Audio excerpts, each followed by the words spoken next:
County is now in session. The Honorable Penny Ascarati presiding. Please be seated. Good morning, Judy.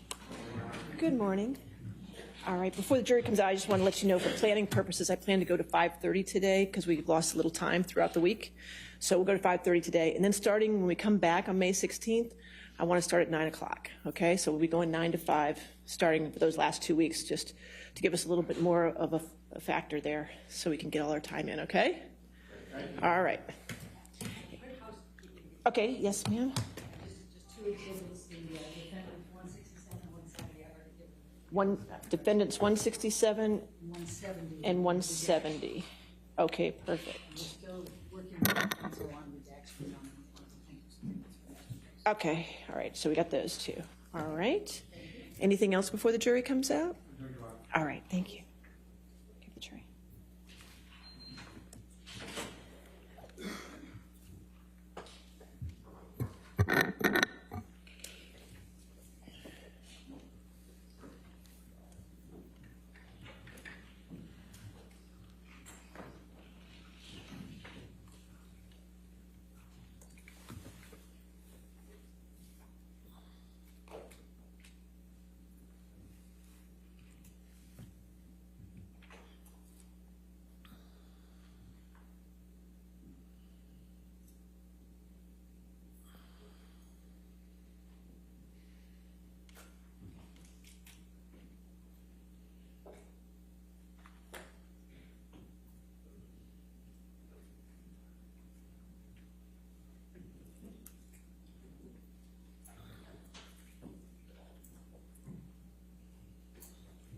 All right. Good morning, ladies and gentlemen. I just want to let you know that today we're going to go till 5:30. So I just want to let you know at the beginning of the day that we'll be going till 5:30. Okay. All right. Thank you. All right. Your next question, yes, ma'am. Thank you, Your Honor. Amber, when we finished yesterday, we were talking about the Bahamas and the yacht and flying off in a helicopter. I'm going to just ask you to take a look at, Michelle, if you can bring up Defendants Exhibit 1091.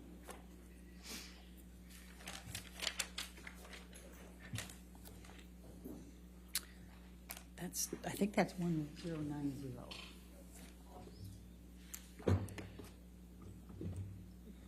Scary that I would know that.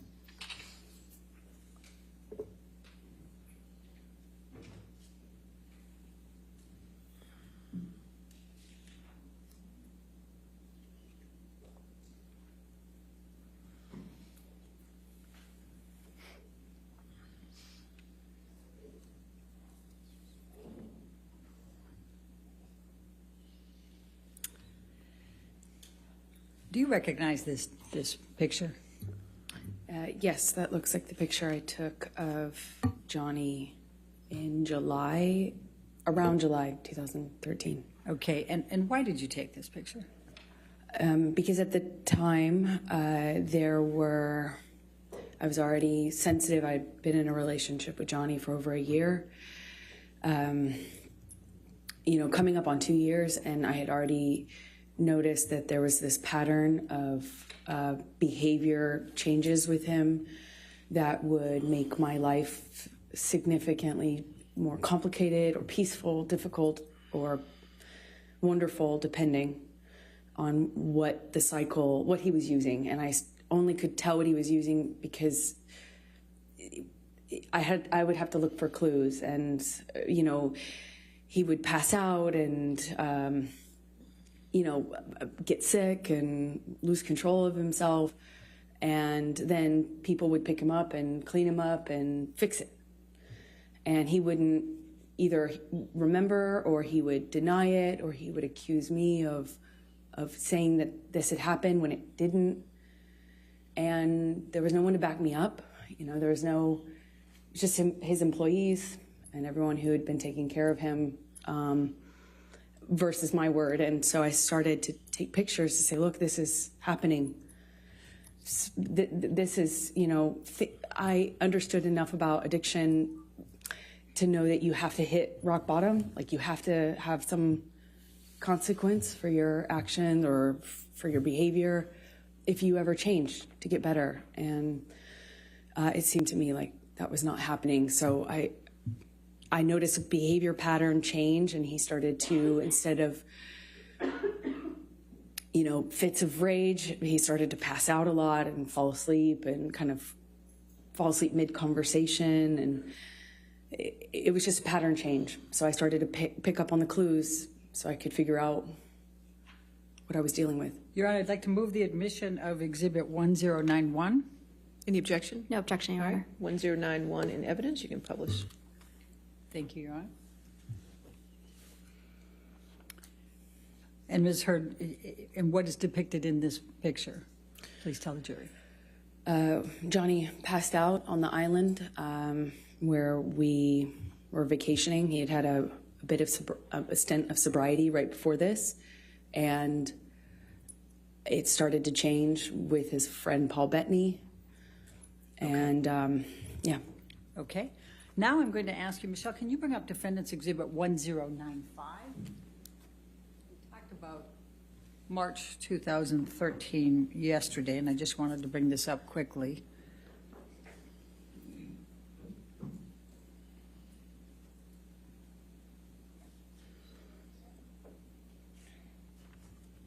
Do you recognize this picture? Yes, that was taken. Before you go further, did you take this picture? Yes, I did. Your Honor, I'd like to move the admission of Defendants 1095. No objection, Your All Honor. right, 1095 in evidence, you can publish. Okay, thank you. Okay, now, Amber, will you please tell the jury why you took this and when you took this? This was after a several-day bender, a binge of Johnny's. The 22nd of March, which we talked about yesterday, about he tried to burn a painting. It was accusing me of having affairs with a musician, my ex-partner, and he was on these, a drug binge where I saw him no eating, little to no sleep, and he would just use cocaine and drink all day long. Okay. And that would go for a period of time, and then a major blowout, and then he'd get sick and pass out, and then feel really awful, and often, including this time, would start a period of sobriety after that. Okay. Now I'm going to take you to mid-July 2013, the Tokyo press tour for Lone Ranger. Can you please tell the jury about that particular trip and the events relating to Mr. Depp? Sure. He was promoting a Lone Ranger, and I had just met his kids at the premiere in Los Angeles shortly before this tour started. They found out about me. Amber, I'm going to just ask you not to go through that. Sure. Just take us to Tokyo, please. Okay. So I believe we went from that stop to Tokyo with the kids, and he had difficulty with drinking in front of them. He was trying to hide it, and yet he was dealing with some stress around his career. I didn't have a lot of details, but he was drinking at the restaurant, and the kids were kind of, noticing, but not really sure what to make of it. Objection calls for speculation and hearsay. She didn't say what they said. I'll sustain us to the last Okay. part of the answer. Okay, please continue, but don't say what they said. Okay, the kids said. Anyway, Johnny became upset with me for judging him. He was, it was like I couldn't win if I didn't do anything, if I didn't say anything to him about the drinking, if I didn't acknowledge it, it got worse. If I did acknowledge it, it was my fault and I was nagging. And I get it, I wouldn't like to be told what to do either, but it made him really angry, and the kids were on this press tour, and I was just concerned about them. I was concerned about them hearing us. Johnny screamed at me in the hotel room, and all I could think were the kids were in an adjoining room. What if they could hear us? I had just met them, and I didn't want them to think poorly of me. and hate me, not knowing what was going on, in our behind closed doors. I remember it was name calling, and he eventually passed out. Do you recall what names he called you? Do you recall what he said? I heard at this time nagging bitch all the time. Called me a cunt. He even said that he made a mistake with me, and that he didn't want to, that when we touched back down, he'd get rid of me and I'd go back to, he said some disgusting things to me. I don't know if I need to repeat it. Okay, let's go. Michelle, can you bring up Defendants Exhibit 1090? You indicated, I think, that he passed out at the end of that. Did you take this picture? I did. Okay.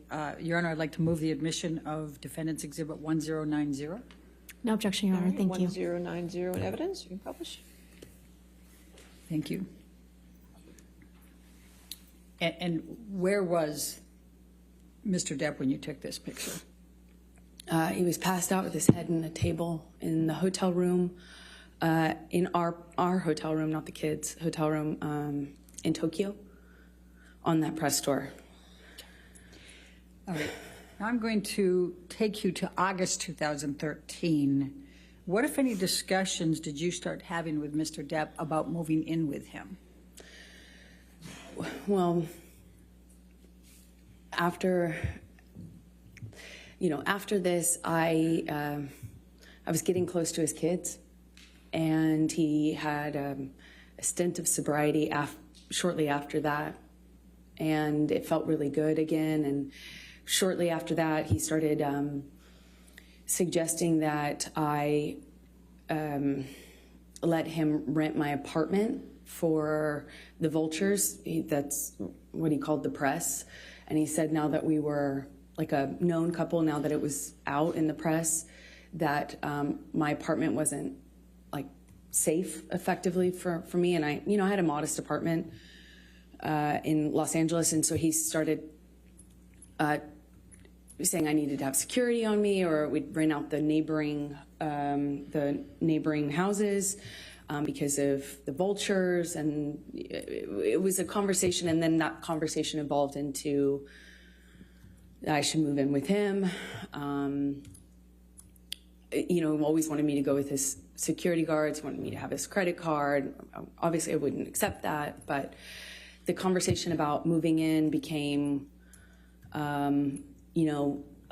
hard to resist, because I was increasingly becoming a part of his life, and also loving his family, and feeling like, more stability would mean more stability with him and his struggles with drug and alcohol use.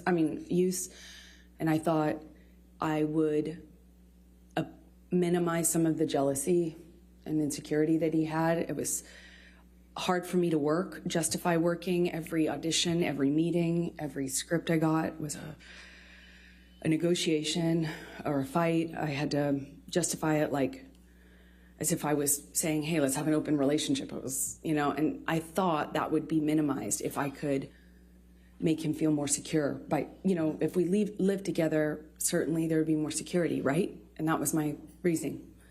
So you talked about still reading scripts and things. What, if anything, did you do differently in terms of pursuing your acting career? Well, I've always been really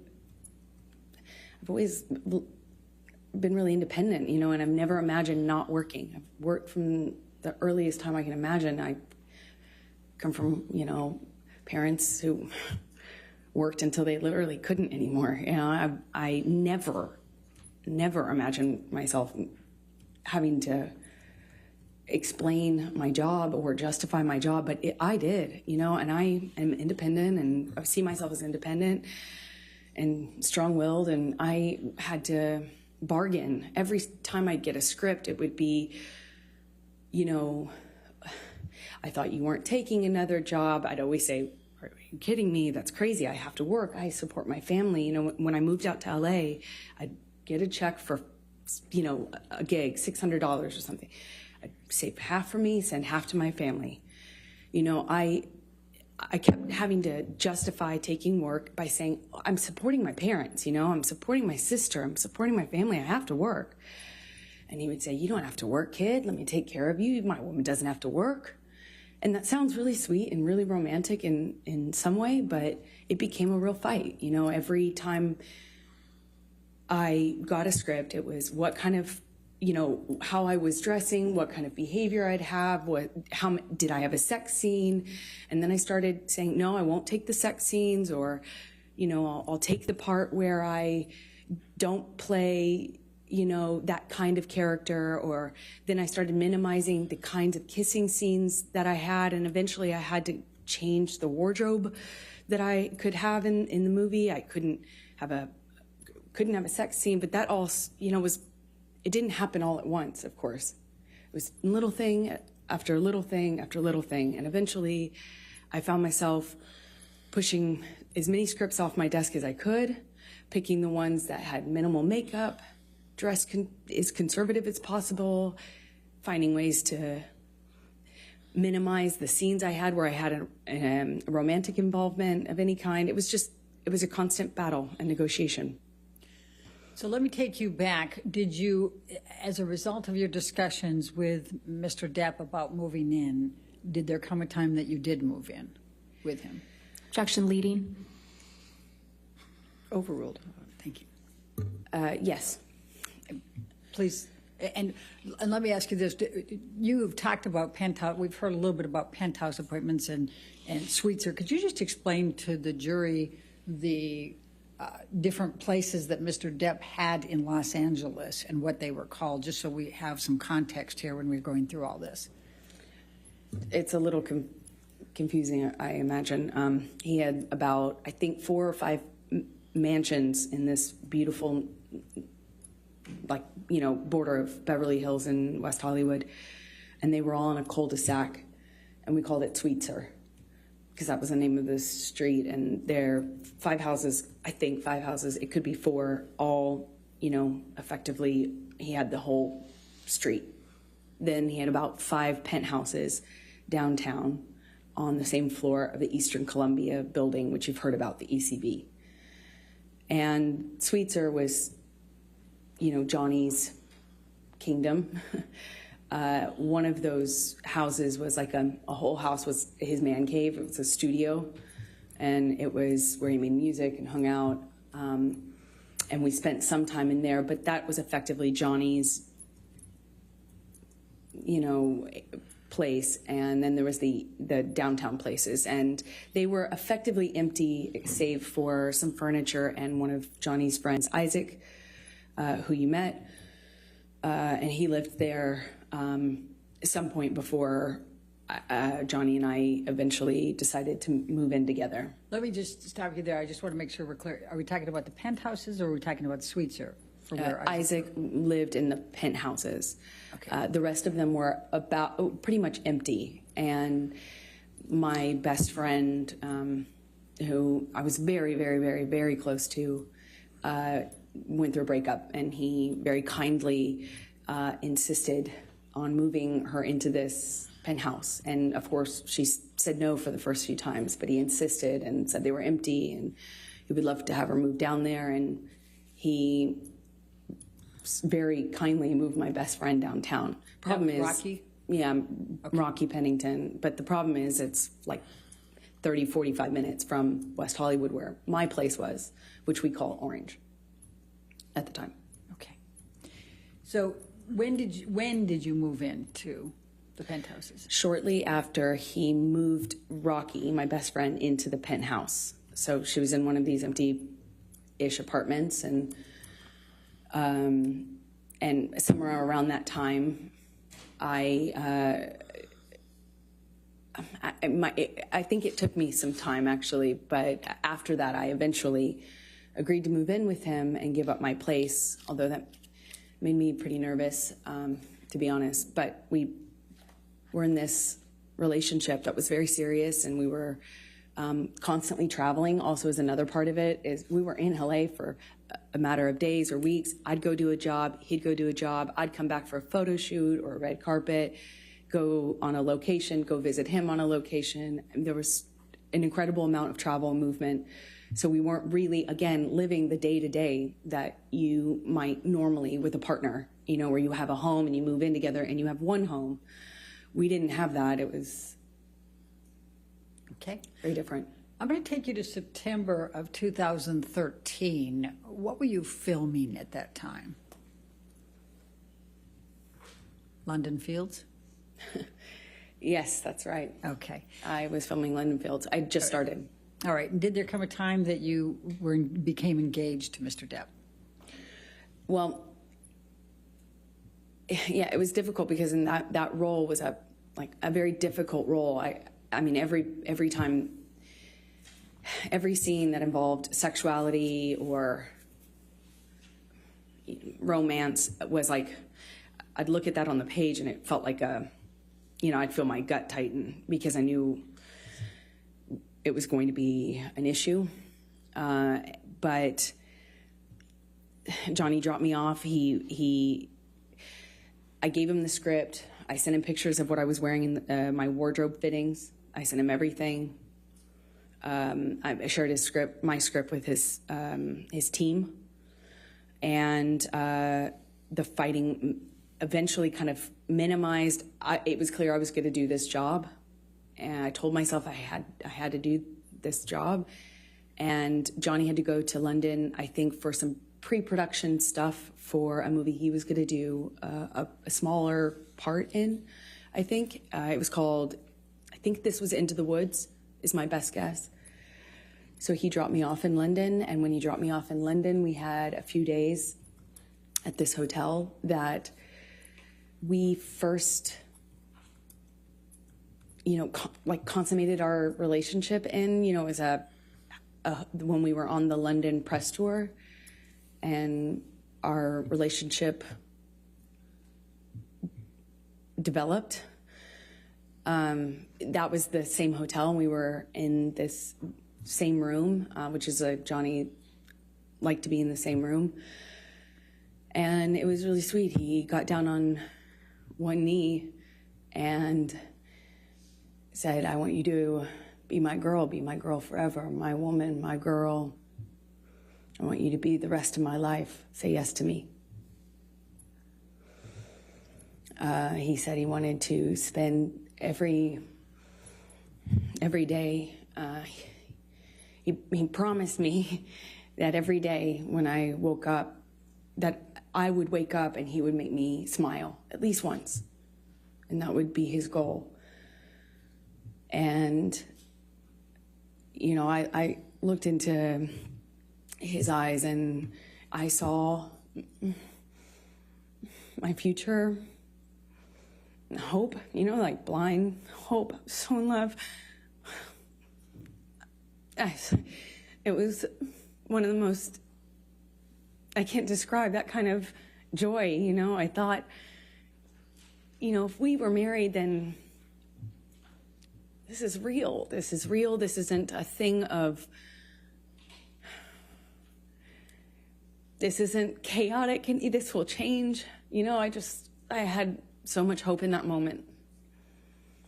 And I just said to him over and over again, are you serious? Are you real? Are you serious? Are you sure? Because he didn't have a ring. So I thought, is this an impulse thing? My experience, Johnny, could be very impulsive. And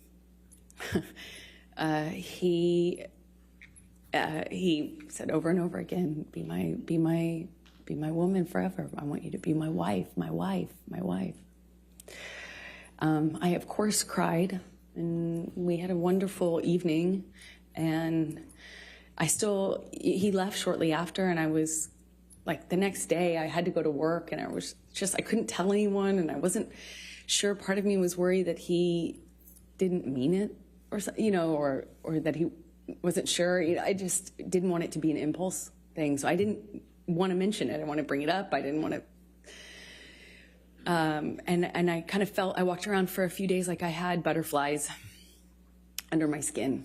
And then he brought my dad out to London with my best friends, and my dad told me, Johnny has asked me permission for your hand in marriage. And I felt like the luckiest woman in the world. So while you were filming London Fields and Johnny had gone back to L.A., what, if any, issues did you have with him on fraternizing with the cast? I'm going to ask, Michelle, can you pull up Defendants Exhibit 188, please?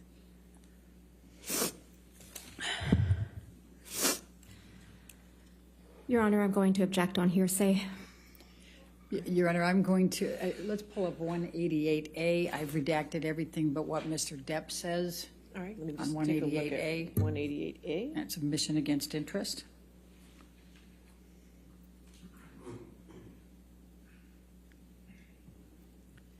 Do you have that? You don't have it?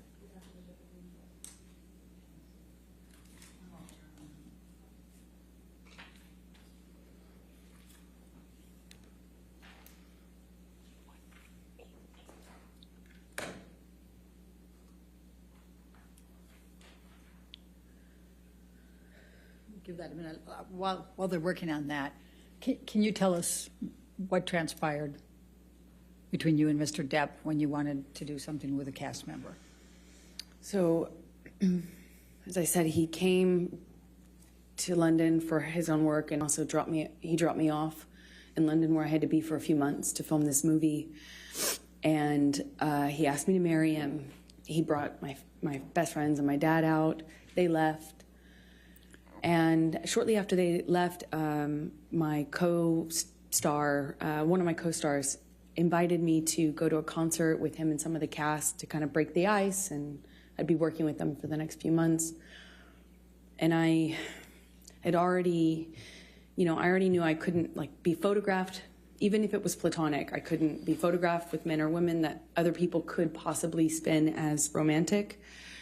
I had learned that but in January, the hard way. So I asked him permission if I could go to this concert with the cast.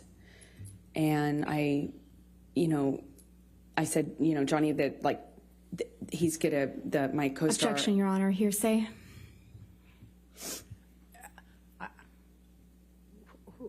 Don't tell us what the co-star said. Just tell us what your communication was with Mr. Depp. Objection, hearsay. Her communications are hearsay. I'll sustain the objection. I'm not sure I understand. If you want to approach, that's fine. Yes.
That if I accepted the invitation and went out to a concert, that the engagement would be off, that the relationship would be off, and that I was foolish, naive for thinking that people could invite me to a concert in a platonic way. I tried to say that it was fine. Objection, that it was, hearsay. She's testifying about what Mr. Depp said. I don't understand. All right, I'll overrule that objection. Please continue. Yeah, he said I was foolish and naive, that no one could invite me to. How could I be so dumb to think that somebody could just invite me to a concert? Why would they want to hang out with me? Obviously, it was because they wanted more from me, and that I probably wanted more too. You know, I was basically asking for it. You're going to go backstage. What are you going to say to the band? And then I know how this plays out, and who's the other girl going to be there? And how could you be so stupid? How could you be so foolish? You're more naive. You should be smarter than this. And I apologized. I stayed. I mean, that whole evening, I think for a few hours, I spent on the phone with him, texting, calling, or talking, hanging up. He'd hang up on me, be upset, and then send me cryptic messages about my foolishness. And, you know, I'm already doing a movie where I play this, you know, character where I was empowered. Like, I read the script and I thought this character was empowered sexually. And by the time I got Johnny's feedback on it, I had been convinced that actually I was just being used, that I was just being used. It was clear that that was all I had to offer, and I was too foolish to see it. And I had Amber, to. I'm just going to stop you right there because I'd like you to take a look at Defendants Exhibit 188A. Mm-hmm. Is that in front of you? Do you recognize this portion of the text chain between you and Mr. Depp? Yes, I do. Okay, and this is on September 9, 2013? Yes, it is. Okay, and are these statements Mr. Depp made to you during that evening that you just described to the jury? Yes. Your Honor, I'm going to move the admission of Defendants 188A. Any objection? No objection. All right, 188A in evidence as redacted. Do I have that redaction, or is that something you need to give me? I think we're going to need to give it to you Okay. hard copy. All right, thank you. Thank you, Your Appreciate Honor. And if You can publish. I can draw your attention to it, he first says, I don't want to make anything an issue, baby, but I literally have been on the ground just 14 fucking hours from leaving your side. Do you see that? Yes. And then he says, you know what I want, who I am, and where I want to go with us. You know very well what type of fucking man I am, and yet you lay a gauntlet before me that you know is the very species of danger that will always attract me into a very tempting test. What's behind that door?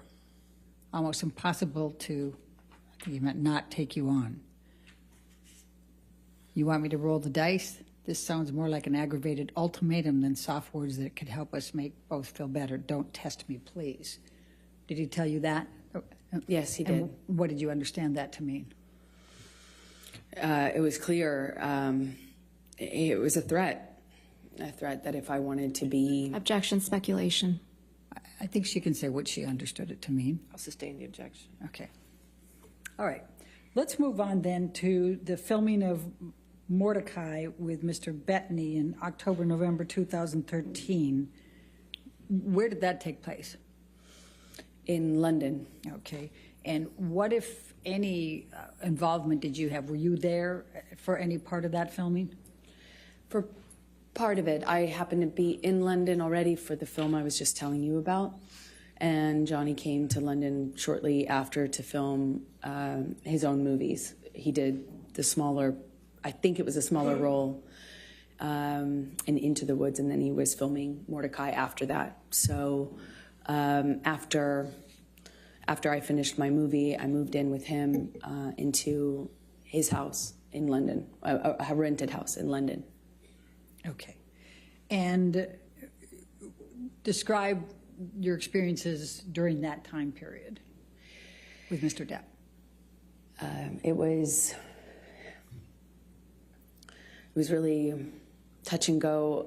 He was filming with Paul Bettany, and there were days when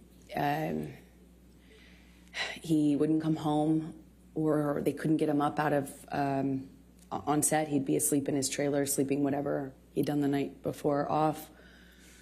I remember he missed a few days of work that way. It struck me because in my experience in our job, you don't miss work. It doesn't matter how sick you are, you go. It's millions of dollars every single day they're filming, and I had not experienced someone who could effectively just control the set like that, to that extent. And one day he didn't come home, and I was worried sick. I found out that he was in a hotel room with Paul Bettany. Objection, hearsay. Okay. Move forward, because When he came home, they had to carry him home. Objection, hearsay. Did you see them? I carry watched him? it. Okay. Go ahead. Okay, please continue. I watched. Actually, I was shocked that he could do it. One of the security guards carried Johnny like a baby into the house, and I looked at that, and his boots were hanging over the security guard's arm, who had to negotiate getting through the doorway, carrying Johnny like this. And I watched this.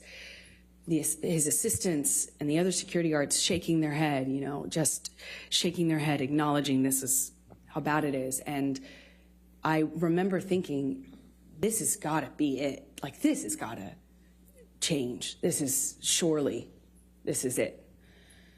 And he was understandably very, very sick for at least 2 days, is my recollection. And in that 2 days, I had a lot of conversations with this team. I won't say what they were.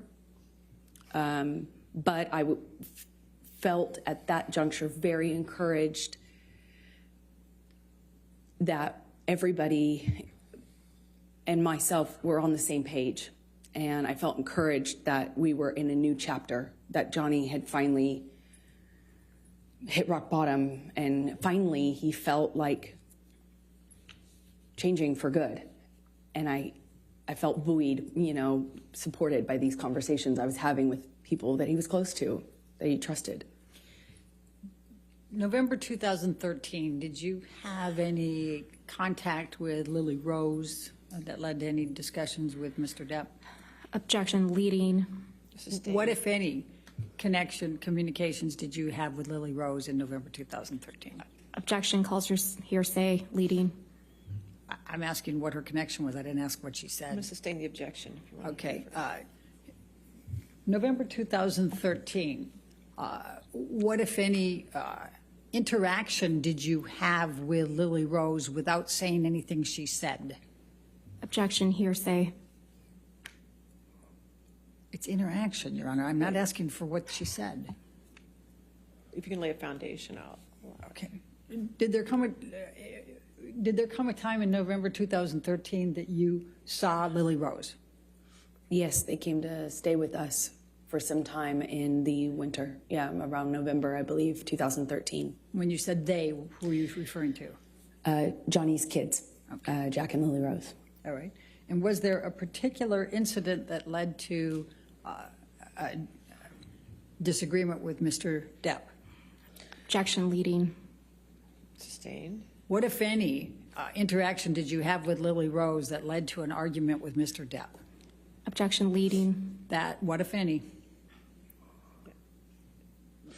If we approach from this.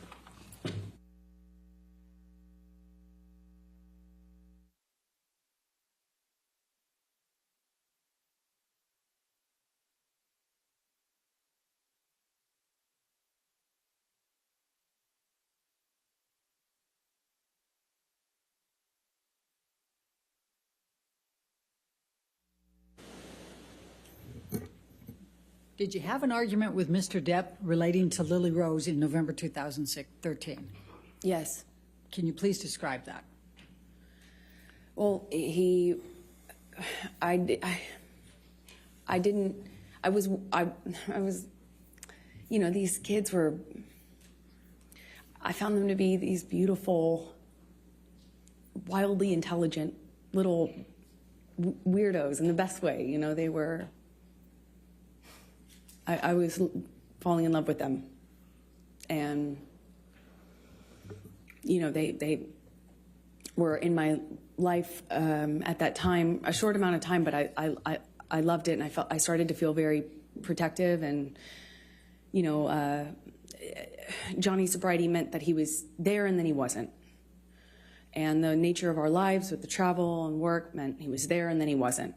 And Lily Rose, at some point, had a crush on a, you know. Objection, hearsay, and lack of foundation. I'll overrule for them. Thank you. Please continue. This argument happened because Johnny was, I didn't agree that this gentleman, it was a famous musician, over the age of 18, spent the night at the house, and I felt protective over Lily Rose and concerned. And naturally, they were not my children. It's not my place, and I understand that. I know it's a sensitive subject, so I understand why Johnny got so upset with me. But that and the introduction of the weed with his daughter, she was so young, I just felt protective. Again, it's not my place. I understand that, and I made him really angry by weighing in on that. Did there come a time that there was a family engagement gathering? Well, we celebrated Thanksgiving out in London. The kids were there. There was a stint of sobriety following how sick he got on set with Paul Bettany. After one of his drug binges, and he kind of just came alive again. You know, he even like played a prank on me about having like relapsed when he hadn't relapsed. You know, I started to kind of feel that with the kids being around. I did think that maybe this was it. We were on a good path. Meaning to sobriety, that this was it, and our life was peaceful for a minute. You know, it went back to being wonderful. There were these moments that just felt so wonderful. Objection, Your Honor, non-responsive. All right. I'll just sustain the objection. Okay. Take us to the engagement. There was an engagement party, correct?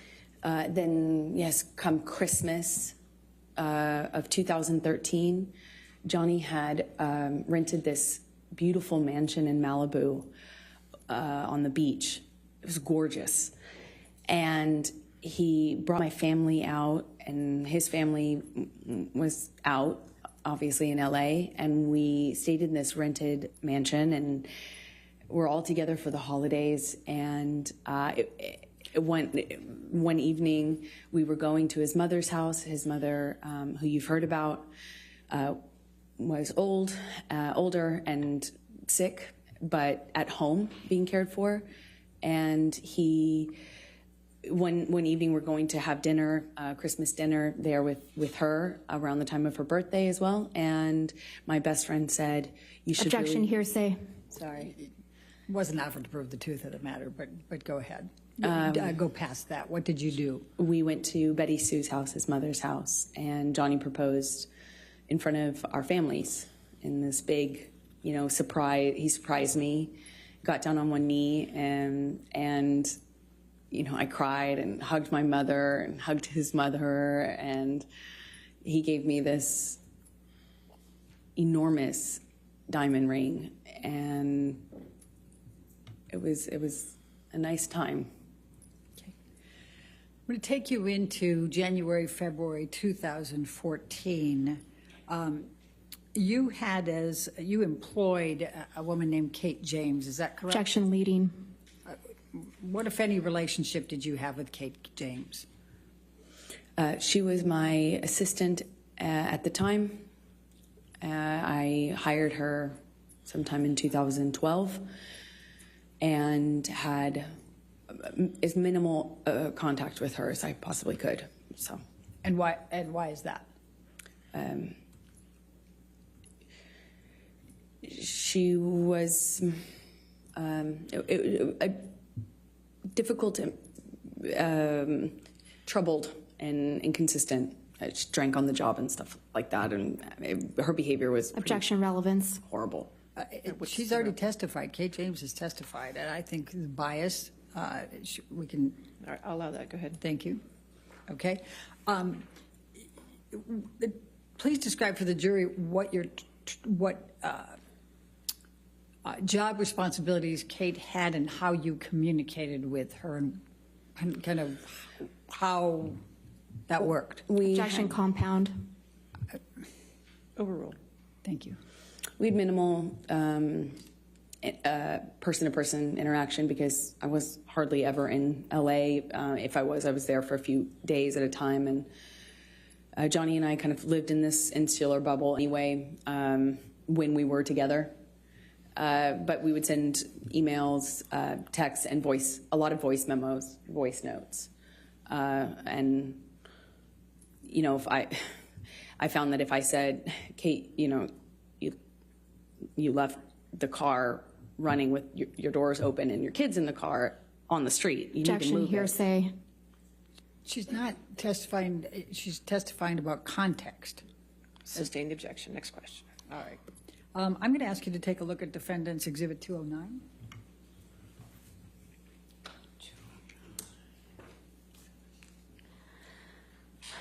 Your Honor, I'm going to object on hearsay grounds.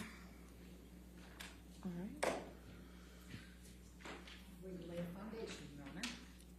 It's still hearsay. May we Ms. Hurd, approach? did you, may I lay the foundation first? Ms. Hurd, did you communicate with Kate James by email in the ordinary course of your business? Yes, I did. Okay. And I'm going to ask you to take a look at Defendants 209. Is this a communication that was between you and Kate James that was in the ordinary course of business with her as an employee? Yes, it is. So, Your Honor, I'm going to move the admission of Defendants Exhibit 209. Business records exception. Still hearsay, Your Honor. Business record exception gets the business record, but it's hearsay. If there's hearsay involved inside the business record, there's still objection to hearsay. Your Honor, the business records exception, I mean, I don't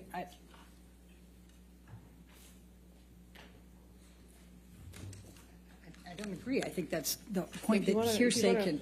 approach.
What, if any, communications did you have with Kate James about your issues with Mr. Depp?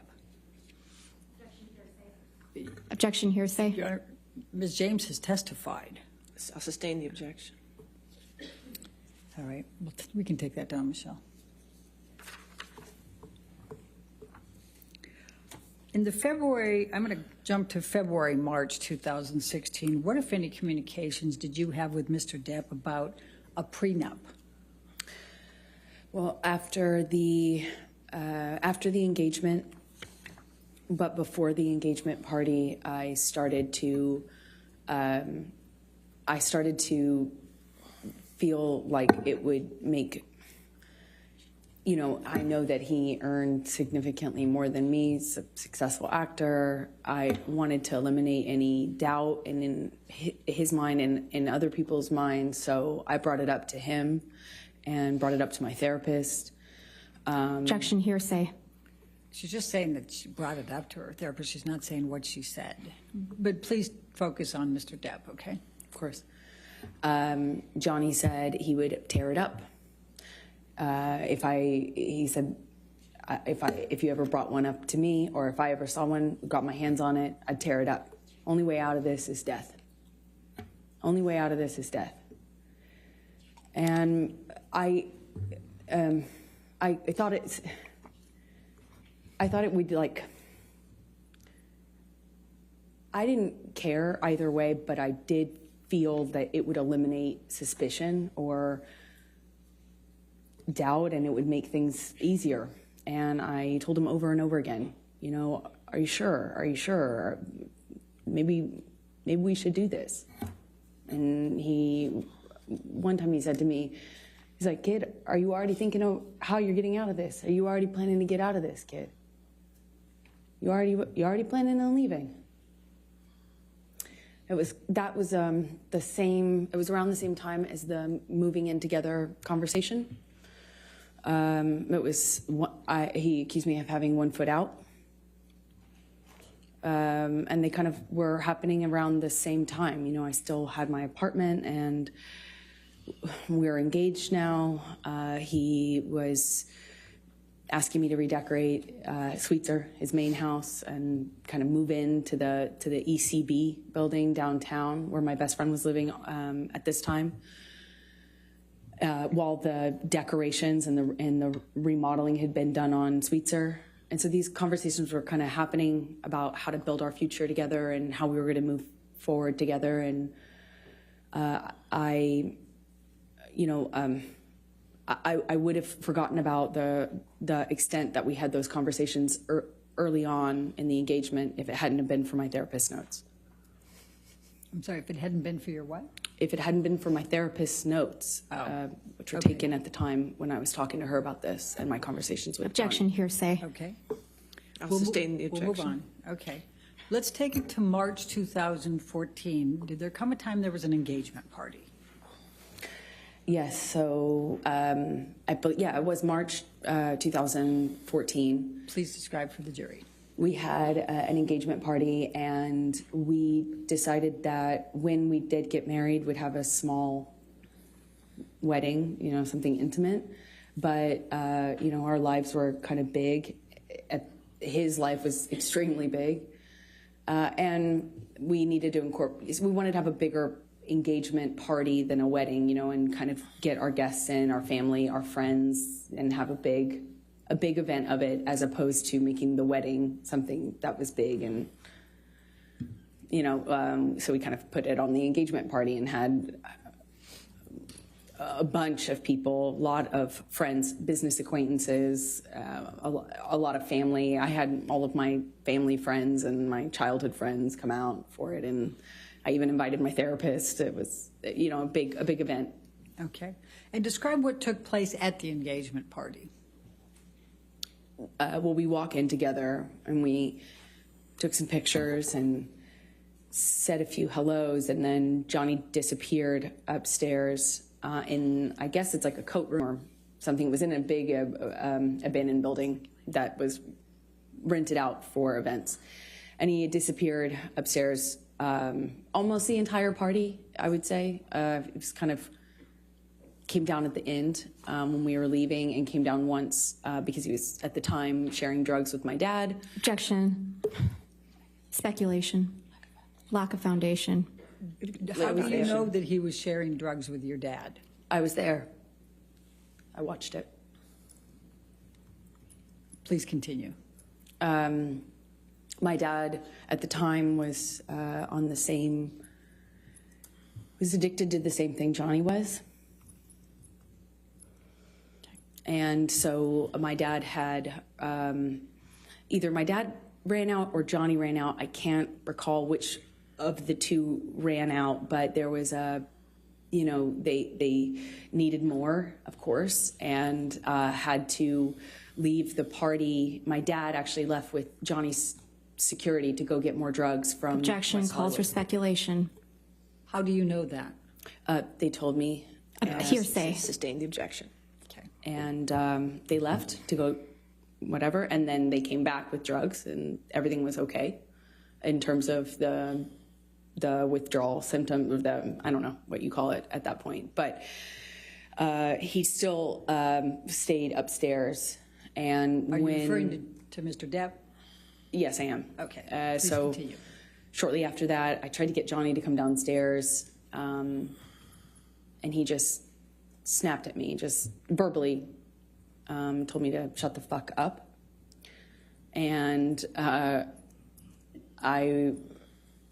remember talking to my mom about the irony of it.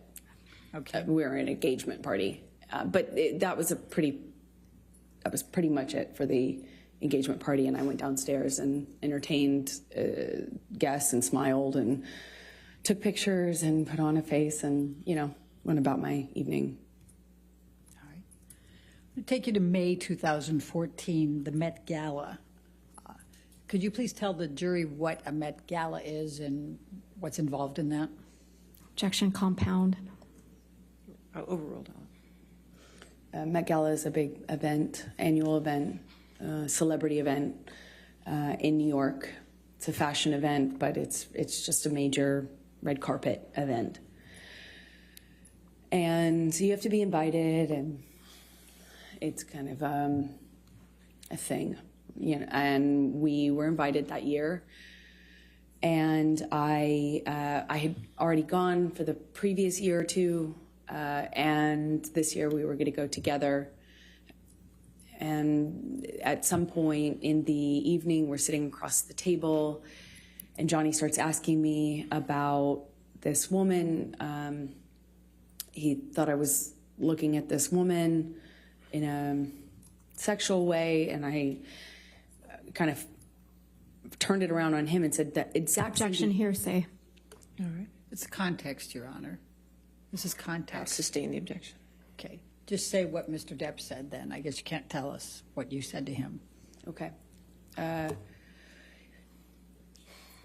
He was accusing me of flirting, and that's how the argument started. I don't recall what other accusations I was fielding at that moment, but typically in my experience with him, it wasn't just one.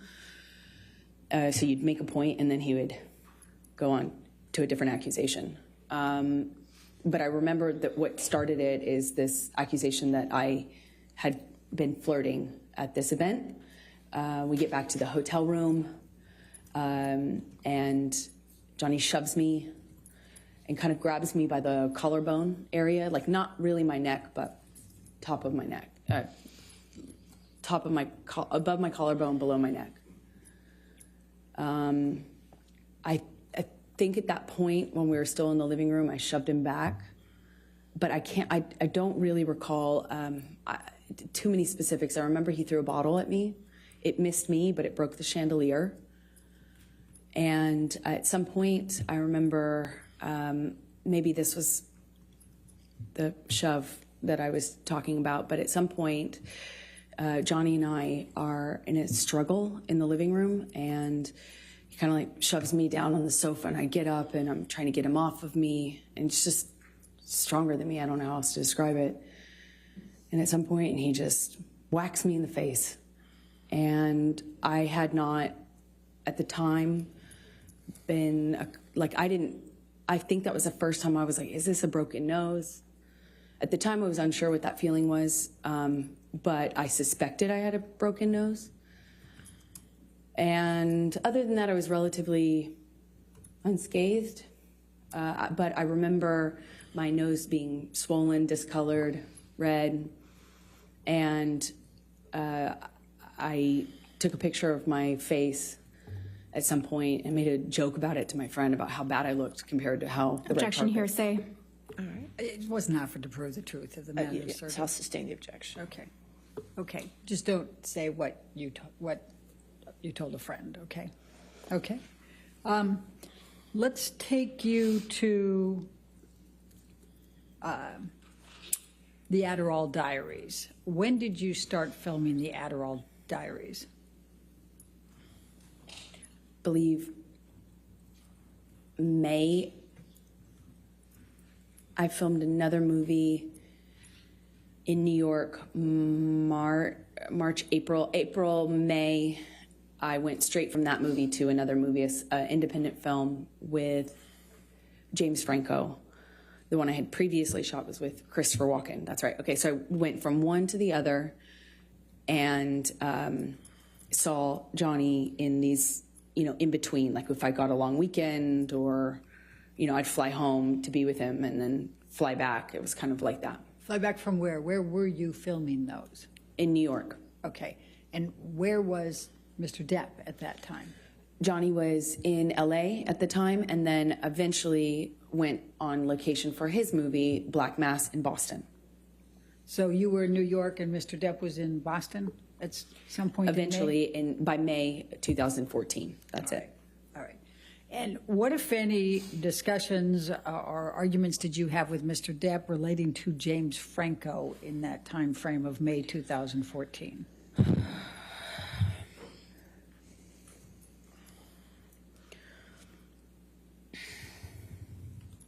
It's a nightmare.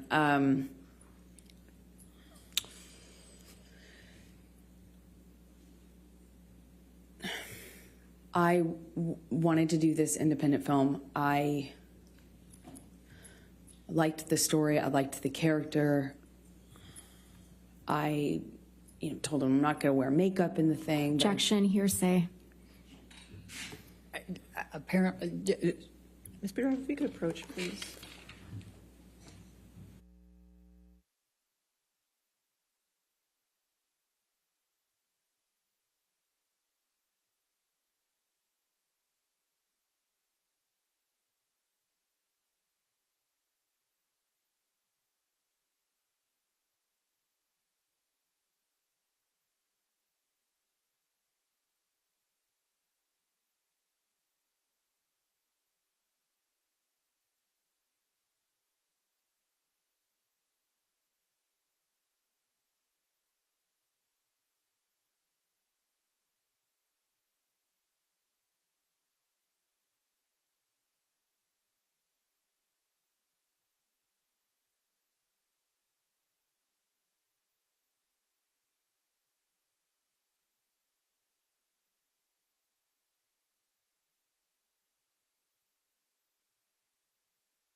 so tell the jury what Mr. Depp said.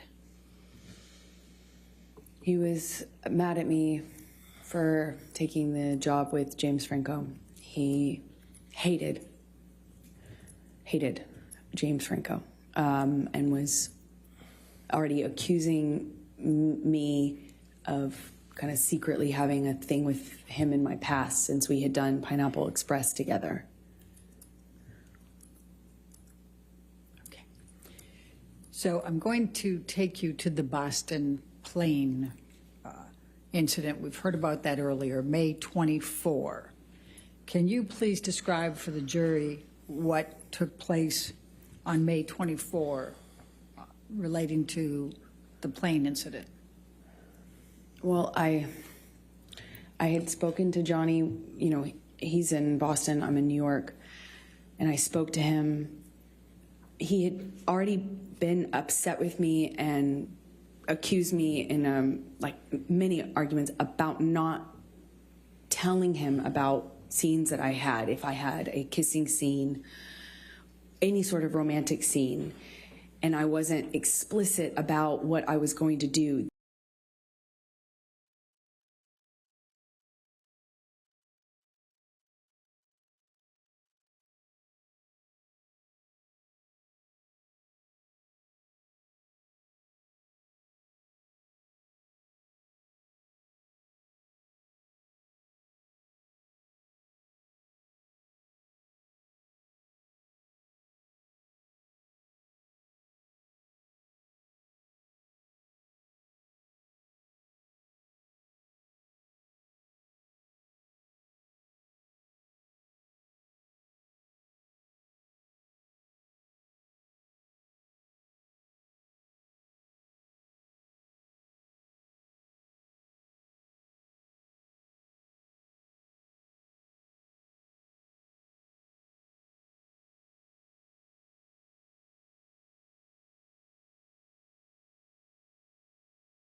We'd go back to LA for his daughter's birthday. I was nervous because the conversation I had had with him, and he was so upset with me on that conversation, but I figured I assumed he had passed out and that he would have been kind of sobered up the next day, assuming that the work would mean that he felt pressured to kind of pull it together. And I get on the plane. He sent the plane, so I assumed he's not that mad at me. He's over it. We're moving on. He's sobered up. There had been a lot of talk about a sober plan, like a full detox, a full recovery, a doctor, a whole plan. You know, there were talks of that following what had happened in London. So I was feeling like, okay, well, maybe we're here. And I get on the plane, it touches down and the SUV pulls up and it sits on the tarmac for a very long time. He knows I'm on the plane waiting for him. So I kind of started to anticipate that things weren't as I hoped, meaning that he was sober and had slept it off. And I'm sitting on the plane for a very long time waiting for him, and he finally opens the door and I see him get out of the SUV, and I can guess by how he's moving, how he's walking. I didn't realize at the time I had already become really sensitive to these little changes because my life changed depending on what he was on. And he gets on the plane, and I just knew in every cell of my body something was wrong. And he comes straight up to me, doesn't say anything to me, but is looking at me. He's got these glasses on, and he takes them off in this kind of aggressive manner and sits down across from me, not in the usual spot. We'd kind of have our places on his plane, you know, where you get used to sitting. And I remember I got up and moved to accommodate him getting by so he could sit in the normal seat as per usual. He didn't. He sat across from me. At some point, and I don't really remember the exact sequence of it, we take off, and at some point he's asking me what's wrong with me, what do I have? Do I have something to tell him? Do I have something to tell him? You want to talk to me about your day yesterday? And then it gets, I already know that he's drunk. I already know he's using, he reeks of weed and alcohol. I mean, his breath smelled so bad, and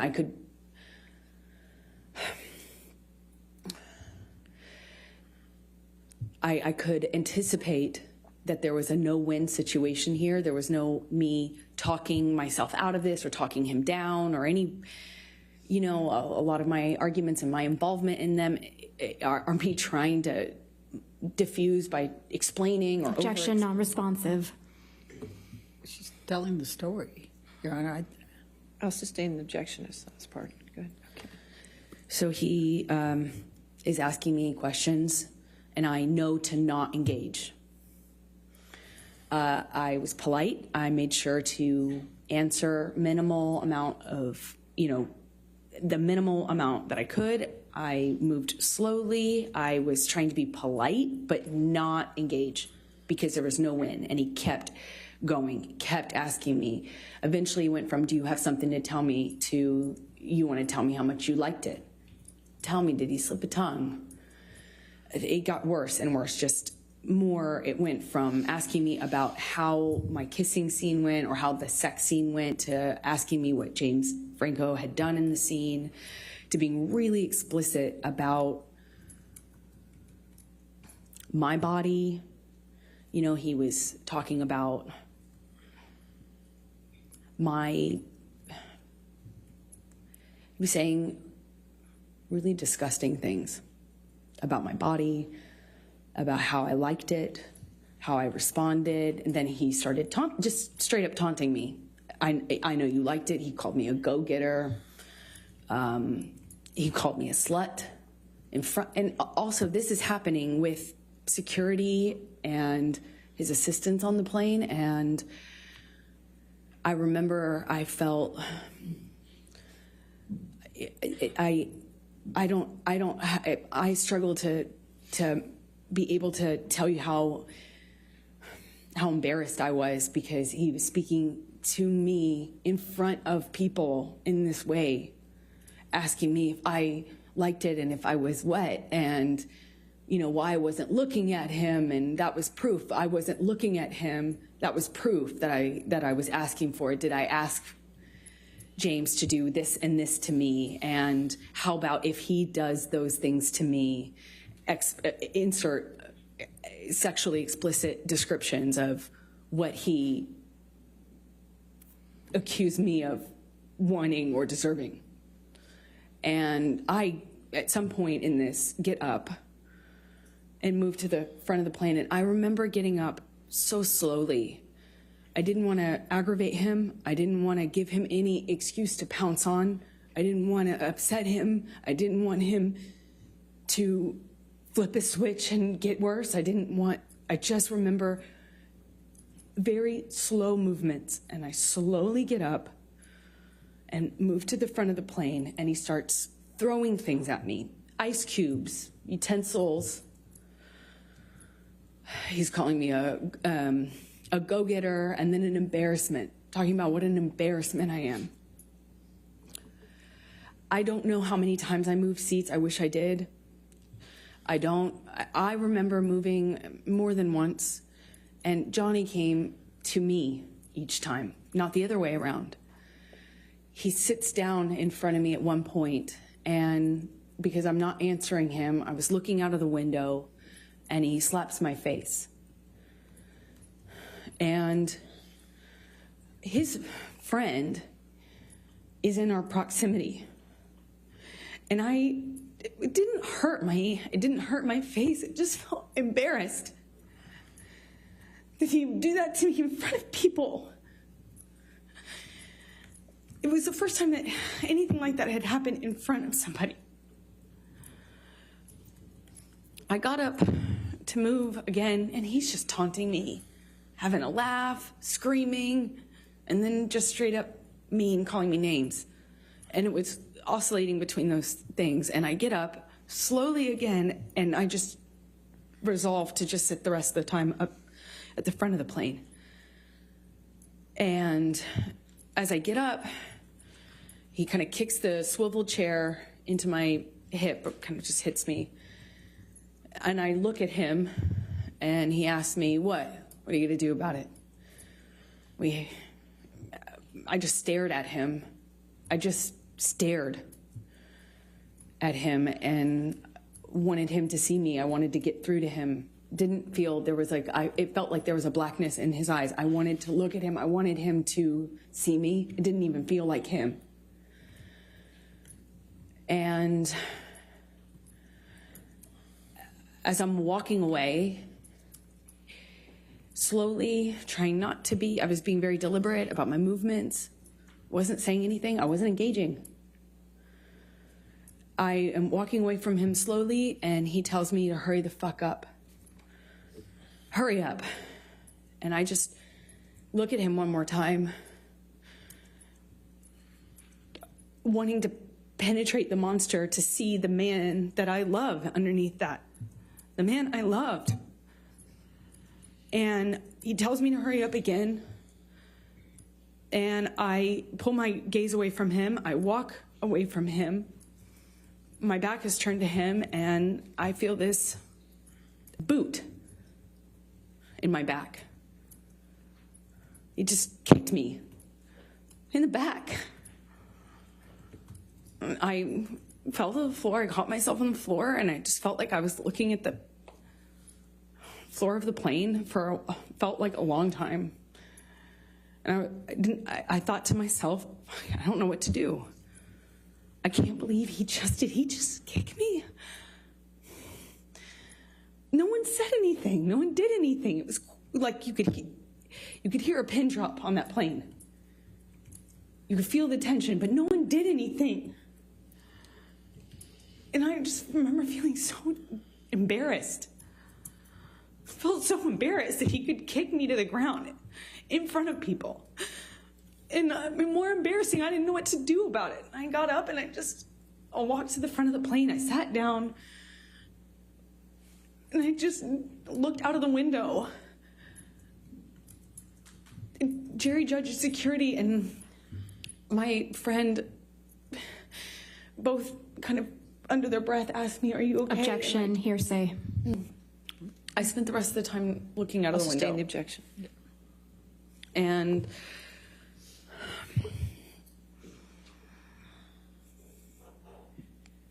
Did there come a time that you tape recorded Mr. Depp on this plane?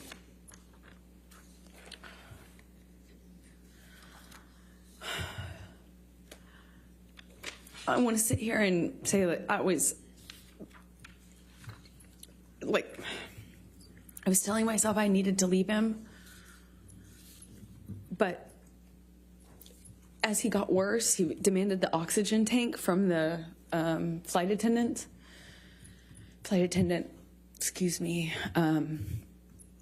And he continued to drink and then eventually started howling like an animal and passed out in the bathroom with the door locked.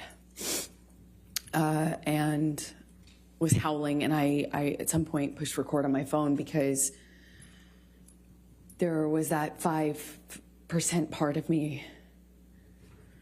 Objection, non-responsive. I don't think it's non-responsive. She's explaining what led up to her tape recording him and why. I mean, I can ask her, Okay. will that solve it? All right. Why did you tape record him? Because I knew that Johnny wouldn't remember what he had done. I knew he would not remember. And if Calls for speculation. She can say why she did it and what she thought. But that last part called for speculation. I'll sustain the Don't objection. say I knew. Why did you tape record? in my experience, when Johnny was that inebriated, he would not remember what he had done. Calls for speculation. How can that call for speculation? I'll sustain the objection. All right, let's go to Defendants 221. And I'm going to play 3 different parts for it. Your Honor, And may if we we can- approach, please? Okay.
So we're going to start with 221, and we're going to call it A, and that'll be 0 through 1 minute.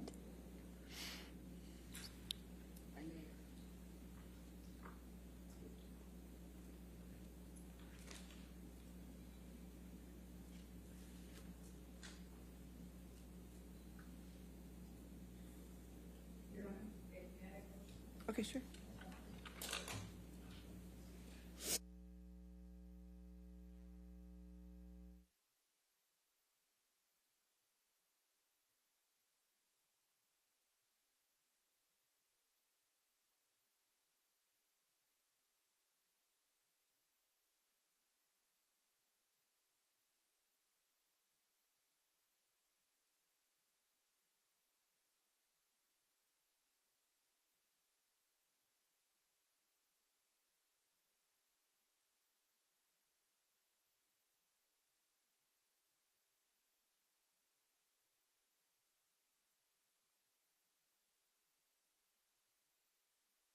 With the first one with 0 to 1 minute.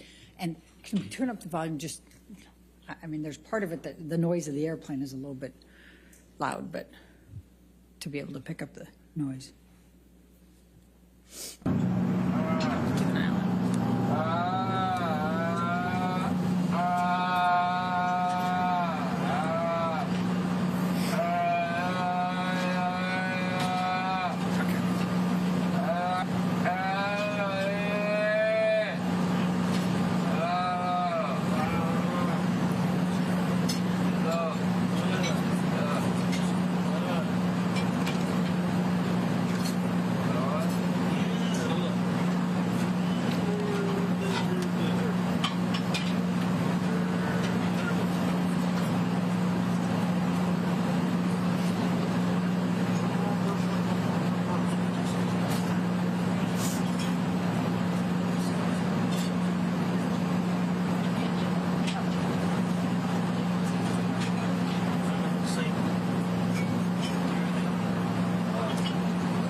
And then the second one is from 2:50 to 3:20, 30 seconds.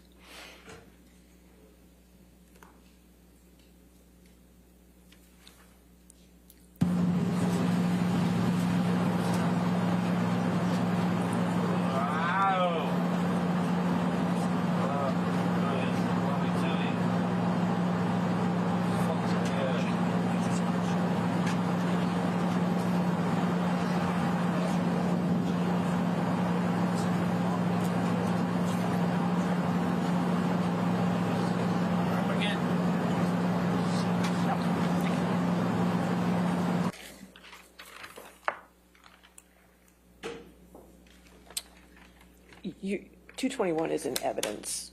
All of 221 is already in evidence. So may I play the third one then, and then we Yes. can take the break? Yes. Thank can you. play- That would be at You can play 9. all of it if you'd like. That's fine, thank I you. think that'll torture the jury if I do that, Your Honor. 9:30 to 10, just 30 seconds more.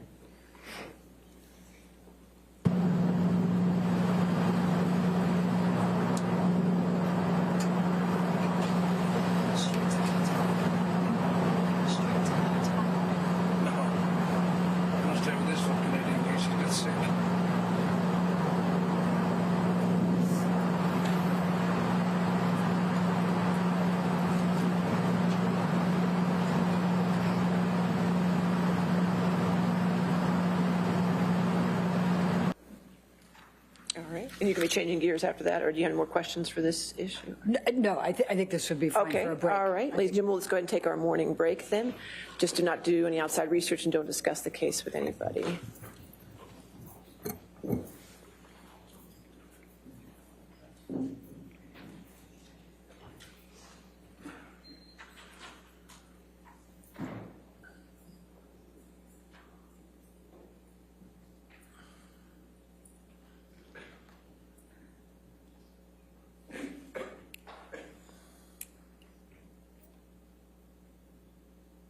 All right, thank you. And again, ma'am, since you're still testifying, don't discuss your testimony with anybody at this point, okay? All right, so let's just come back at, let's make it 11:42. All right, 11:42. Thank you, Your Honor.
All right, we ready for the jury? May we approach? Okay, sure.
All right, we ready for the jury then? Yes, Your Honor. Okay. Thank you.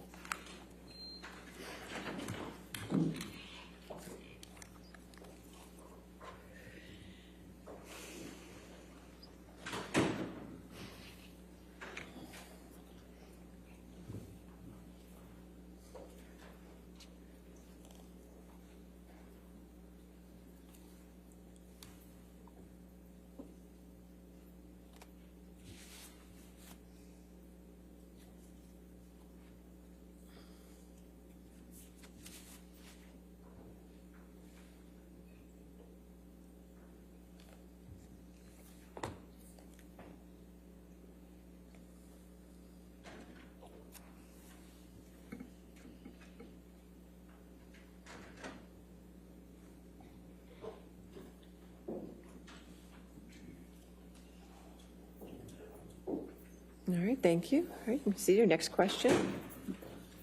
Thank you, Your Honor. Amber, following the plane ride, what did you do once you arrived, once you landed in L.A.? I called for a cab, a car to pick me up, met me at the private airport, and I left. I got straight off the plane as soon as we touched down. Johnny had been saying what he would do to me once we got on the ground, and I didn't know how long this cycle would last, so I wanted to just get out of there. I went to a hotel and called my friends to join me, which was my coping strategy at the time. Okay. I'm going to ask you to take a look at Defendants 204.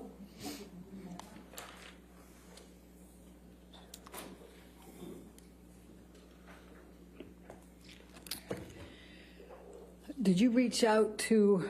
Objection, Your Honor, hearsay and bleeding.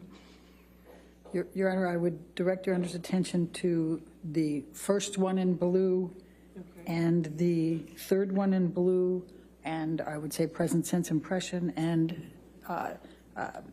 the state of mind at that time. All right, if you want to approach. Yes.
right, let's go to 205. Defendants 205.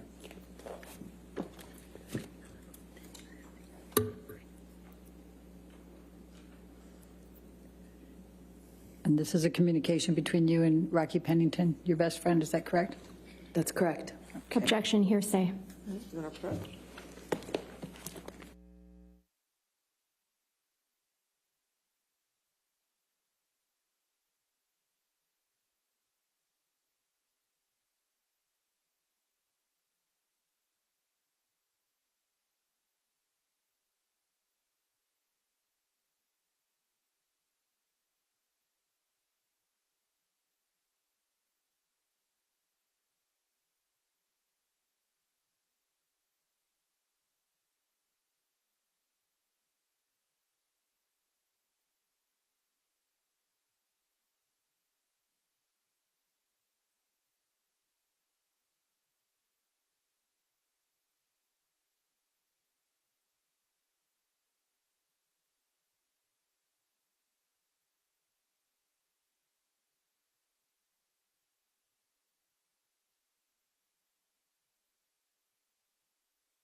Needs to be redacted.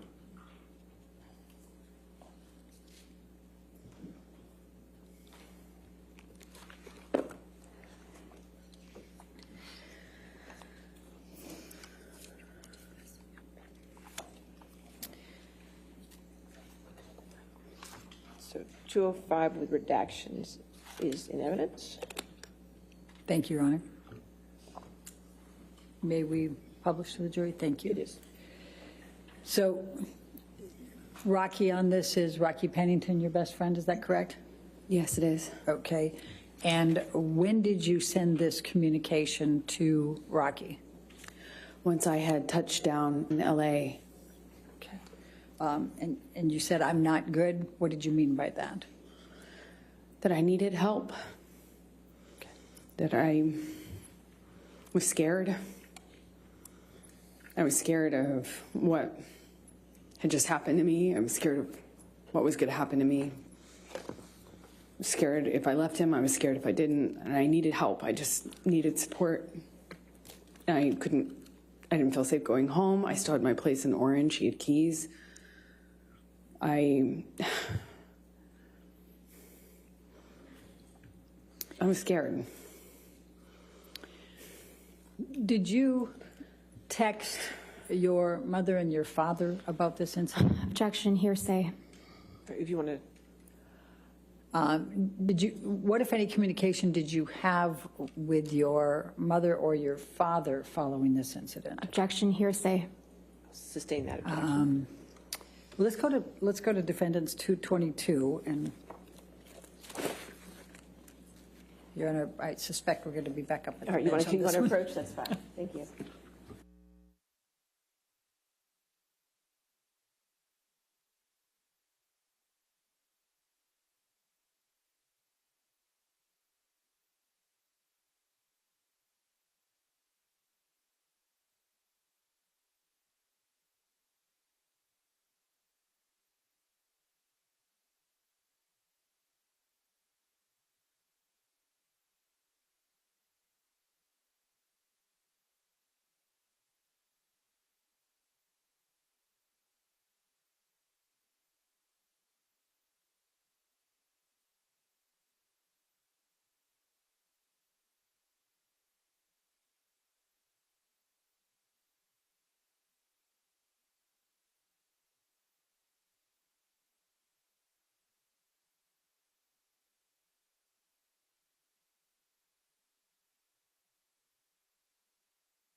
What, if any, communications did you have with Kate James following the Boston plane incident? Objection, hearsay.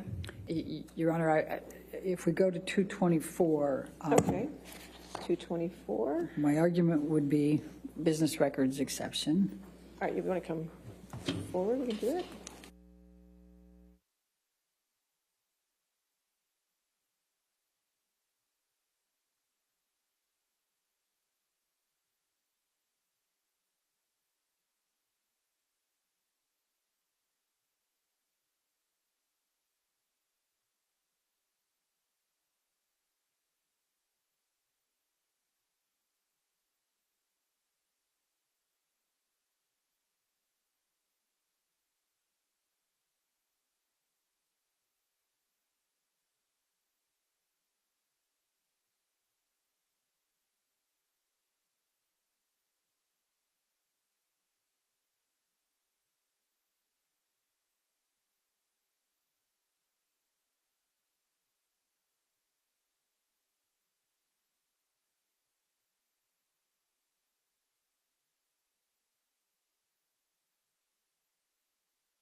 So what, if anything, did you do the evening of the 24th of May? I reached out to friends and family, asked for support, Objection, hearsay. Sustained. and surrounded myself with them with that. What, if anything, did you do for Lily Rose's birthday? That's why we had gone back to LA. Johnny was sick after having passed out on the plane. So I took her to dinner. We went to Benihana's. It was, again, put on my smile, took her out, tried to make her feel loved, and celebrated for her birthday. And then I booked a flight out to New York to go back to New York, obviously without Johnny. I'm going to ask you to now turn to 225.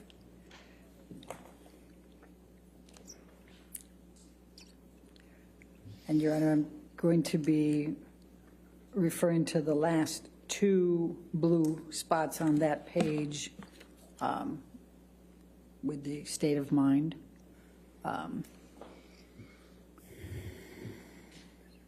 Mental condition. All right. It doesn't, it's still hearsay, Your Honor. May we approach? Yeah, you don't want to approach. I just don't-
I'm going to ask you to turn now to 228.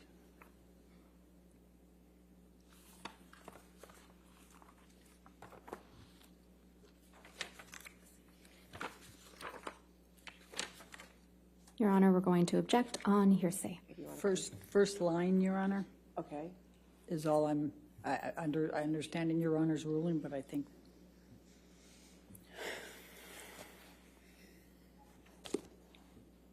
All right. If you want to come forward, that's fine.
So tell us please tell the jury what you did then over that night, the next day, and at the hotel.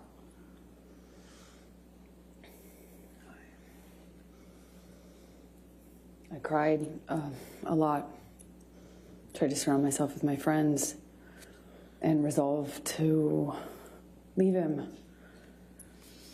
I felt powerless. Nothing I did made a difference. You know, on the plane, I was so careful. Objection, non-responsive. Please just tell us what you did, and you can tell how you feel, but don't go backwards, okay? I resolved, tried to, the strength to commit to leaving him. I knew I had to.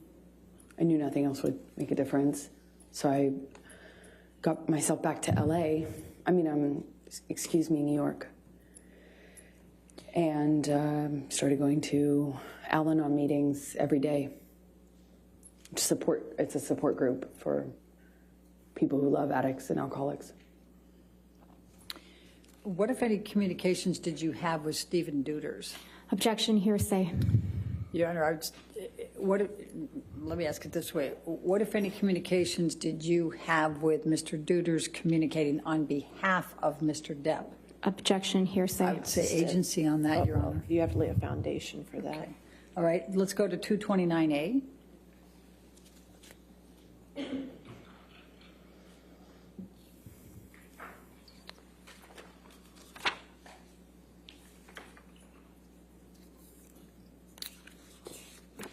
And could you, without saying what the content is, can you tell us who this text message is with?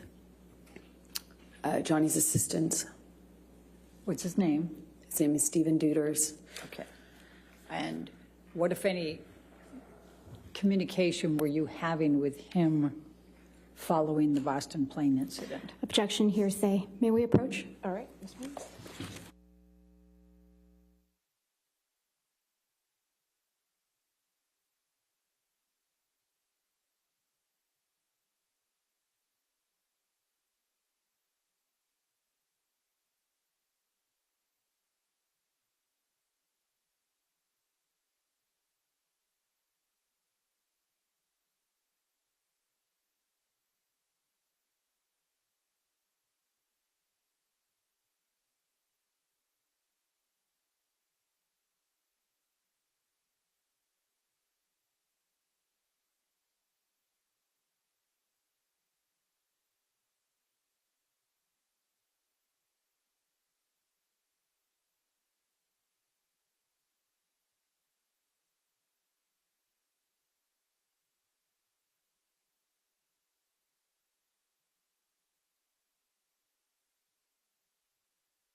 Did you communicate at all with Mr. Depp in the days following the Boston plane incident?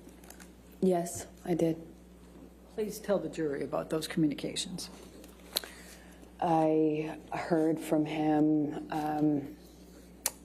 directly. I also heard from him through his assistants who were texting for him. Objection, Your Honor, hearsay. I'll sustain the objection. You're not allowed to testify about the text messages with his assistant, but can you tell the jury about your communications with Mr. Depp?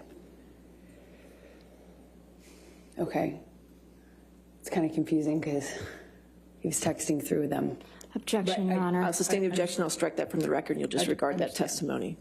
Please answer the question. Just confine it to the communications you had with Mr. Depp, please. That he was sorry and told me that he was in a blackout. He didn't remember everything, but what he did remember, he was ashamed of.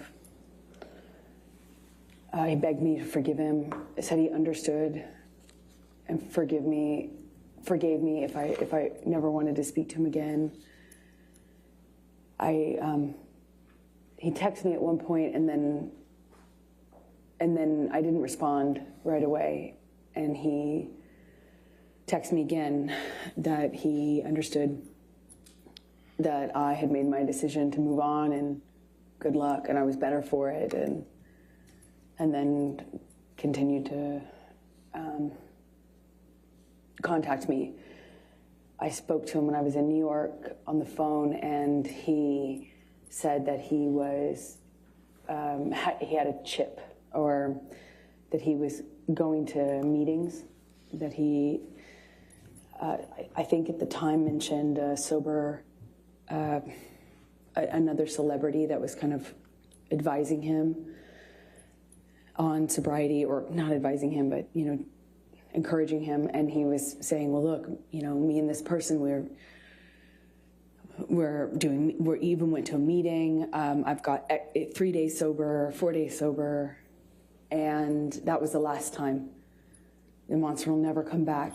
Monster will never come back. And because it felt like such a different, it felt so much worse than it had ever been before. And because I had, you know, I went to New York and I was trying to get my strength to leave him, I actually thought that it kind of would be the turning point. I thought I had effectively... Objection, Your Honor, non-responsive. Overruled. Oh, go ahead. Thank you. Go ahead. Please continue. I thought things would change. Okay. Did you draft any kind of email to Mr. Depp to express your emotions and how you felt about all this? Objection, hearsay. Well, let's go, I'll lay the foundation, Your Honor. Let's go to Defendants 239. 239.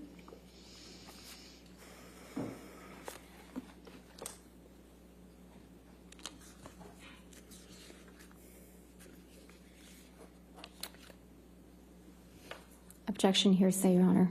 And I would say both present sense impression and definitely state of mind, Your Honor. I'll sustain the objection. All right. So did you ultimately communicate to Mr. Depp what you first drafted up in an email without saying anything about what's in the email? That calls for hearsay, Your Honor.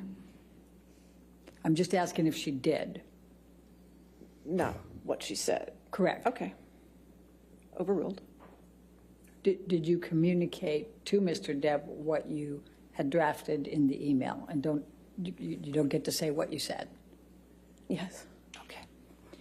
And what, if any, response did Mr. Depp have to your sending that email to him?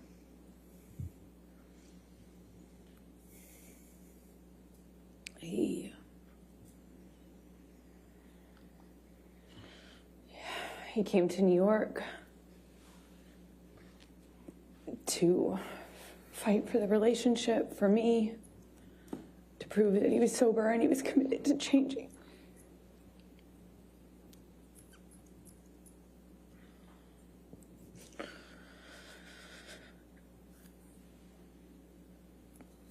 I believed he was embarrassed and sorry. He said he was, and I believed him. So I took him back, or I got back with him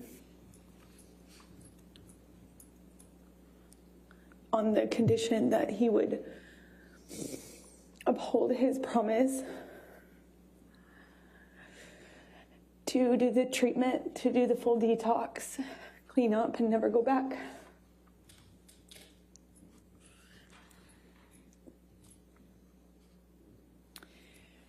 So I'm going to take you now up to the June through August 2014 time frame. And I think you testified earlier, and others have as well, that Mr. Depp brought in Dr. Kipper and his group, correct? Yes, he did. Could you please describe for the jury what those next few months were like?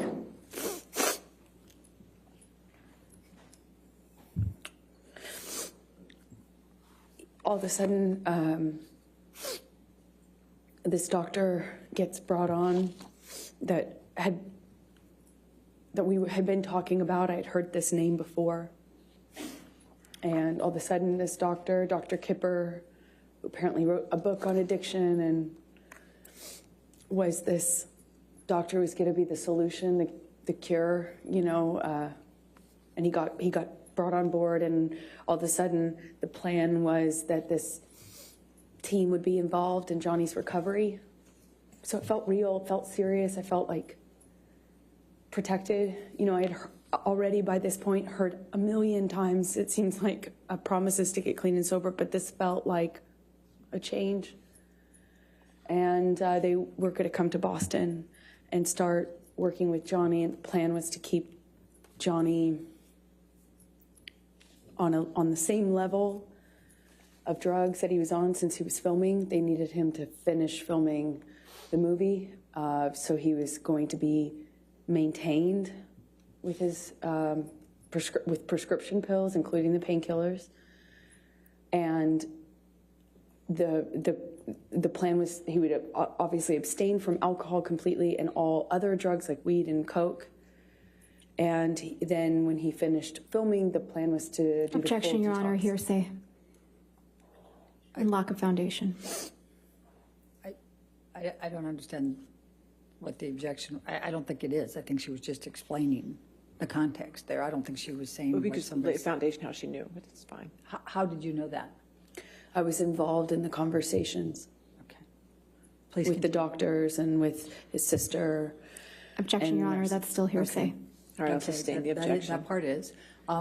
So what happened next?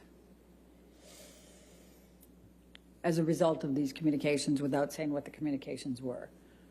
A nurse came to Boston where Johnny was. I just would come for short periods of time in between, on weekends from filming until I wrapped my movie, which I did, I think in May, if I am not mistaken. And then I went to Boston and I was there and saw a nurse was flown out to Boston, Debbie Lloyd, and I believe Kipper came out too.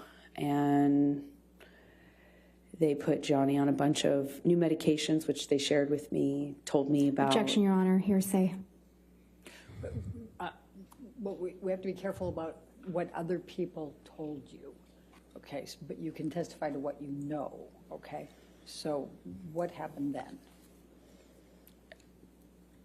I saw his medications change.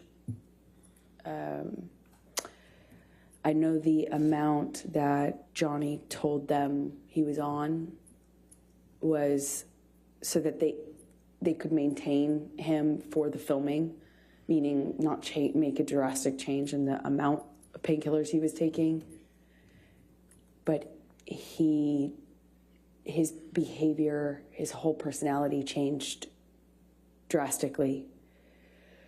He would be speaking to me, and at the time I was staying in Boston with him, having wrapped my movie, and he would, in mid-sentence, mid-word, fall asleep. One time I was sitting across from him, and he would come in and out of sleep, being awake, or completely what appeared to be asleep while talking to me, and he had a cigarette in his hand, and, Johnny constantly smoked, and he just sat the cigarette, as he fell asleep while speaking, down on his leg. They're hand-rolled cigarettes. They don't stay lit very long, thankfully, but, it was things like that, and I didn't understand it. Even though I had experience with drug use in my family, I hadn't seen anything like this. And it was so dramatic, the change, that I was trying to figure out with the nurses and doctors what happened, what changed, how we could explain the change and what medications were causing it. I knew there were new medications involved. So, I was constantly worried and in communication. And Johnny's behavior got worse and worse, more of this passing out, nodding off, waking up in the middle of the night, screaming, waking up in the middle of the night, sometimes crying. And the emotions would change from one to the next, like by the second. I remember we were on a long weekend when he was filming in Boston, and we went to this like a resort retreat hotel, and you know, he was just bawling. You know, it broke my heart. There was just a lot of changes, and I really didn't know. I felt so bad for him, and I thought maybe it was just what Kipper had introduced into the regime, the medications. But what I found out in that time is that he was taking about double the amount. Objection, Your Honor, hearsay. Was this your observation? I saw it. Okay, overruled. Thank you. Please continue.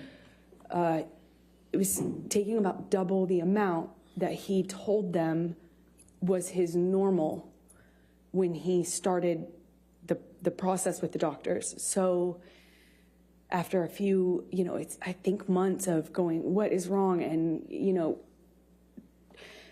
turning him over when he vomited at night or checking his pulse, there were, all of a sudden when I realized the amount was about double, I realized then he had been lying to them and me about the amount so that he could get extra high before he had a detox. But that I can't it was such an agonizing weeks, months. It was so agonizing. I don't know how long it lasted, but I was so concerned for this person, and he had just been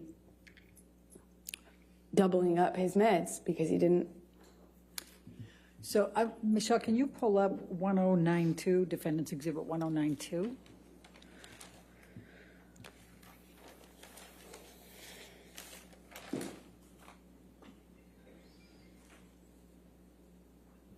Amber, did you take this picture of Mr. Depp? I did. Your Honor, I'm going to move the admission of Defendants Exhibit 1092. All right, any objection? No objection. All right, 1092 in evidence. You can publish. Thank you. And can you describe what's depicted here and why you took this picture? This was during that time when the prescriptions that he was on in the doubling up of the opiates got so bad that he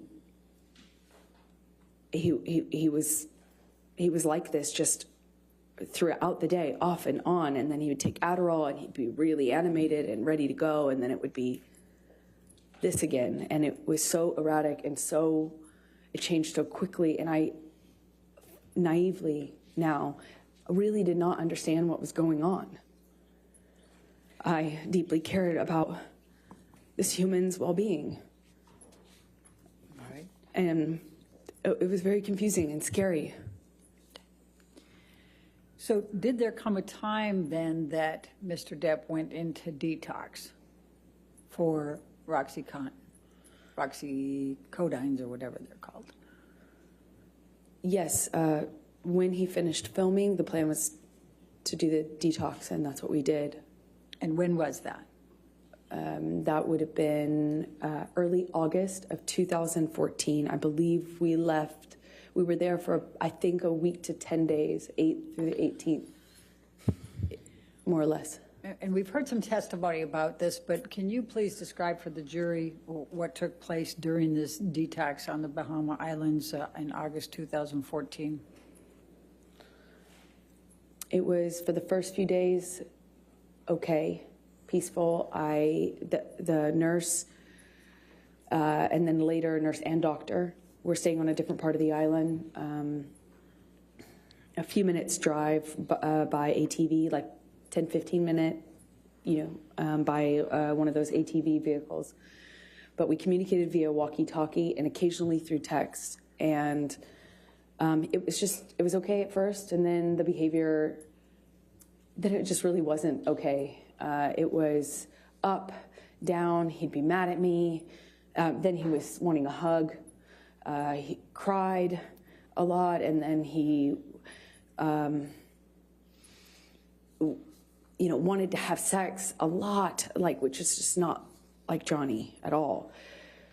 And it was just like that. It was just up, down, mood, and it was like I felt like I constantly was catering to the mood, that whatever he was going through at the time, I was just trying to adapt and kind of roll with it and provide support. I was taking his blood pressure. I was on a schedule and constant communication with the nurses about delivering the meds, giving him his meds at a certain time. I was just trying to take care of him. And a few days in, you know, I guess the effects of the detox really started to change. And it went from this like erratic behavior up and down to just really down or mad. He would burst into anger at me, yelling at me. I crossed the table. I walked away from it at the table. I crossed the table in a certain way, and he screamed at me about that and tried to overturn this table. Luckily, it was bolted down to the deck, but I remember him shaking it and screaming. And at a different point, he was really calm and sweet and thanking me. And then another, you know, he looked like he was balancing out, and we had a conversation, and he was saying he wanted to quit the detox, and he couldn't do it anymore. And I was trying to find the language to encourage him. You know, I was trying to remind him how much he wanted that, how much he had told me he wanted that, how much I was reminding him, he told me all the time, I saved his life, and he wouldn't be doing this without me. And I was telling him these things, and I was, at one point in our conversations, I told him about how... Objection, Your Honor, hearsay. Please try to continue without what you said, please. I said something to him, and he got so angry at me, he slapped me across the face. But he did it, like, while crying. It was the weirdest thing.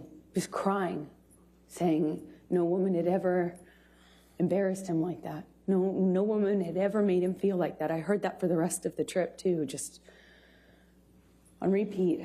And I felt bad. I feel bad. Still feel bad. But, you know, I didn't want to make him feel embarrassed. That's not what I wanted to do. It just was in over my head. I don't know how to detox someone. You know, I don't know how to help them through that. And I shouldn't have been there. You know, I don't... Why were you there? Because he asked me to.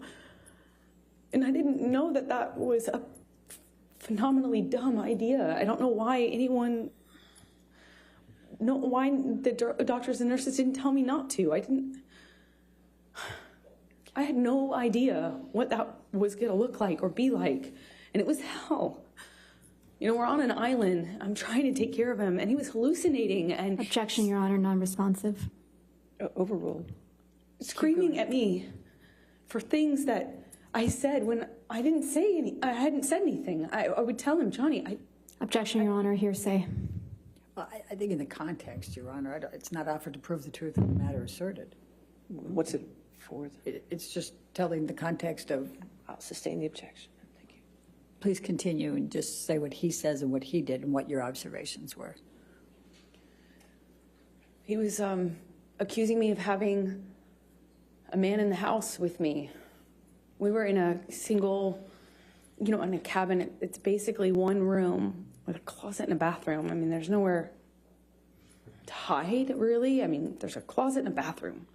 And he, at one point, told me that I was hiding somebody in the house. Another point, he was communicating with someone not in the room. It would yell at me and then yell at someone else. It wasn't there. And I tried to ask for what I should do. I didn't know what to do. It was terrifying and strange. The whole week was... So after you left Bahamas and finished with the detox there, where did you go from there?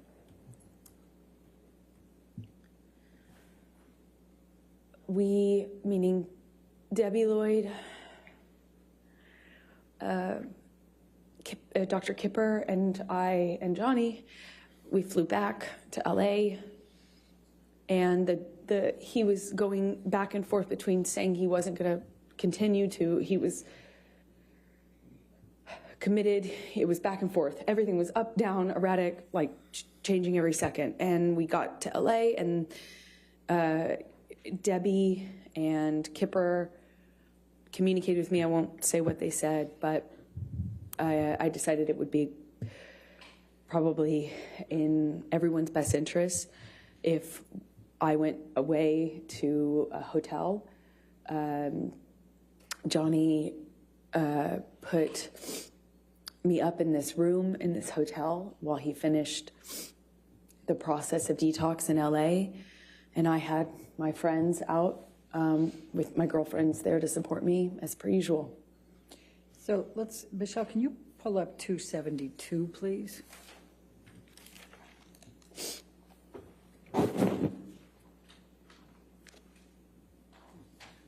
And after you both returned to LA, did Mr. Depp communicate with you by text while you were apart, while he was finishing the detox?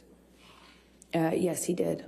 Your Honor, I'd like to move the admission of 272. Any Defendants objection? Yes, Your Honor, to the first message. Excuse me, Your Honor, to the You second. mean the response? Right. Okay. It's just present sense of impression, but I'm understanding Your Honor's Yeah. rulings on that. Okay. So If you want to redact it, can we that's fine. redact that second message?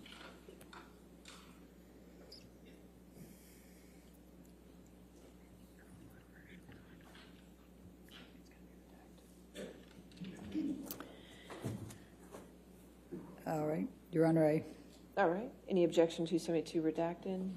No, thank you, Your Honor. All right, 272 is in evidence, and we will publish.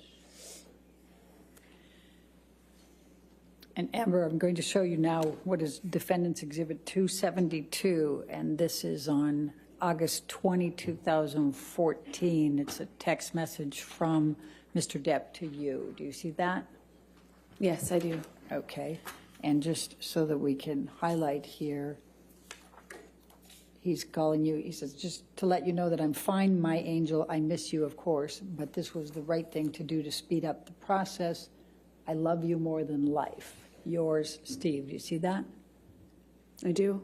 So what, if any, expressions was Mr. Depp giving you at this point that he was angry with you ever having to help participate with the detox or to be on the island or anything along that line? Objection, form, compound.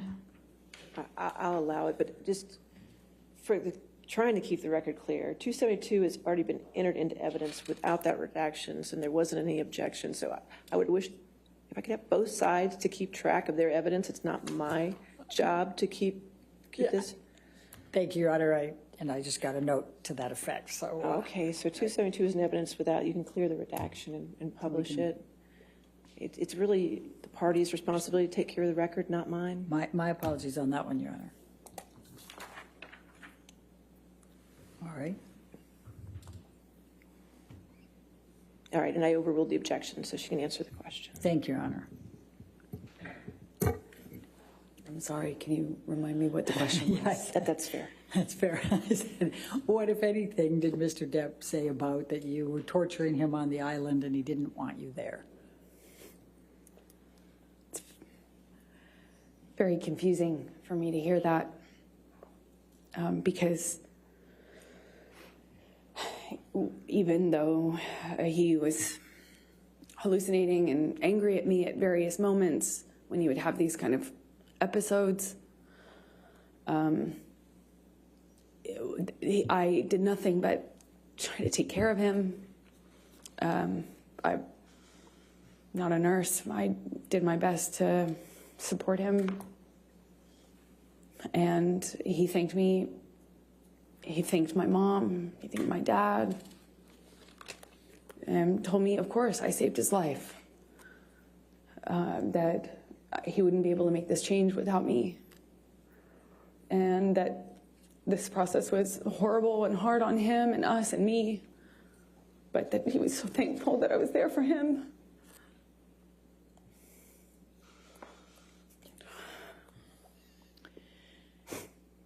Okay, we can take this down now, Michelle, thank you. And I'm going to take you up to September, October of 2014.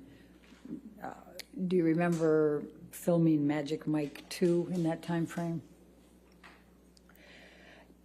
Yes, I do. And what, if any, connections did you have with Mr. Depp in that time frame? Well, I bargained with him about me doing the role. He told me he would call the actors. It was a mostly male cast. But I bargained with him. Objection, Your Honor, hearsay.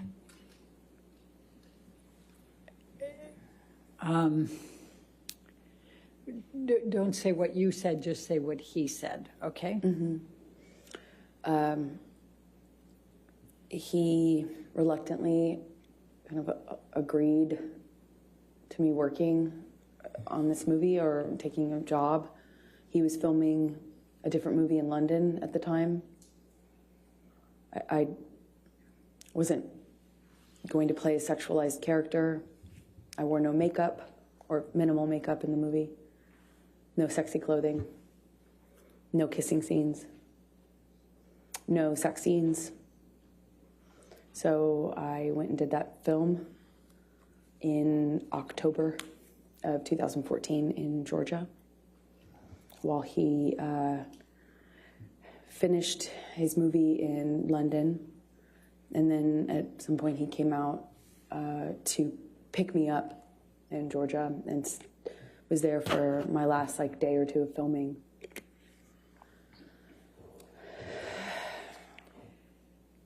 I'm going to ask you to turn to, Michelle, can you bring up 310, please? Defendants 310.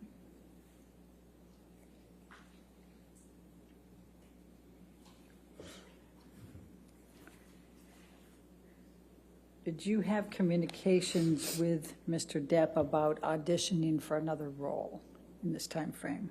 Objection, Your Honor. I'm going to object to the exhibit. That's hearsay.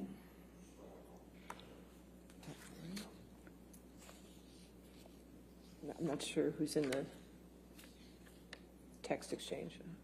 It is a text exchange, Your Honor, so, but the green is Mr. Depp. And the one I'm most focused on is on the second page, Your Honor, the top. The green bubble on the second page? Yes. All right, so just that text? Based on Your Honor's rulings, yes. Any objection to that text? No, thank you, Your Honor. Okay, if we can get that redacted.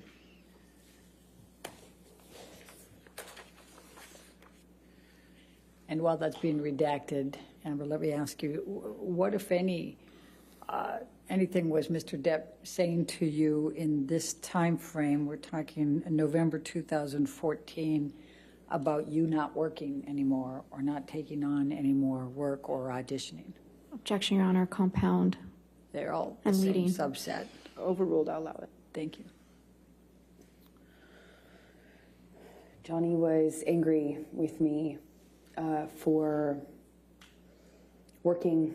I had finished my job and I needed to eventually find another job, meaning a movie, to work on, and he was furious at me for, he found, we call them sides, they're just pieces of an audition, pages, and he found something that had been sent to me to consider auditioning for, and he blew up at me for, yeah, I think what he said to me is that I didn't tell him, that I didn't ask him, and that because he didn't know about that audition that I hadn't done yet, that I had been hiding it, and was furious at me. I ended up not doing that audition, I believe. Well, there was a few, one or two in that time that I did I did audition for, and one or two that I didn't. Okay. I'm going to ask you now to take a look at what is Defendants Exhibit 310. Do you recognize this email from Mr. Depp? Yes, it's a text. Your Honor, I'm going to move for the admission of... It's in evidence, 310. Oh, okay. It's evidence with Thank you. redactions, so I published it. Please tell the jury about this text and the context. This was Johnny's response to me apologizing for having an audition. Okay. Thank you. All right, now I'm going to stay in November of 2014. And did there come a time that Mr. Depp told you that he understood that you were not going to accept any more jobs, that you were going to stop working? Well, Johnny said this to me in an argument, in a fit of rage is the best way I can describe it, and kind of alluded to me having agreed to not work anymore, which if you don't know me, is preposterous. There's no way I would agree to that. Although I did make concessions and gave up a lot of Objection, these Your Honor. fights. Hearsay. That wasn't Overruled. Thank you. Please continue. So he reached out to other people and to me to that effect. Furious at me for taking meetings. There was one in particular I wanted, one meeting I wanted to take because it was a project in development with a sci-fi writer. And I remember I wanted to take that. These things were just, they were just constant fights. But in between them, when things were good between Johnny and I, he would be, he would word it to me like, I'm trying to look out for you. You say that you don't want to be objectified, but you're doing it to yourself. But at first it was because I dressed a certain way or had sex scenes, and then it just got more narrow and more narrow and more narrow what I could do without being the blame for why the industry, Hollywood, the entertainment industry, was putting me in a box and objectifying me. So it became my fault. I mean, I believed it. I believed it. I adopted a lot of these changes myself, not because Johnny, said you have to do it this way, but because of all the other things that he said and did, I eventually found myself making decisions about my own career, about how I dressed, about how I wore my hair, how I presented, where my eyes were cast when I walked into a room. And I believe those were my own decisions. Amber, did there come a time in November of 2014 that you engaged in some couples counseling with Dr. Cowan and you and Mr. Depp? We attempted to. I had stopped seeing my therapist in 2014. I couldn't sustain seeing her and be in the relationship with Johnny, and I chose Johnny. Eventually, Dr. Kipper introduced me to his close friend, Dr. Cowan. And I met with Dr. Cowan and agreed to let them share communication about my care, my treatment, both what I said to Cowan and what I said to Dr. Kipper, who had become my physician as well. He also put a nurse on me that would be my travel companion, and that travel companion would keep tabs on me and report to Dr. Kipper, who reported everything to Johnny. Objection, hearsay. Calls for speculation. I'll sustain the objection. Okay. So tell us about the couples therapy in November 2014. So Dr. Cowan, this man who is friends with Kipper, who's treating me, agreed to see Johnny and I together. And I don't know how many minutes of that went on before Johnny stormed out, knocked something off the table on his way out, and rolled a joint in the bathroom before storming out of the office, slamming the door. All right. So I'm going to take you up to December of 2014, and specifically December 17, 2014. And I'm going to ask you to take what, if anything, do you recall of an incident with Mr. Depp relating to Clive Barker? He was the sci-fi writer that I liked. Well, fantasy sci-fi writer. I kind of had a dream project based on a book that I loved of this author. He's just a weirdo genius, artist, writer. And I had a meeting with him through another director about a piece of property he wanted to make into a movie. And I just remember I believe we were at the ECB. It was in December of 2014 when Johnny found out that I had this meeting scheduled, and was furious at me. Accused me of having this plan to sleep with this. He was mad that I was taking the meeting at this man's house, but the man was very ill, like terminally ill, and not able to leave his bed or his home. He was under home care and very ill. And the person who was introducing us explained to me how we had to meet, and I did. And that was a big problem for Johnny. At first, it was that he was concerned about my safety, and I thought that was sweet. And there is something that's I thought was sweet and romantic about that, but combined with the drinking, it was not very long before I was being accused of full-on having this other plan to sleep with the writer in order to get this part that I was already being, basically offered to develop. And it was just this, he switched from he was accusing me of having this ulterior motive with this director, the director having it with me, then with this writer. And the important thing I can try to get across in this moment is that nothing I said, no amount of explaining, apologizing, accepting, not accepting, agreeing to not go, nothing worked. Nothing changed. How mad he was at me and constantly telling me I had done something wrong to deserve what was happening. Until, of course, he takes it too far, hits me too hard, breaks too many things in the house, and then leaves, which was the pattern. And he would leave and not have to deal with the cleanup.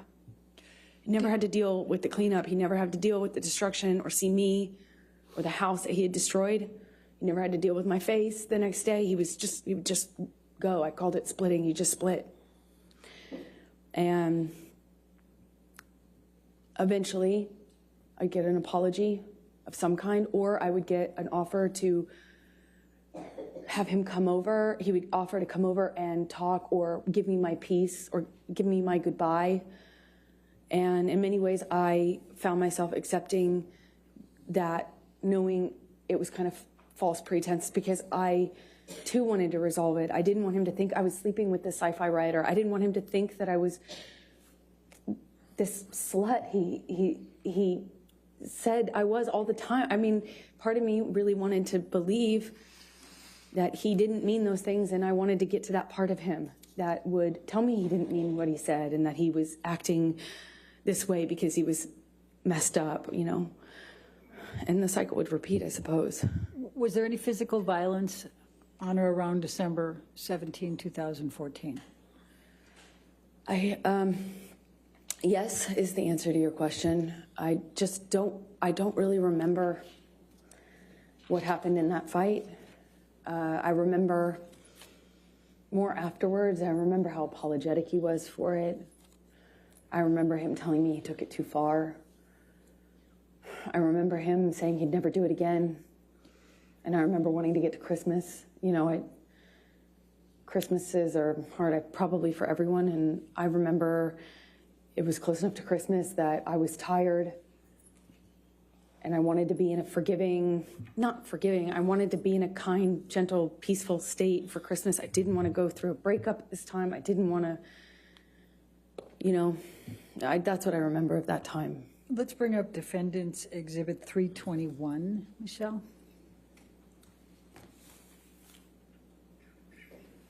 And this is on 12/17/2014. Is this a text message exchange between you and Mr. Depp?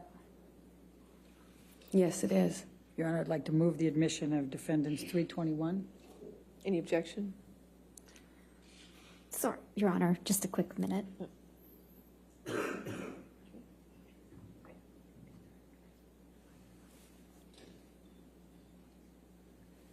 Your Honor, no objection. All right, 321 in evidence. You can publish it, please.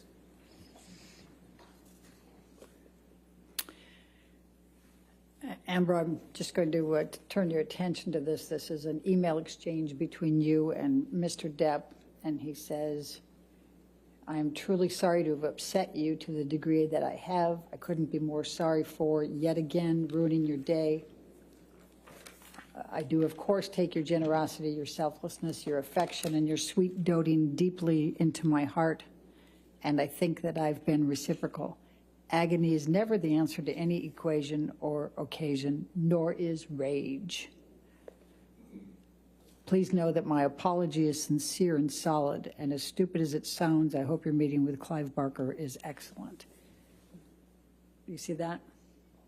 Yes. Okay, and then you respond, thank you for your words, and you indicate you just left Betty Sue's, that's his mother?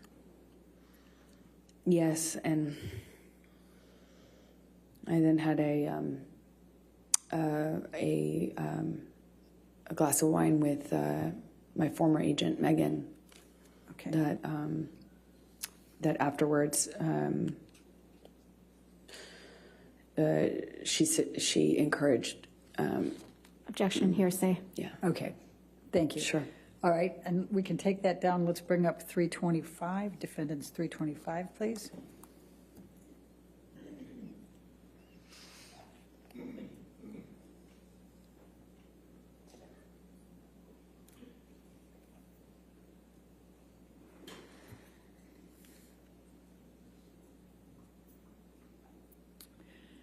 And this is an email exchange the following day, 12/18/2014, is that correct?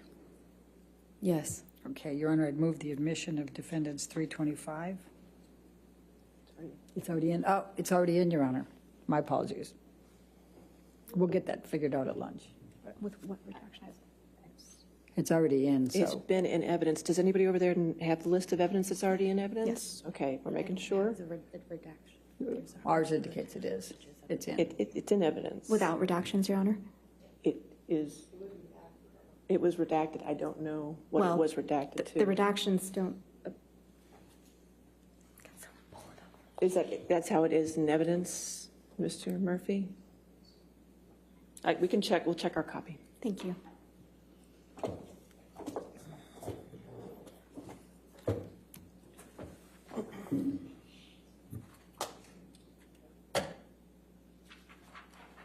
It's fine, Your Honor. We've confirmed. Yes. Thank you.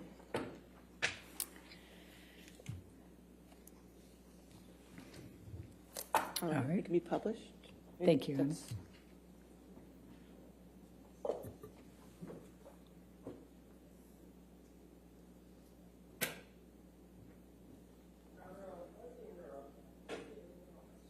You can't see it on your screen? All right, we'll take care of that during the break. If you could just share it there. Oh, get it? Okay, thank you. All right, go ahead. Okay, thank you. So this is from Mr. Depp, right? Says, it's a way, I've let it go too far, went too far. Do you see that? Yes, I do. I always regret it when I jump, or worse, when you jump. I don't want to be conditioned to continue that behavior. Therefore, I'll put in heavy work with shrink. What is your understanding of what he's referring to as shrink? Psychologist. Objection calls for speculation. Did you have an understanding of what he meant? Yes, I knew exactly what he meant. And what did he mean? Shrank is shrink. What did he call shrink? Johnny called shrinks, meaning of psychologists, therapists, shrank. Okay. I'm sorry for being less, for your disappointment in me, for my behavior. I'm a fucking savage. You see that? Yes. All right. Gonna lose that, gonna lose that. The devil is all around, right? Now, you respond to this. And of course, before you go there, and he says, I am well aware I should have been bigger at the moment and that it will never again manifest in negative experiences. It can be done. What a killer concept to visualize. Do you see that?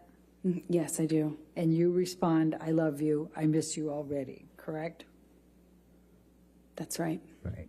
And what, if anything, is that consistent with the cycle that you have described? Well, the language he used after particularly violent episodes was savage, monster, devil. And so we ended up both calling his other side, the side of Johnny that would do and say unbelievably horrible things. It was very different from the other Johnny. That was, in my opinion, exact opposite. And this is typical of the apologies that I would get when he took it too far physically. I was encouraged because I thought it meant he understood that he could really hurt me. Sometimes I didn't think he understood how much he could hurt me. Physically, I mean. So after this, I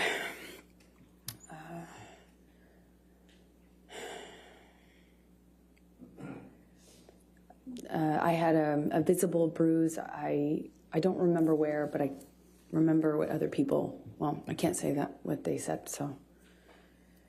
Anyway, and I, in these fights, would try to stand up for myself by December 2014. I was pushing back, I'd push him off of me, I'd try to hit his hands away. I tried to always get back up, which sometimes, not sometimes, almost always made it worse. Always seemed to provoke him. But I tried. And worse, I would yell at him, I'd scream at him. I'd call him ugly names. So ashamed of the names we'd call each other. It was awful. It was awful. We both got into that pattern. It was so, I felt so angry that this was happening to me, and it just felt so unfair, It felt like nothing I could do, felt like nothing I could do would change the sobriety patterns, felt like nothing I could do would stand up for him, and nothing I did made him stop hitting me. Nothing. So, I tried for over a year, maybe two, of just not responding physically, not responding verbally, just staring at him. I tried to freeze. I tried to go to a different place. I would try then lashing out verbally. I would try to threaten that if he hit me again, that I would call the police. The police were called several times, but I tried to do everything. I even threatened to leave him, and tried to leave him, and nothing was working. And I think by this point in our relationship, we're both saying awful things to each other, screaming at each other, and unfortunately, when Johnny would start hitting me, he'd just win. I don't know how else to describe it. This might be a good Okay, that's time for good. the lunch break. All right, ladies and gentlemen, we'll go ahead and take our lunch break at this time until 2 o'clock. Please do not discuss the case or do any outside research, okay? Thank you.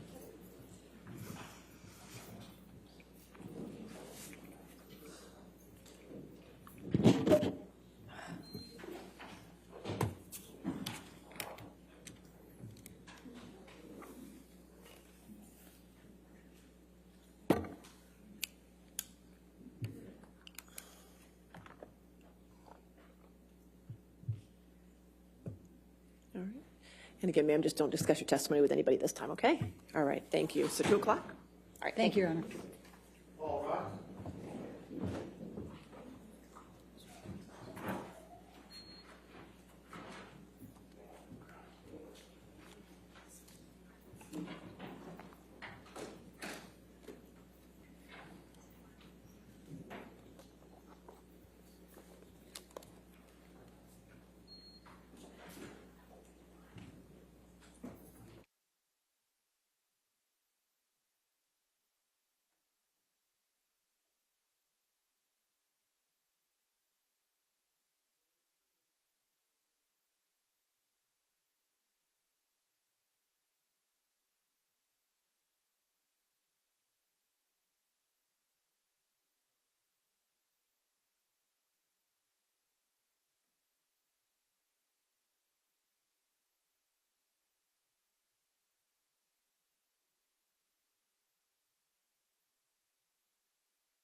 Please come forward.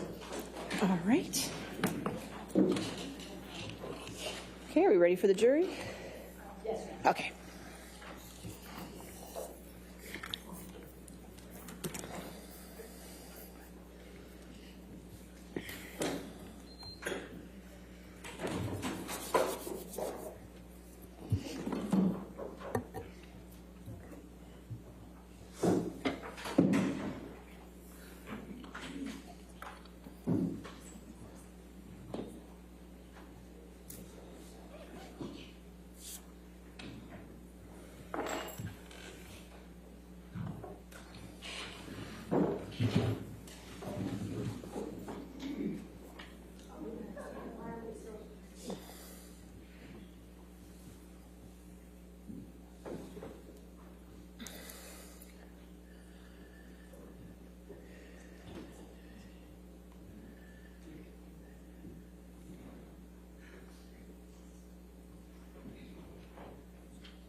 All right, thank you.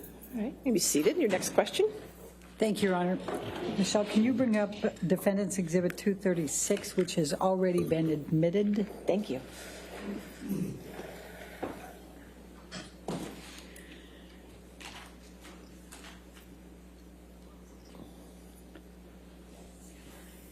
Amber, I'm jumping back to the Boston plane incident just for a moment. We had a lot of different texts and a lot of exchange, but I just wanted to point out to you, this text message is from Mr. Depp to you, correct? Yes, it is. And this is on 5/25, the day after the Boston plane incident? That's correct. All right, and he is saying, once again, I find myself in a place of shame and regret. Of course, I am sorry. I really don't know why or what happened, but I will never do it again. I want to get better for you and for me. I must. My illness somehow crept up and grabbed me. I can't do it again. I can't live like that again. I know you can't either. And I will for both of us, starting today. I love you. Again, I'm so sorry. So sorry. I love you and feel so bad for letting you down. Do you see that? I do. And was that the message that you testified to, that he gave you? Yes. Okay. All right, now I'm going to jump back to where we left off. We're up in January of 2015. Danish girl, you're filming in London, is that correct? Yes, that would have been January 2015. Okay. Now, we heard some testimony from Isaac Baruch earlier about a telephone call that you had with Mr. Depp. Do you recall that call? I do. Can you please tell the jury and remember to tell them what Mr. Depp was saying on that call? And you can give the back. I didn't mean to cut you off on the context. Go ahead. Is it okay to... The nature of the conversation was pleasant.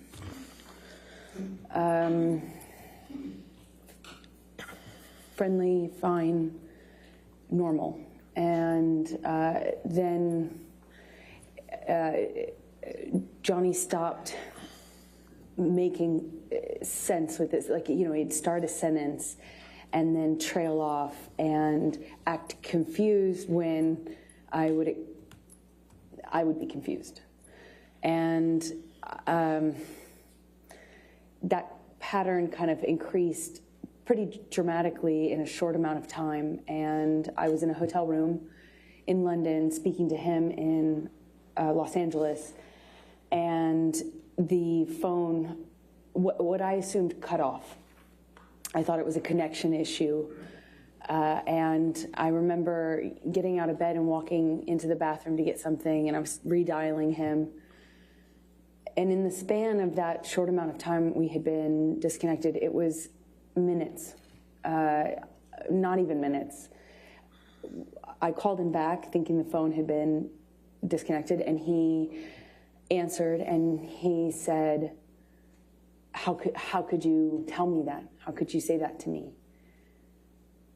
Who the fuck is he? Who the fuck is he? And he asked me that a few times. And I was so confused. I didn't understand what he was talking about. I expressed that to him. He says, "Who is the guy, the one in New York that you're fucking?"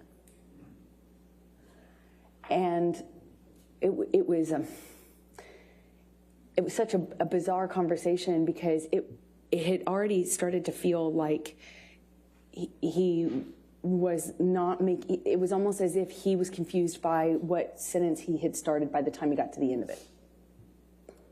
And then all of a sudden he tells me that I have just told him that I had a boyfriend or a lover in New York, and he's accusing me of having just told him about it, which was crazy. To me, not only was that not accurate, I would never have communicated with him like that. More or less called him on the phone to do it and then call him back and wonder what the connection issue was. It was just the most bizarre thing. But he was so worked up, incoherent, and accusing me of having had this conversation with him.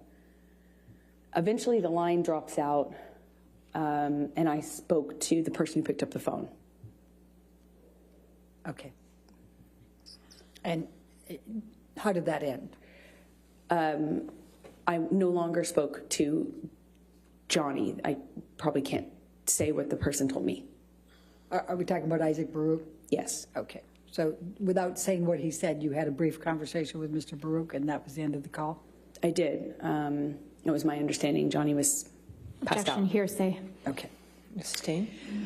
All right. January 25, 2015, Tokyo. Please tell, it's the premiere of Mordecai, correct? Did you accompany Mr. Depp to Tokyo for the premiere of Mordecai? I did. When I was... Please tell the jury about that trip. Well, I had just started to pick out the wedding dress right before that trip, and plans were moving for us to get married shortly after this trip. So we took this trip to promote his movie. I went with him. We got in an argument in the hotel room, and I said, I don't remember what I said to him, but I said something snotty to him that provoked him. It provoked him, and when I walked into the hallway, he grabbed me by the arm and slammed me up against the hallway wall, and I kind of struggled with him, tried to push him off of me, and I managed to get out of his grasp enough to take a few steps, and I kind of curved around and went into the closet. And by the time I made it into the closet, he had me by the hair, and what felt like he was just wailing on me, but in a really sloppy way, like hitting the back of my head, and kind of wrestled me down to the floor. I mean, it felt to me like I didn't even have a fair shot, because I wasn't facing him or looking at him. I was walking away from him. Or else, I would have at this point even I would have tried to defend myself more, but I didn't. I kind of felt like it didn't see it coming, and he just wrestled me down to the ground. And I remember he was screaming at me. I mean, like really screaming loud. And what I remember of that is trying to get up and him kind of wrestling me back down, and at one point put his knee on my back. It was kind of like kneeling on my back. And I just had this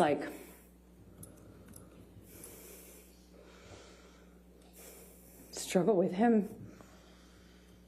And I look at him, and he's still got his glasses on.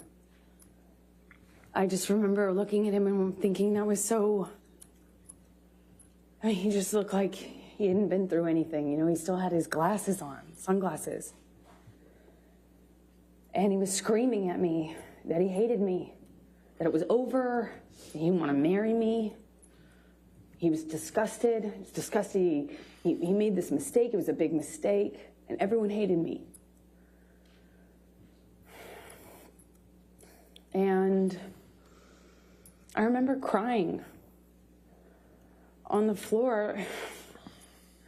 Just, more than anything, I was heartbroken.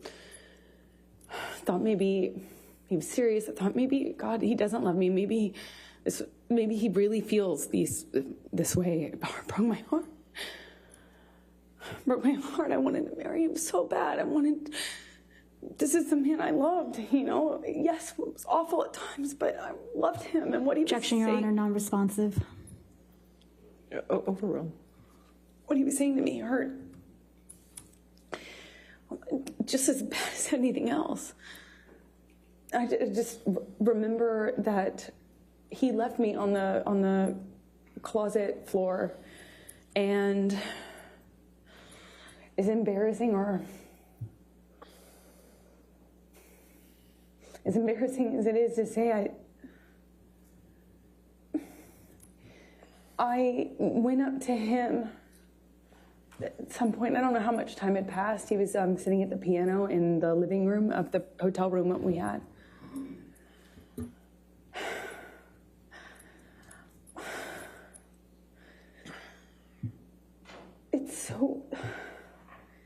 I know it may be hard to understand. It's hard for me to hear myself say, but I just wanted it to stop. I wanted things to just be okay.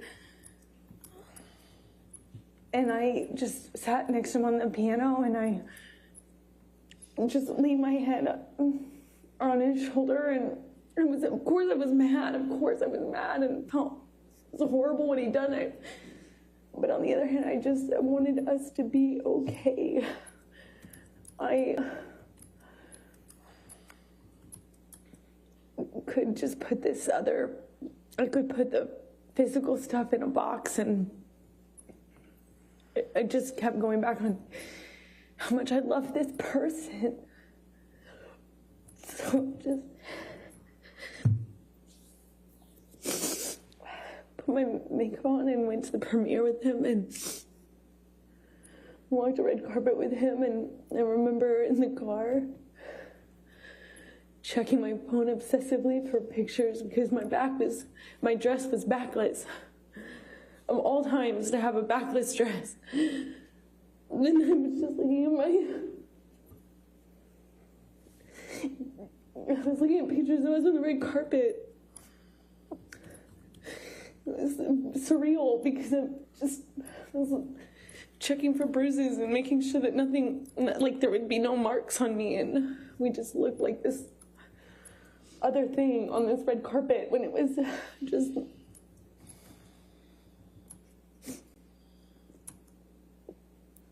It was not like that. It's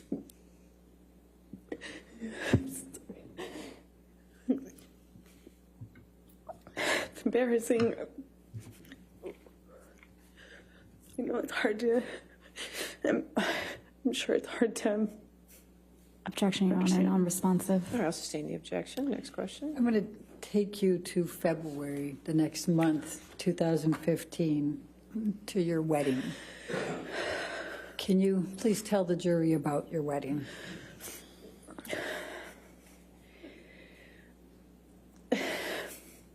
So we get married in Los Angeles. I get a sense that it was wedding, running around Los Angeles. I was getting married that day, and I remember running around, I went to therapy, and, got ready, and Johnny and I met at the Penthouses downtown, and I wore a white dress and a veil. I had bobby pinned in my hair. And I walked out of that penthouse. I met with Johnny in the hallway, and I thought he looked so handsome, and he seemed happy, and I felt we were making the right decision. I was so looking forward to having this. I thought we'd get married and we'd have stability, safety. So we get in the car, we get into actually Johnny's car, and for the second time since I've known Johnny, he drove drove us in his truck. It was weird being in the car with him alone. You know, we didn't have that. And we drove to his mom's house, and a justice of the peace arrived, looking kind of surprised. And she married us in the living room of his mother's house, Betty Sue, with our families together. My best friend, my mom, his mom. We ate food with the kids. They were there. And we had a wonderful evening, and then got up and got on the plane either the next morning or the day after, and flew to Johnny's Island. And we had what we had planned for the better, we had planned for the better part of a year or so, maybe 8 months, for this 3-day wedding on his island with our close friends, about 12 people, maybe 15 people. We had these little houses built, like not tents, but not houses, these little, for the guests. We had them built and designed on the island, and we had people come out, and it was magic. I was marrying the love of my life. It was complicated, but I thought it was the love of my life. And we had our friends and family out, and we had this 3-day event. The first night of which was supposed to be he and I separate with our relative parties. So me with the bridal party and him with his fellas. The bridal party, we had planned to do a cuddle puddle, have mushrooms and drink wine, and have our own girl party separate. And then the next day have the wedding festivities. We were going to be married around sunset, and on this beach, not the beach that Johnny had named for me, although I think we originally planned on having the ceremony on that beach, but it was changed at some point to the other beach, and we walked down the beach aisle, and said our vows, and the sunset behind us, and we took pictures with our family, and we shot the bird, meaning the middle finger, up at the paparazzi helicopter plane circling around us while we were on the altar. And we danced and celebrated. And then I left the island because I had to go work. When you say you left the island and you had to go to work, what were you working on that required that? I was filming The Danish Girl in London, which is the film that I had been in London for in January when Johnny was hallucinating on the phone with me. I was there doing kind of prep work for that film. And what, if any, film was Mr. Depp going to at that point? Well, the plan, why we did the wedding when we did it, is because he had always had this commitment to do Pirates 5. And he was going to shoot that in Australia, and I was going to shoot The Danish Girl. And I started The Danish Girl in early February, and he was going to fly out mid-February to Australia. So his movie was going to take the majority of the year, meaning until August. So maybe longer, so that the plan was to do it when we did it so that we didn't have to wait until the fall of the following year. So shortly after I left, Johnny returned to Los Angeles, and then flew from Los Angeles on to Australia to shoot Pirates 5, excuse me. Okay.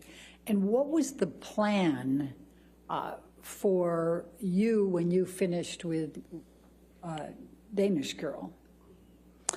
The plan was always for me to wrap on my movie and then come and join him in Australia, where he was filming Pirates 5. Okay, and when approximately was that? That was March 3rd. March 3rd that you wrapped, that you finished with Danish Girl? I believe, I can't recall the exact date, but I believe it was around that time, yes. Okay, and then tell the jury, where did you fly to get to Australia? How long of a turnaround was it for you to get to Australia? It was about 24-hour, I think it's about 24 hours. I could be mistaken on the exact amount of time, but I remember it's quite a distance from London. I was filming in London, he was filming in Australia.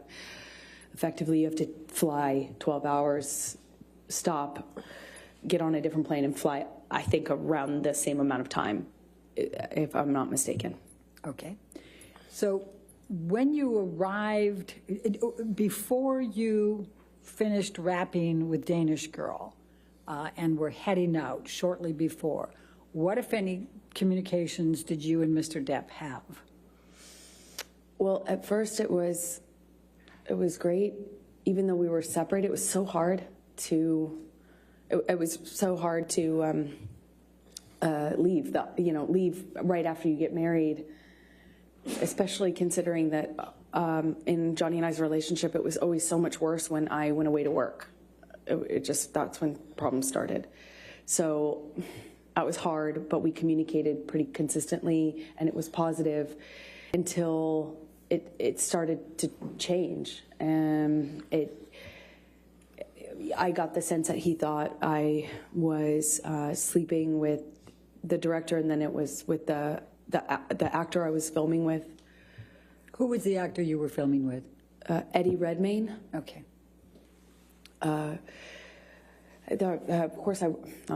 was not that it mattered, but I could do my best to field the accusations, and then they would kind of subside, and I thought things were okay.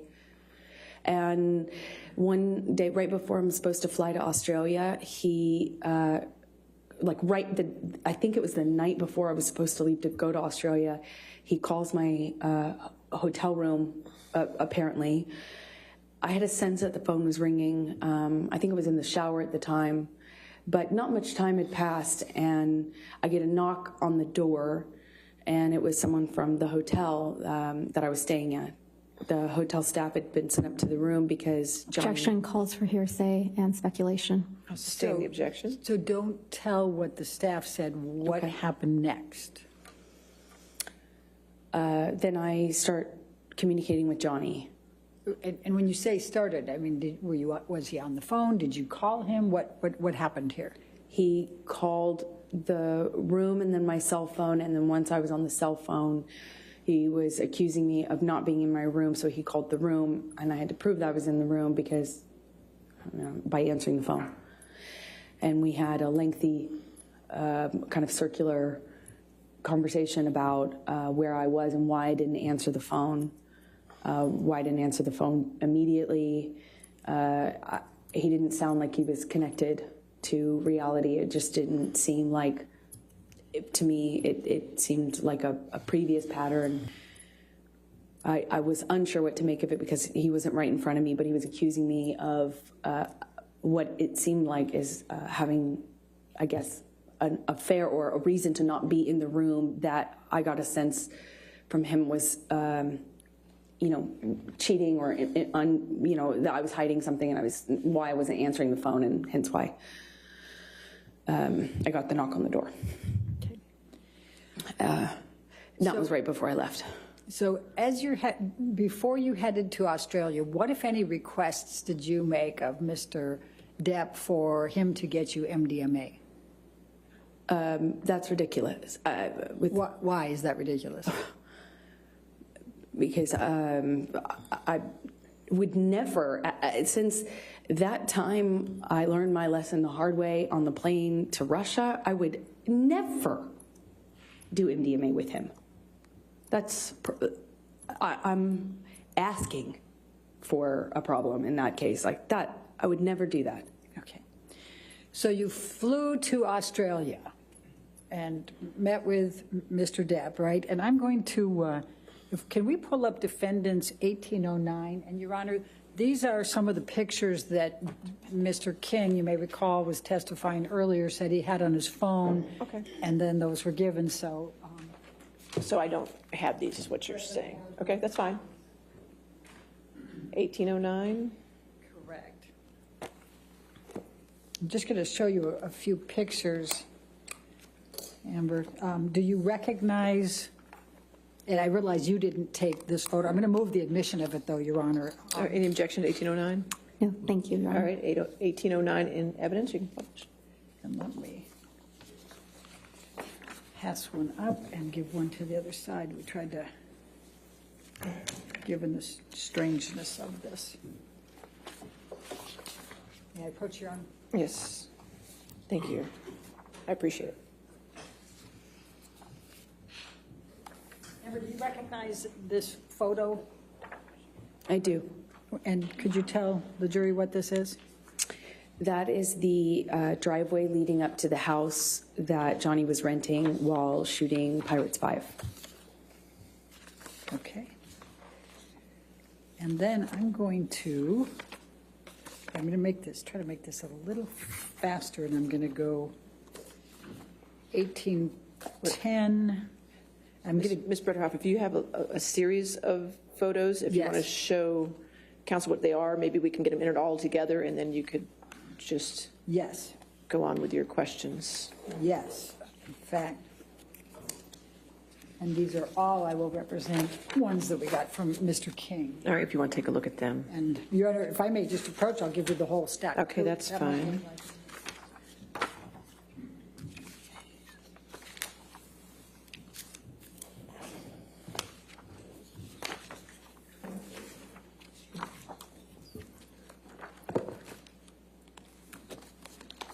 We can keep that up if you want.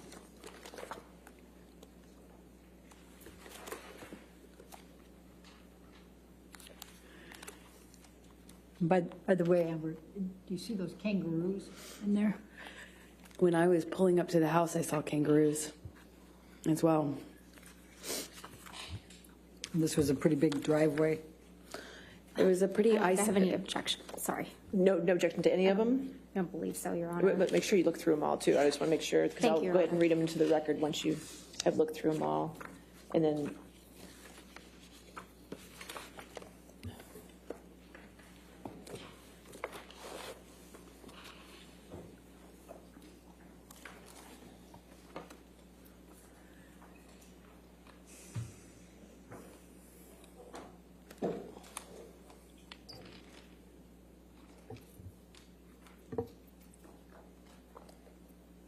Thank you, Your Honor. I've reviewed them. I have no objection to All any right. of these photographs. So we'll enter into evidence defendants 1804, 1805, 1806, 1807, 1808, 1810, 1811, 1812, 1814, 1815, 1816, 1817, 1819, 1820, 1821, 1825, 1827, 1828, 1829, 1830, 1831, 1834, 1835, 1837, 1838, 1839, 1840, 1841, and 1842. Did I get them all?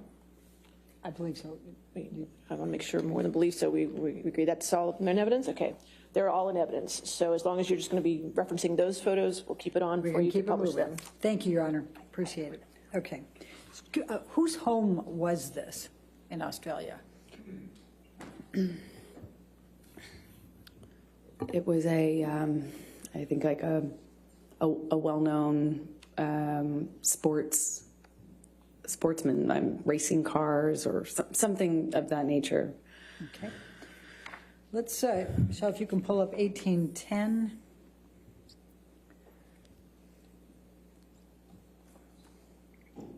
Is this another picture from that home? Yes, that looks like it's the view from the bathroom. Okay. And then let's go, Michelle, if you can pull up 1811.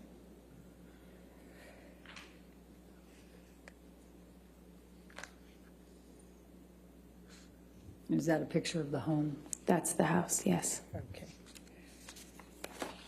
And let's go to 1812.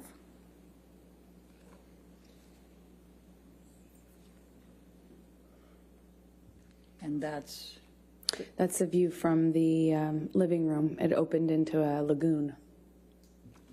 okay. And then let's look at 1813.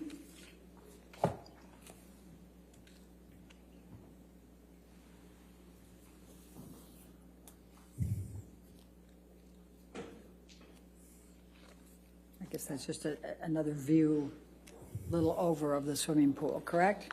Yes. Okay, and then let's do one more, 1814.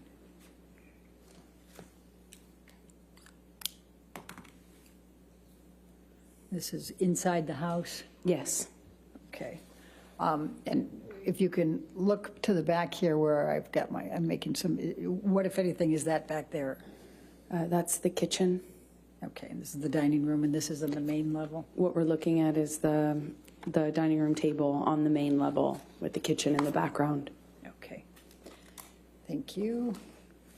Now I'm going to ask you to take this jury through your experience, what happened in Australia once you arrived there.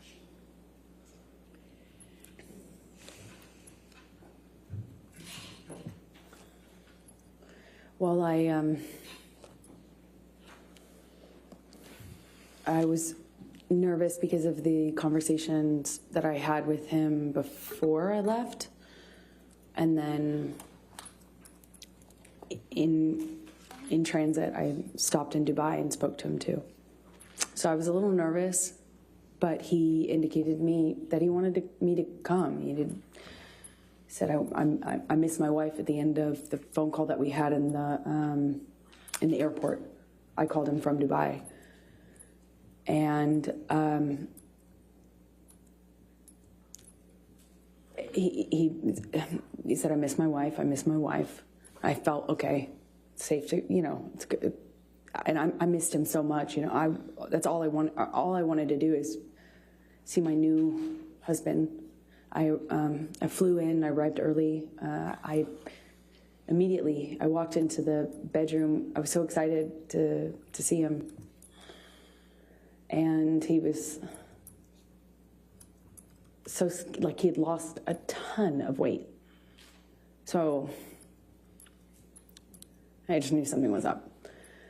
And he kind of quickly, kissed me and kind of, we had some interaction. It was brief. He was leaving to go work. He had to work that day. But then after the plan was he would come back, which he did in the evening, and then he was supposed to have a 3-day weekend, a long weekend. So he comes back that evening, and the chef had kind of prepared some things for the fridge, mashed potatoes, I think spinach as well. There's some steaks in the fridge, but he had kind of prepped some of the sides. And I was looking forward to having this kind of, our style at-home date. We'd just been, we're a new married couple. We hadn't seen each other for basically a month after getting married. And I start dinner and am happy to see him. And at some point early in that evening, he pulls out a bag of MDMA. I asked him what it was, and he told me it was MDMA. And I was surprised because at the time, that was there was no question mark as to how I would respond to that, or so I thought. It's like, why would you even think that that's okay? He had already gotten clean and sober. I was, touch and go, but for the wedding, he was drinking Beck's. I think at some point he did have wine on the island, but it wasn't an issue, right? Just moved ahead. So I was surprised that he would even pull out this bag and, well, frankly, not hide it from me. And he kind of seemed to suggest that we should do it together. And I was like, absolutely not. Like, I just got here. I want to see you. I want to spend time with you. It was the exact opposite of what I expected, what I wanted. And it just seemed delusional at the time to me that he would even suggest this to be something that I could participate in with him. If you had been through what I had been through at that point, it's crazy. And at some point, he drinks in front of me. At first, I think it was like a Malbec or a wine or something. And I remember we hadn't, it kind of started an argument. And that was upstairs in that room that we just looked at a picture of, by the sunflowers. That's more or less where we were standing, just closer to the kitchen. And we get in an argument, and I shove past him, just stomp off. And he grabs me, and we have an argument about me walking away, and am I walking out of this? And in my head, I was like, I actually wasn't thinking of leaving yet, but that would later be going through my mind. We had a brief interaction, and I don't remember the exact sequence of things. I wish I did. I have a lot of flashes. It gets a little bit more confusing from my ability to recall everything in a linear way a little later on as things got crazier.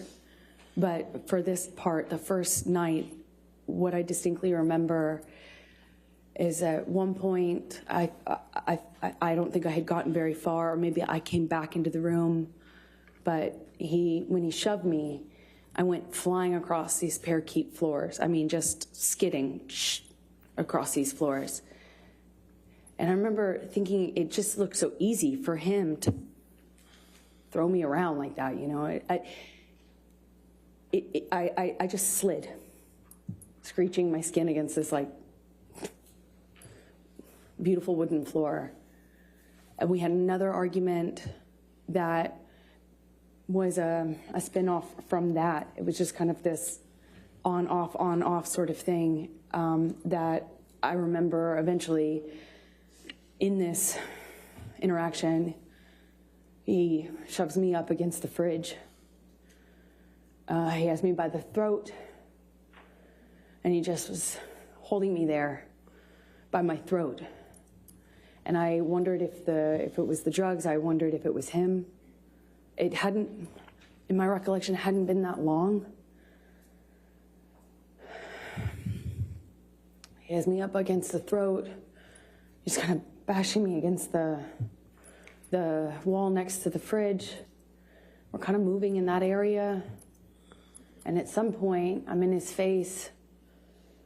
And I don't know if he had let go of my neck or loosened my grip, but I remember slapping him across the face, screaming at him. He's screaming at me. I got my hand free when he tried to grab me when I walked off. I stormed off. I slammed the door upstairs. I don't know if it was in that instance or if it was in a later one that I eventually barricaded the door.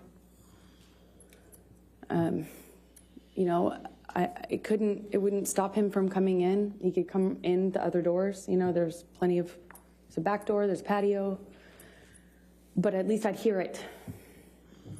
And this is March 2015. By this time, I'm being medicated by his doctor. He's giving me anti-anxiety meds.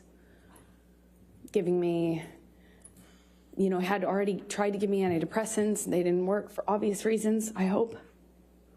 I wasn't sleeping. I had insomnia. I'd wake up with panic attacks. I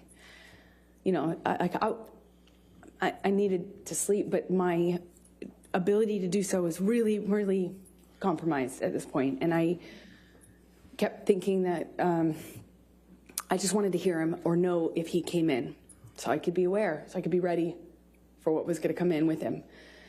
And at some point I go back downstairs. I don't really know at what point I gave up and stayed behind my barricaded door, but I managed to go to sleep. I took some sleeping pills.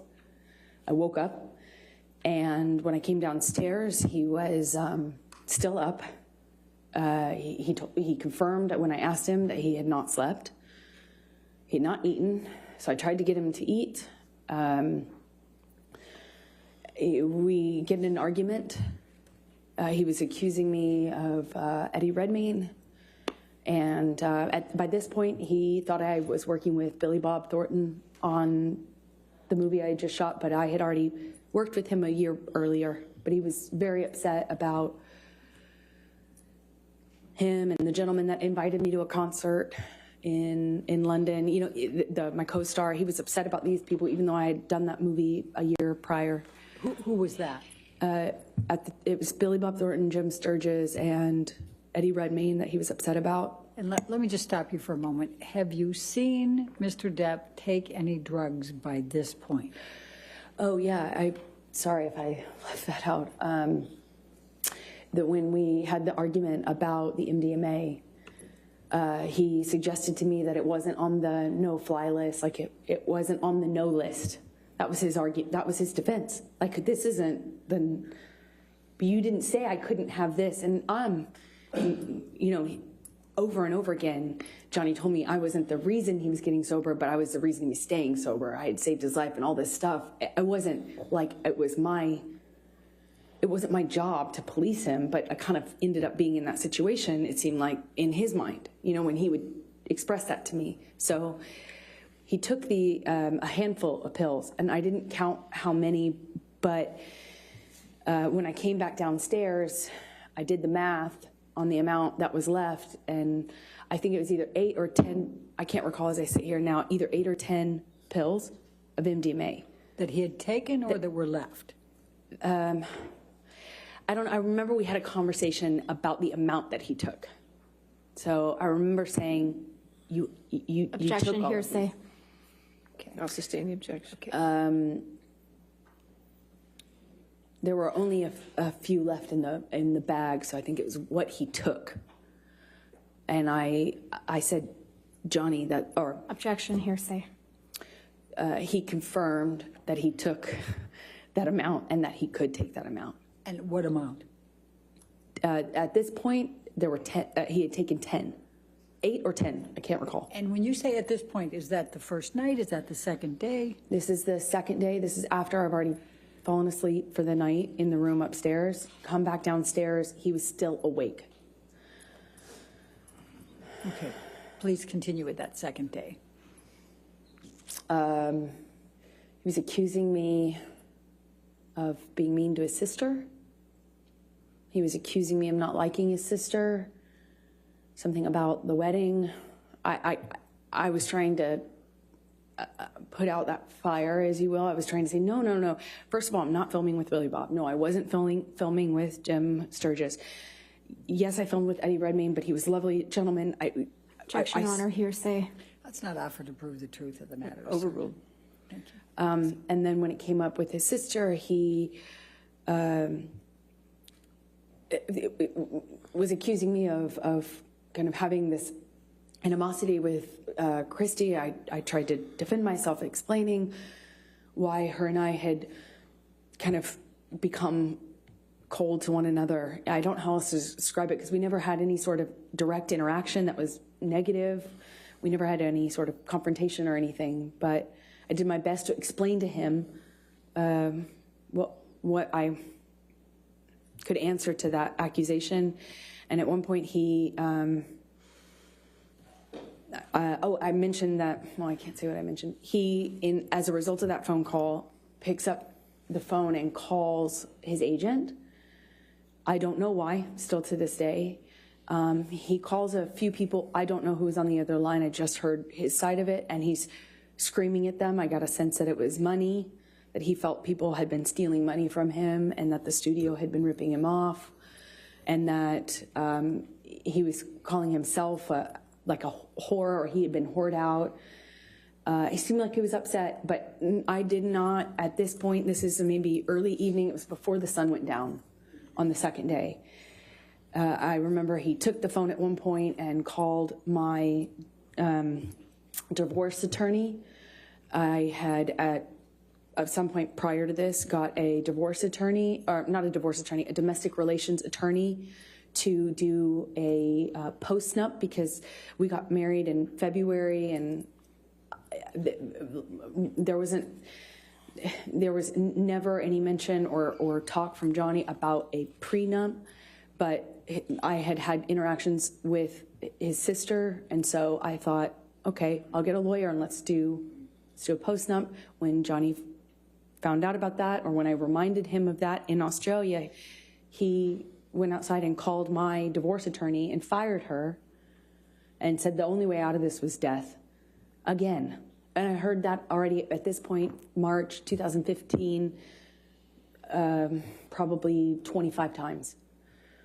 So he's screaming at her. He calls his agents.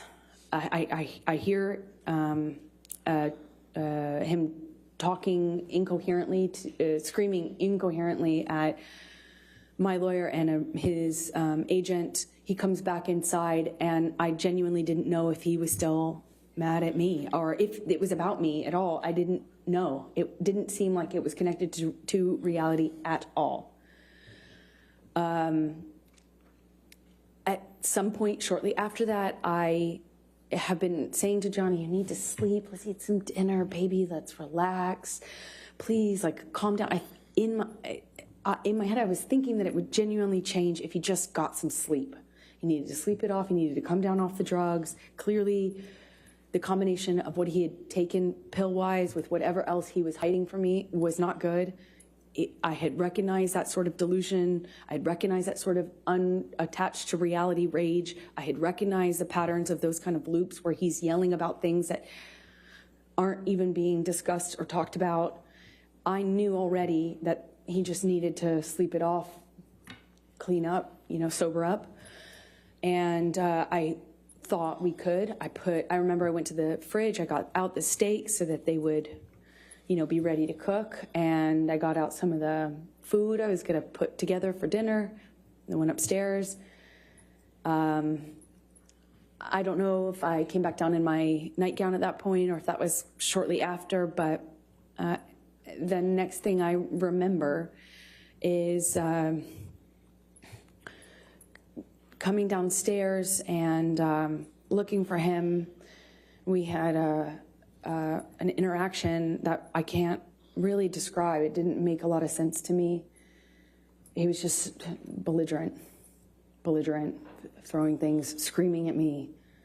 And I realized I was back on the chopping block. I realized it was back. I realized that the arrows were pointed at me again. And I tried to defend myself. I was explaining, trying to say that. Objection, Your Honor, hearsay. It was not for to prove the truth of the matter. She hasn't even said it yet, but try not to say what you're saying unless it needs it for context or something. Try to say what he's saying. I'll sustain the objection. Okay. He was just belligerent. I don't know how to describe to you because it wasn't making sense. It wasn't making sense. I don't know how. I don't know how the immediate next string of the next part of the violence actually even initiated, but again, he has me up against the wall, and I remember this time he slams me up against the wall hard. I mean, I hit my head hard. And this is a wall next to the, I say kitchenette, but it's more of a bar. I remember there were these cooling fridges, and I remember kind of being slammed up against those. I remember pushing him off of me. I remember the name calling, the whore, the slut, the fat ass. I remember a lot of name calling.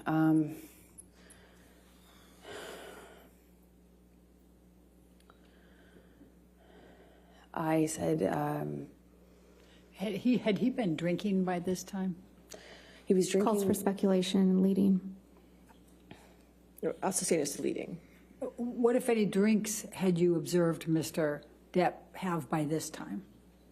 Well, I had already seen him drink right in front of me. He took a big swig out of a wine bottle upstairs right in front of me as in a gesture of, like, looked right at me and took a big swig out of it as a, like a show for, did it right in my face to make a point. And then when I came downstairs, he was drinking from the bottle. I don't know what kind of liquor. I remember there was another bottle open, and I was wondering why he was drinking both. But at some point, he had me up against the wall next to the cooling fridges, and I remember slamming my head up against the thing. He had me by the neck, squeezing my neck, and it got really nasty. It went from like, oh, no one likes you, no one likes me, everyone warned me about you. That's what it was. He started to tell me that everyone had warned him about me, and that he wished he had never married me, wish he had never met me. No one liked me. It sounds childish, but I remember feeling really hurt. And then at some point, I shoved him hard to get him off me. And he shoved me back, and he said, "Do you want to go, little girl?"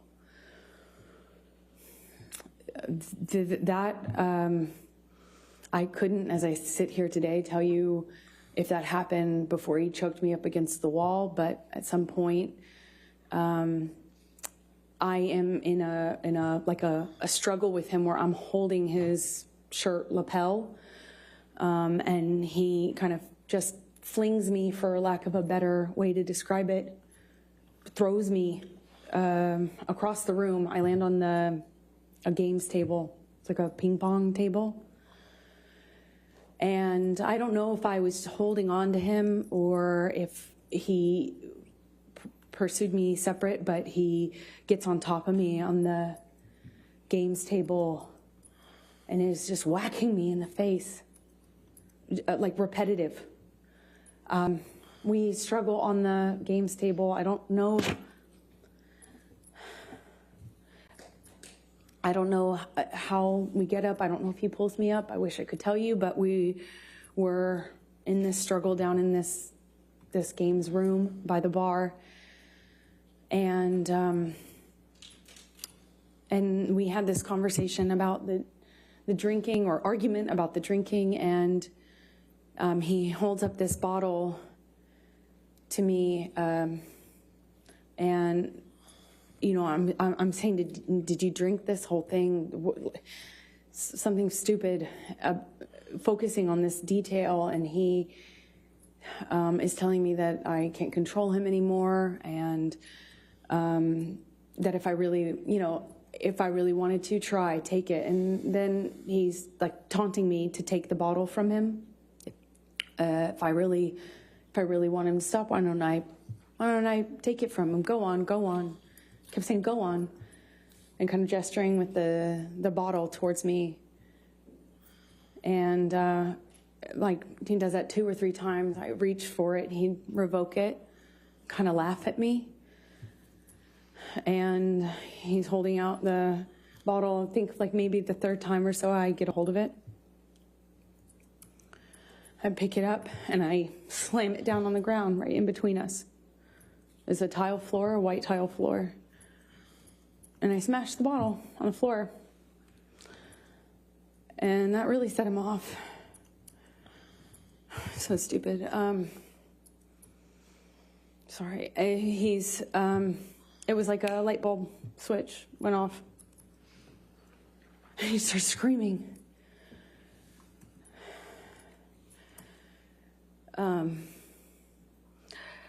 I don't know if he backhanded me or hit me normally. I don't really recall, but I remember it sent me down to the ground.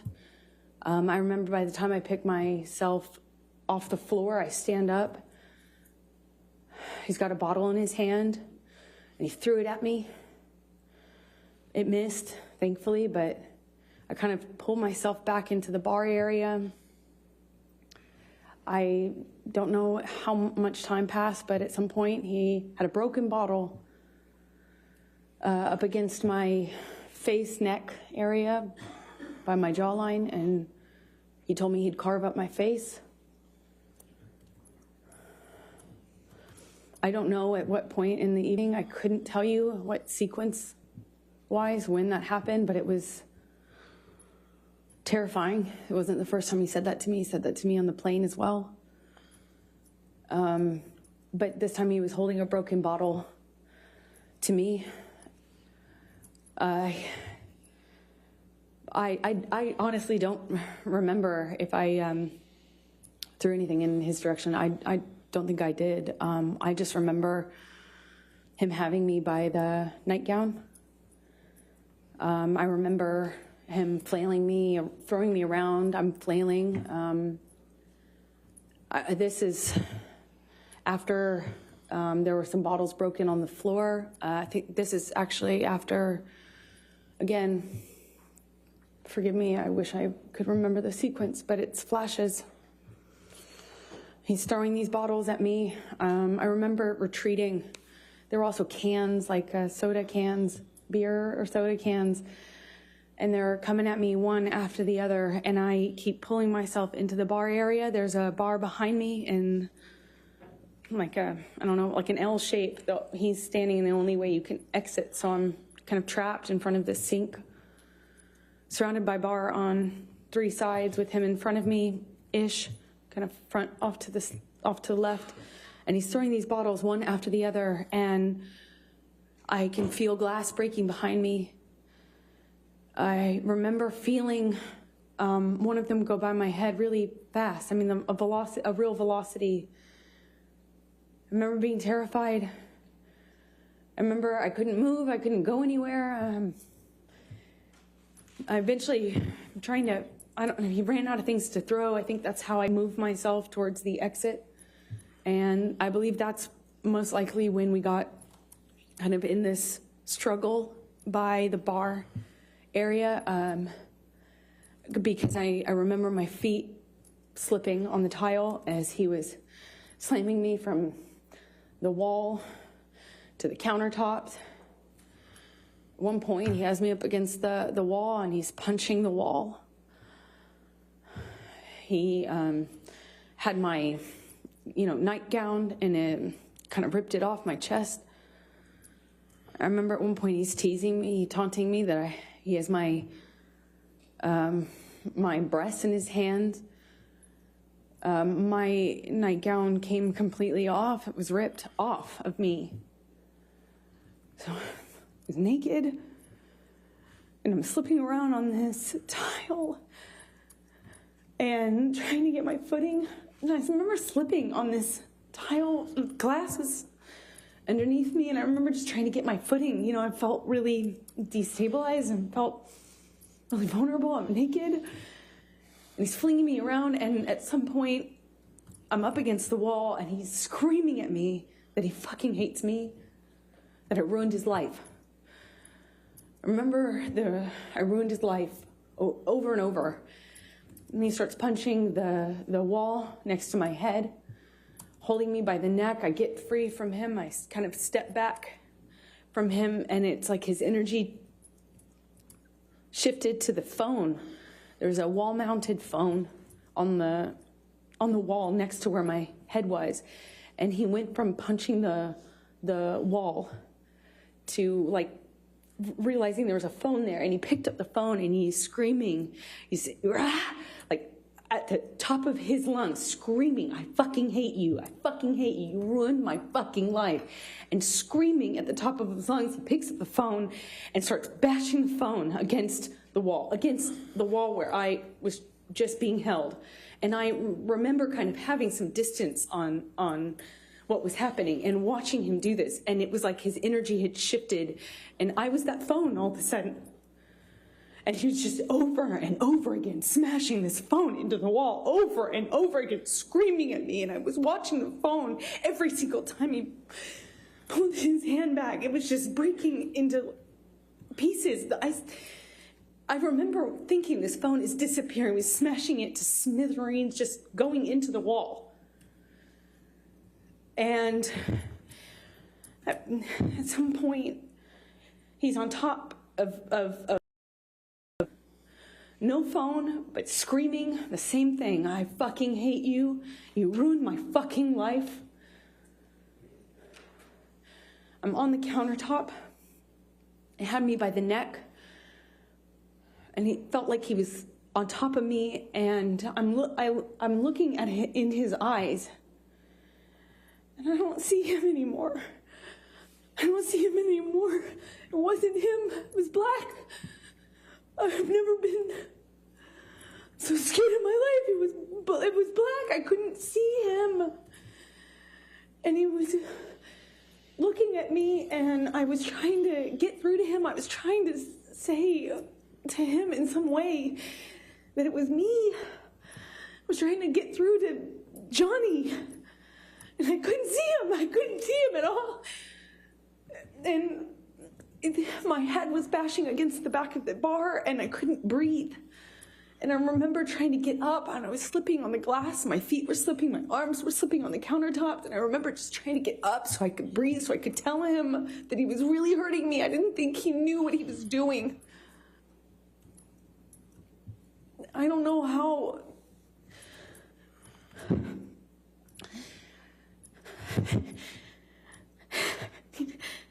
Sorry.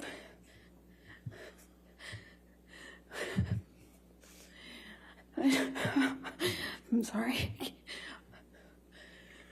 I couldn't breathe. Please. I don't know. Please, I don't want to do this. I don't want to do this.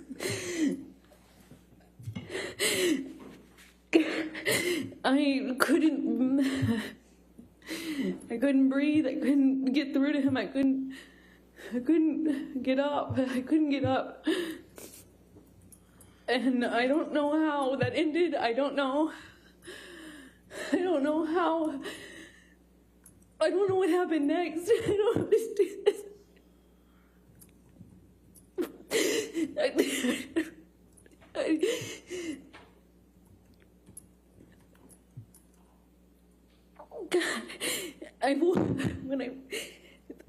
The next thing I remember, I was bent over backwards on the bar, meaning my chest was up. I was staring at the blue lights, and my chest was on this, my back was on the countertops, and I thought he was punching me. I thought he was I'm sorry. I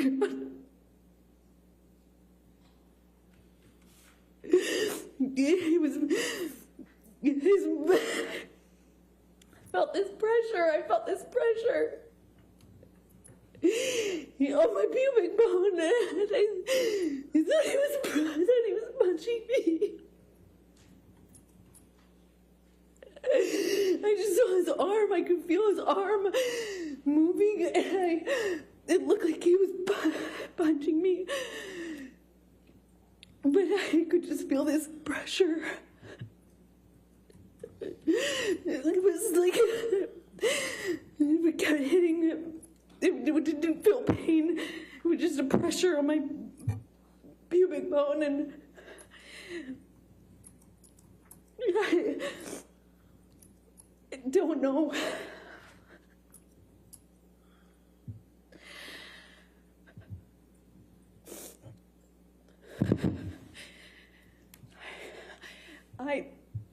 I don't remember I said. I just remember being really still, not wanting to move. I remember looking around the room. I remember looking at all the broken bottles, broken glass. And I remember that it's just not wanting to move because I didn't know if it was broken. I didn't know if the bottle that he had inside me was broken. I couldn't feel it. I couldn't feel it. I didn't feel pain. I didn't feel pain. I didn't feel anything. I didn't want it. I looked around and I saw so much broken glass that I didn't know if he would know. If he would know, I didn't know if he would know if it was broken or not. And I just remember thinking, please, God, please, I hope it's not broken. I don't know how that ended. I don't know how I got off the countertop. I just remember it being in the bathroom. I remember retching. I remember the sound my voice was making. I remember I lost control of my bladder. I remember just retching. I remember there was some blood on the floor.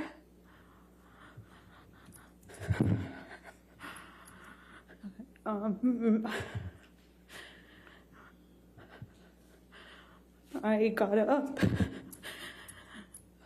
at some point.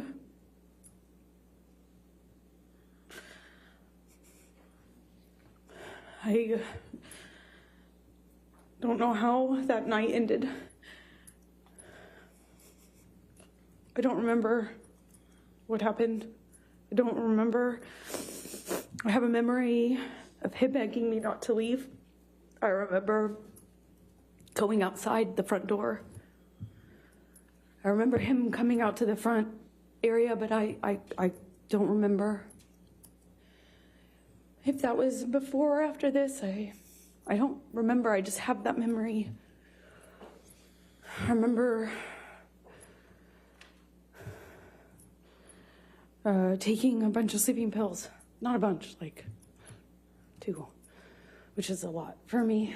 I remember falling asleep, or I don't remember falling asleep, but I know I fell asleep because I woke up the next day. I assume it was late morning.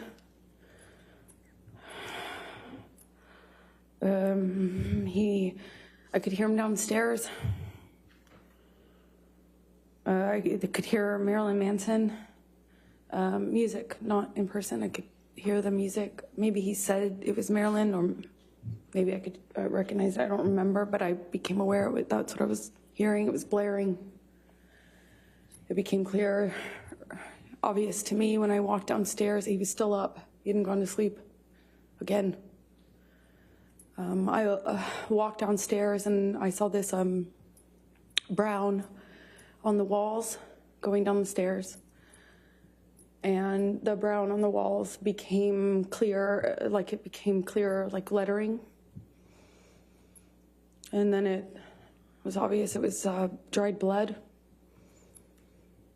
He had written down this that we had a spiral staircase, like white cream walls. There was blood on the carpet. I could see blood drips.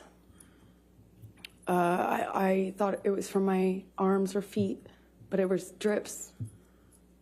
So that plus the wall writing, I saw this brown letters on the wall, and then realized that he was trying, that it was meant to be a message, but it was incoherent. I saw what looked like my name, but I really couldn't make out most of the rest of the message walking down the stairs. I saw a bird in the house. I thought that was surreal. I went down to the main level where my painting studio was, and I had some canvases out. It was in the living room area. And by the time I got down to the bottom of the stairs, the dried blood had been kind of taken over by paint. It was blue, navy blue paint, and then brown paint.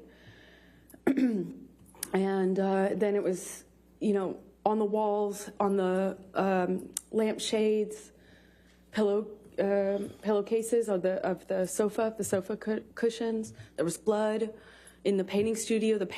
My canvases had been covered with what looked like just brown, blue, green, red mess. It was just a mess. There was a painting that had, a painting that the owners had that had, like giant penis on it, and some other things. Was a table overturned, a bunch of broken glass on that floor. I walked downstairs where I heard the music coming from, and that's where I found him, blaring this music. He was in the study, which is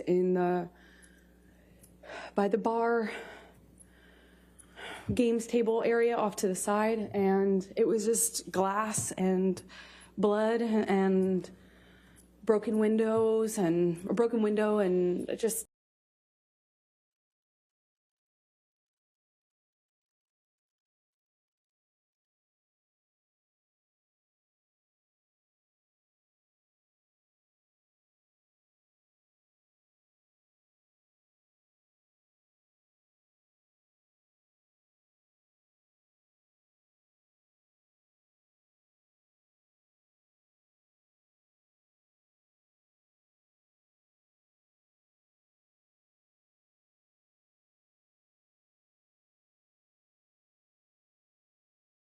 and I think he took them down or somehow showed me, and he said, "Look what you made me do. I did this for you," something to that effect. And I kind of put together, it was covered in paint, and I put together that's like he was using his finger. I quickly became aware that that's what he was using as a paintbrush, even though there was lots of paintbrushes around.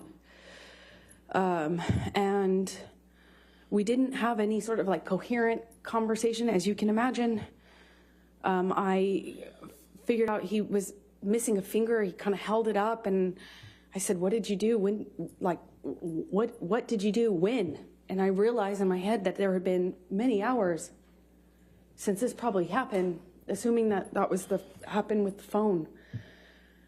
In any case, I knew it had been way too long that he had this blood, that he was bleeding, and I said, "I'm going to call 911 if you don't call Jerry now." I still don't recall which of us called Jerry Judge, his security. At some point we went upstairs. He came upstairs, but he went up to the third floor while I was in the main floor, the entry-level floor.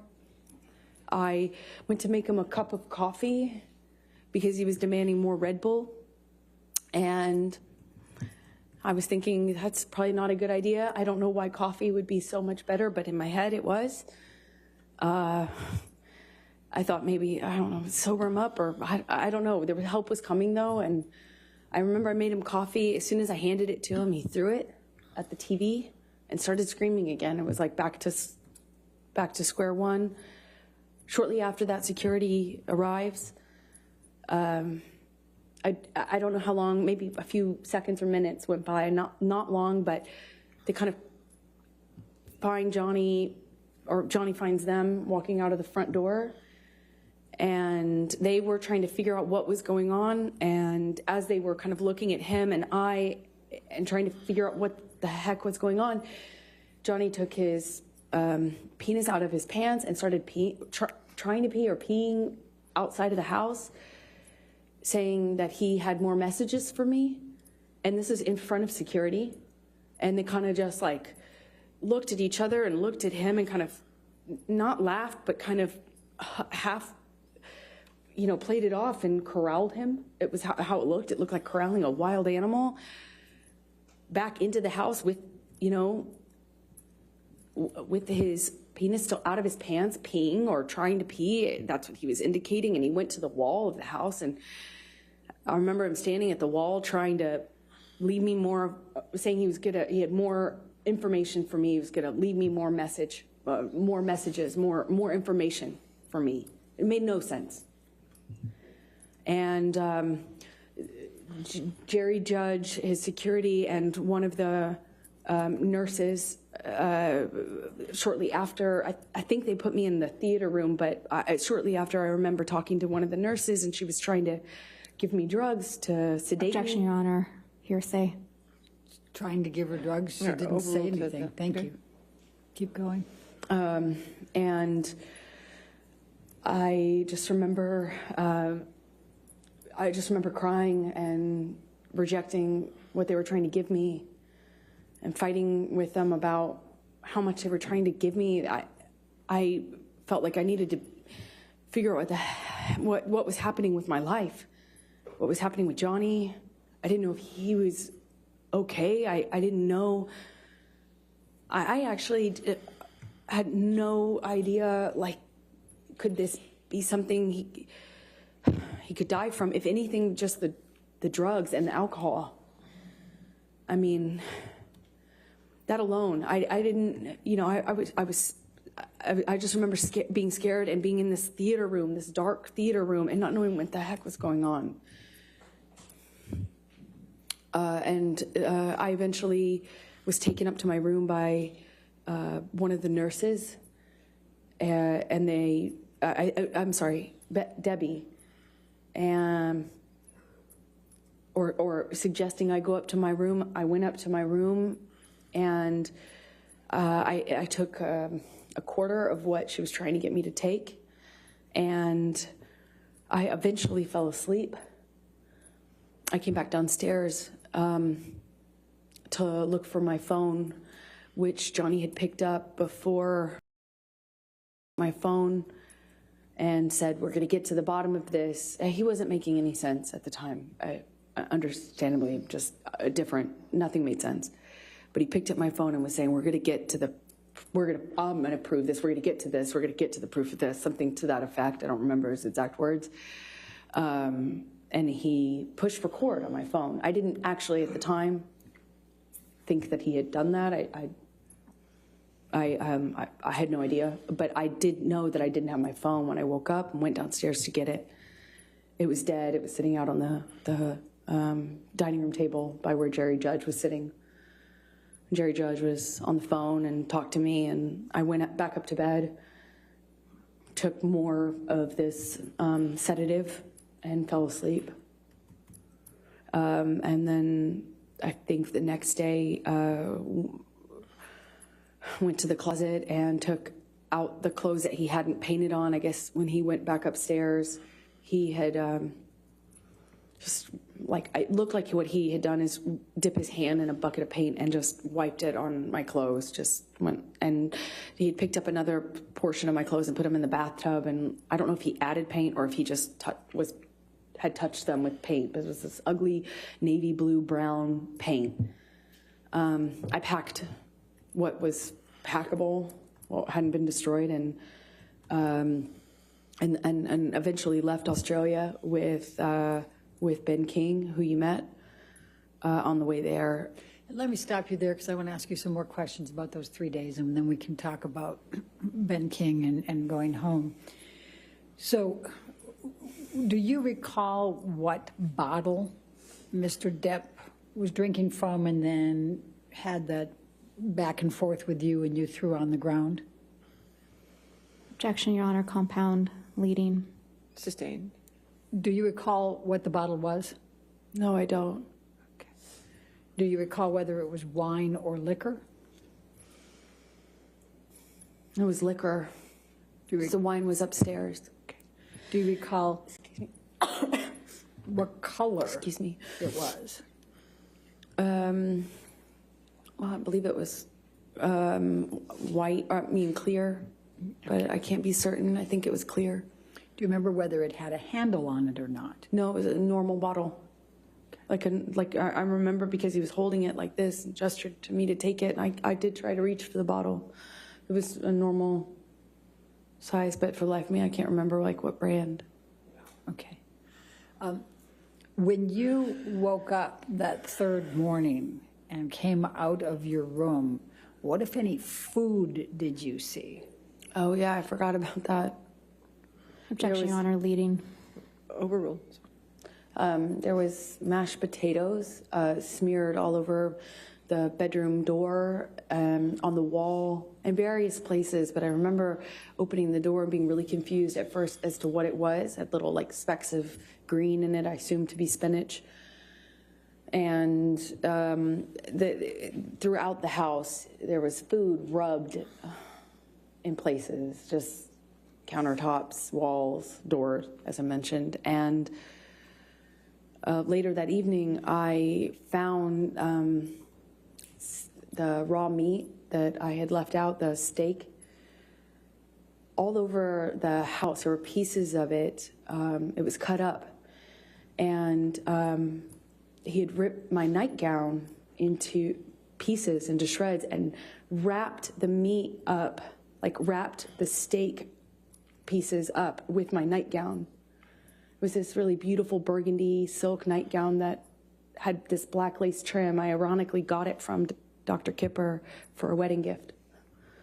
And it was wrapped, I found it, I continued to find it throughout the rest of the time that I was in the house in Australia. There's pieces of it in the microwave, pieces of it in the produce drawer, in the closet drawer.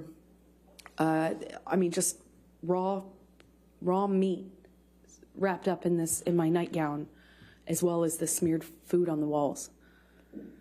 It was bizarre. What, if anything, do you recall seeing on any mirrors? Oh, he had written on the bathroom mirrors in the bedroom, and I believe he had, there was another mirror. I just don't recall which bathroom it was in. I suppose it was the one that I went to, which is on the very bottom level, where I was retching, for lack of a better way to describe it. I think it was in that bathroom that he also wrote on that mirror as well. What, if anything, do you recall? In blood and paint, sorry. I'm sorry. What, if anything, do you recall of any lampshades being written on? Well, he wrote on messages to me, things to the effect of go-getter, horror sort of thing, that sort of language. But calling me easy, calling me a slut, calling me, like just things about ego and what a whore I was. But it was hard to make sense of it because it was clear he was just out of his mind. It was, he wrote on a back of a pillow in blood, and you can tell because it dries like in this ugly brown color. He wrote on the walls going downstairs. Like it took in fact, you could see where it looked like he had run out of blood because the messages became, the markings became clearly letters, and the letters kind of became like I could see where he had clearly run out of blood or it wasn't bleeding enough and went and got paint. And then it became paint and blood. You could see both. You could see where he went back with it. Same with the mirrors. I could see where all the dried blood was. And then I could see a different set of markings with paint and some other material. So I'm going to go back to the time in the bar, and I know this is very painful. Do you recall what Mr. Depp was saying to you when he had the bottle and was pushing it against your pubic bone? He said that he would fucking kill me. He said, I'll fucking kill you. He said it to me over and over again. He said, I'll fucking kill you. Did you bleed from the vagina as well? I did. And did you experience any pain? later? I wasn't thinking about that. I was heartbroken. Eventually, I realized that I could be hurt because I was bleeding. But I convinced myself it wasn't broken and that the bottle wasn't broken, or else it would be a lot worse. And the discomfort I was feeling afterwards just paled in comparison to how scared, shocked I was. I'm scared. I just married this man. I just married him.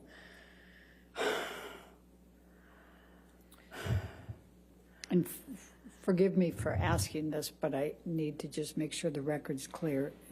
You were penetrated up the vagina into the pubic bone, is that correct? Objection, Your Honor. Leading. Sustained. What, if any, penetration was there in your vagina with the bottle? I can't believe I'm so sorry. to do this. I am so sorry.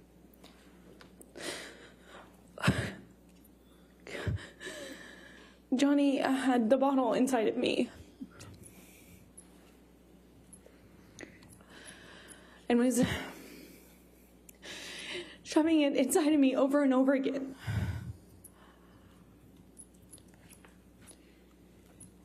Did you experience any cuts on other parts of your body? My forearms were cut.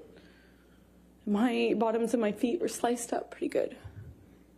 Did you have any other bruising or swelling?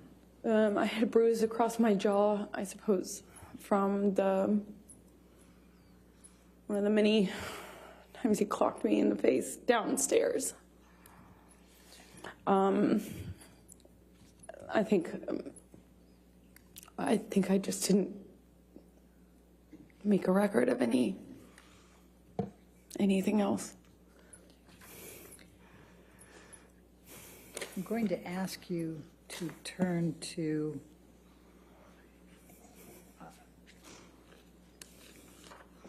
let's go to 1810. Well, actually, let's go to 1815. Michelle, if you can bring that up. Defendants 1815. And I think these are all in, Your Honor, so if we could publish. Yes, they can all be published.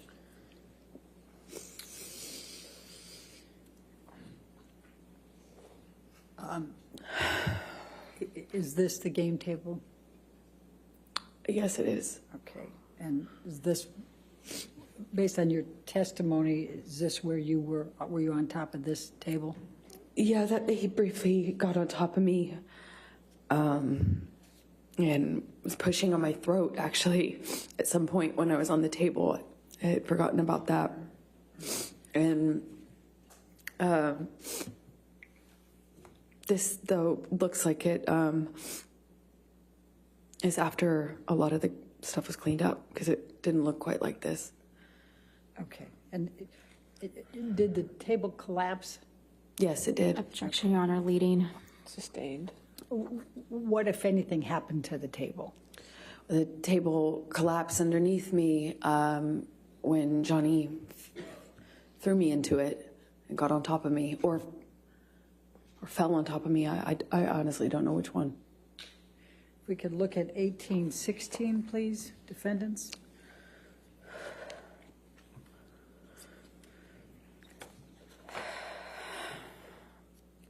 Do you recognize this, what's depicted in this picture?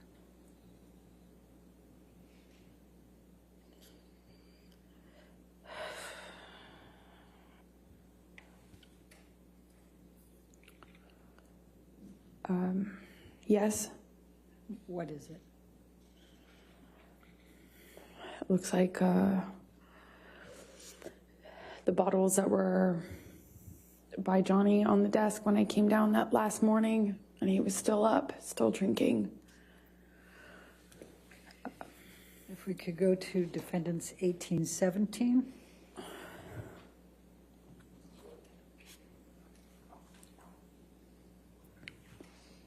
The bottle shape. The bottle shape. Oh, I'm sorry, go ahead. I don't, I have not, Go back to 1816, please. Your Honor, I had fused. Is there a question? I was going to ask a question.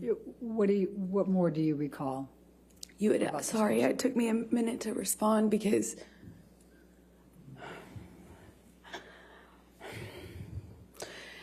it's hard. It took me a minute to respond because I had not remembered seeing the bottle that Johnny was using on me. I didn't have a memory of seeing it. And this picture, I wasn't aware of until just the other day, yesterday, the day before. And I felt my stomach tighten up, like I was going to be sick when I saw it. Because even though I didn't remember seeing the bottle, what I had remembered is a pressure, like something square, which is why I thought he was punching me. I was feeling the square, something firm hitting me, like butting up against my pubic bone. Over and over again, I felt that pressure against my bone. It felt like a flat surface. But when I realized it was an object or bottle and not his fist, which is what I thought, because his arm, I could see his arm while he was holding me down, saying he was going to kill me, but I thought he was, his arm looked like he was punching me. And I hadn't seen this bottle. I didn't know. And then this came out in Ben's evidence because he didn't share it until this date. Objection, Your Honor. Sustained. And so I recognize it. All right, now let's go to Defendants 1817.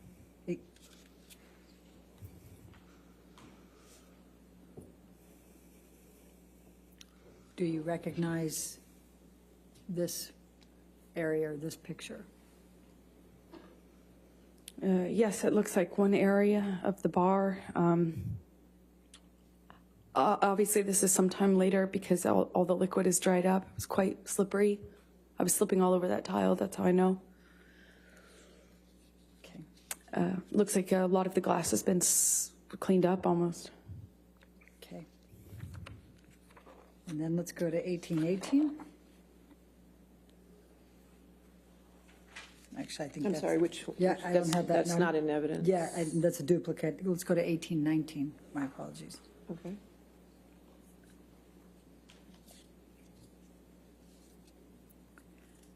Do you recognize this? Yes, I do. What is this? This is close to where my feet were when I was dangling off the counter. When he had me on the countertop by my neck, my feet were slipping on the tile, and I just remember my feet. I remember feeling glass underneath my feet and slipping. I couldn't get up. I couldn't alleviate the pressure on my neck as he was crushing me. That's around that, not around, that's next to that. All the way at the end of the picture is the bar where I was standing when he was throwing bottles at me.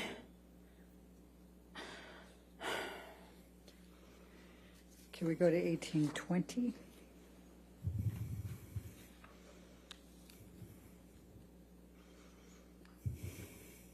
Do you recognize what's depicted here? The area. Yes, that's to the left would be where the wall-mounted phone was. Right to the left of that. To the right of that is the little L-shaped bar that I was telling you about, where I was trapped. And And when you say to the left of the wall, I'm what do you sorry. mean? Is it off the picture or on the picture? So if you're looking at this picture, imagine up and to the left at person height, at site height, was and I don't know if it was antique, but it kind of looked old-fashioned, like an old-fashioned heavy.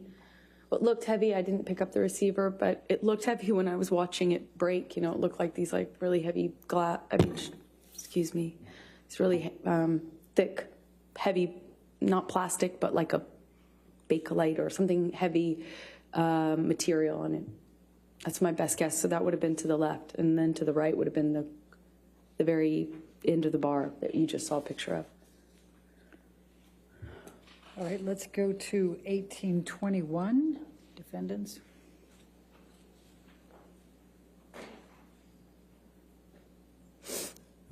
And do you recognize what's depicted in this photo?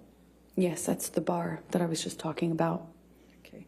Now, I see a phone on the right side. Is that the phone you were talking about? No, that's not. This is a wall-mounted phone. That's just a landline.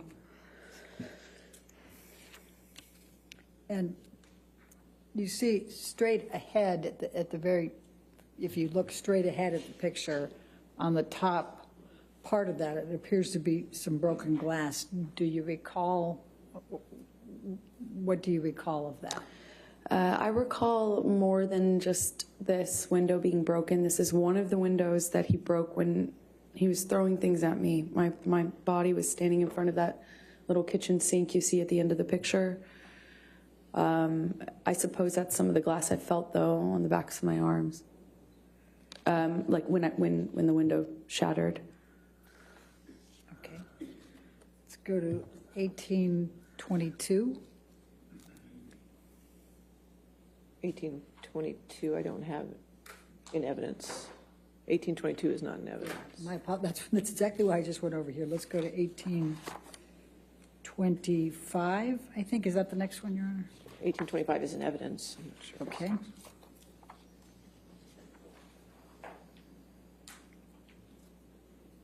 Do you recognize this picture? Yes, that's where Johnny was standing when I found him the last morning. That morning, it might have been like midday. When I say morning, it was after I woke up. It was certainly not early morning.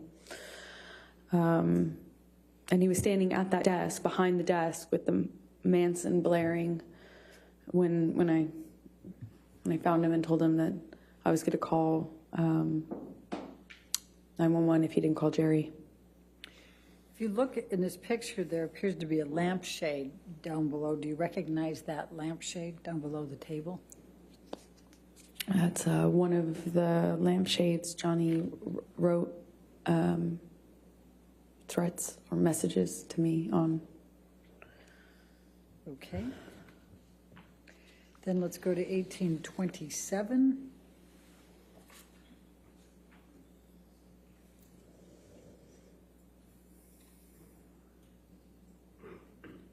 Do you recognize this?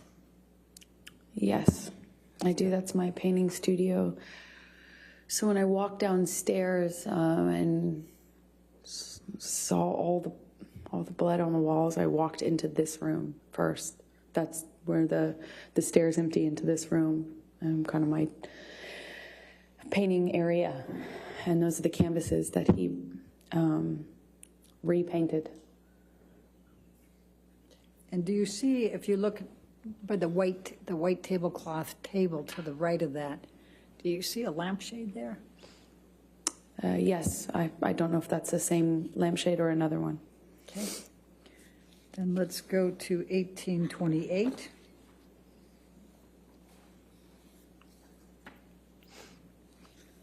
And do you recognize what's in that one? I do. Those are were my paintings. That I don't know when he did that, if it was before or after the writing on the walls, but he just ruin them.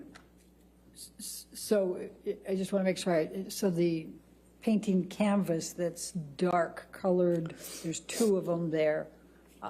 Well, there's 2 or 3 smaller one in the center, and that was his daughter I was trying to paint a portrait of, and that was untouched. Okay, and then, but just so we're clear, the one directly in front of you that looks like it's just a lot of dark colors, was that dark colors before, or? Objection, Your Honor, leading. I said, was that dark colors before? I'll sustain the objection. What, if any, change was there on that canvas? Oh, I'm a terrible painter, but I'm not that bad. That was not my painting. It was the start of a portrait, and he changed it dramatically. Okay. And then to the right side, on the other side of, more to the right than the one you already testified to, is that what that picture looked like before, or is that? Objection, leading. What, if any, changes were there to that picture? Well, the 3 canvases were portraits, so they looked similar to the one that's in the center that I was doing of his daughter. Okay. And the white that's below, what, if any, changes were there to that, the white canvas that you see there? It just looks like the painting was, it looks like once he destroyed. Objection calls for speculation. Sorry, sustain. Was there anyone else in the house besides Mr. Depp and you? Not that I know of, no, and no one was around. Okay. Do you have any reason to believe somebody other than Mr. Depp did this? Objection, leading.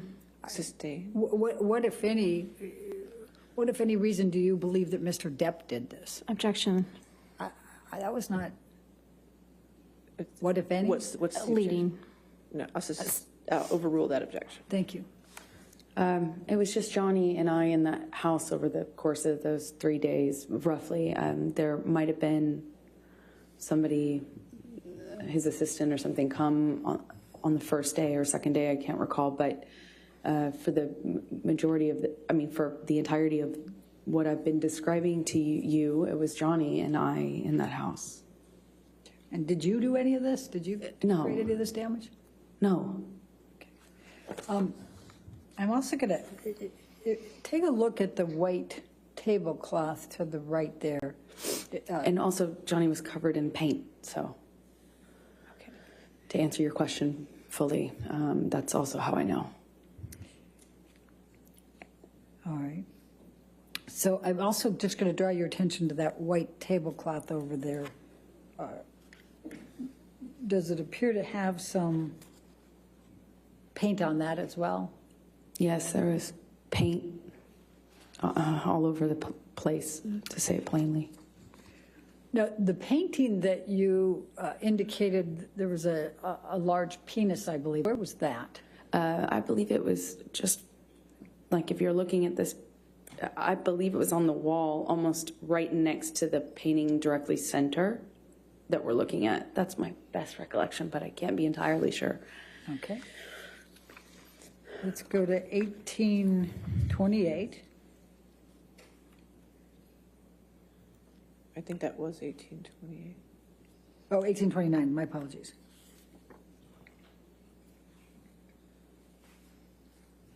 And do you recognize this photo?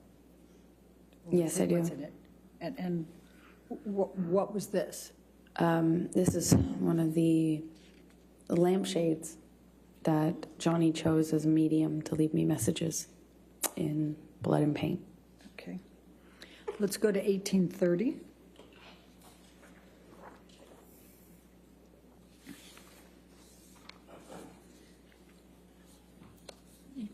Do you recognize this? Yes, that's one of the bathroom mirrors. Okay. And if you could just look to the left, and I'm going to go ahead and circle it over here. You see red and black there. Would you agree? Yes. Okay. And there were some questions that were asked earlier about that red. What, if anything, did you write on this mirror? I didn't write anything on the mirrors. I was as confused as anyone in hearing that testimony. And based on looking at this area that I have circled, is the black on top or underneath the red? Objection, Your Honor. Calls for speculation, leading. I'll sustain the objection.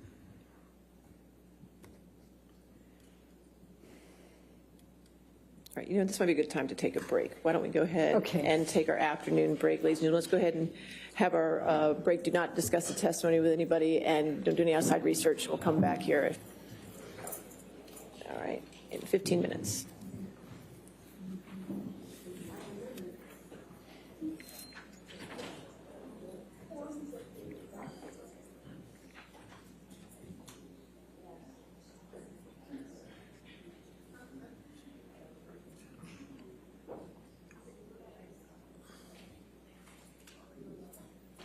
All right, so we'll come back at 4:02, okay? Thank you, Your Honor. All right, thank you. All right.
Okay.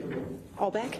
Thank you, Your Honor. All right. Before we get to the jury, I just want to see, talking with Sammy, is Friday, May 27th? It's not, we usually don't meet on Fridays, but is that an okay day to have trial on that Friday? It's the Friday before Memorial Day.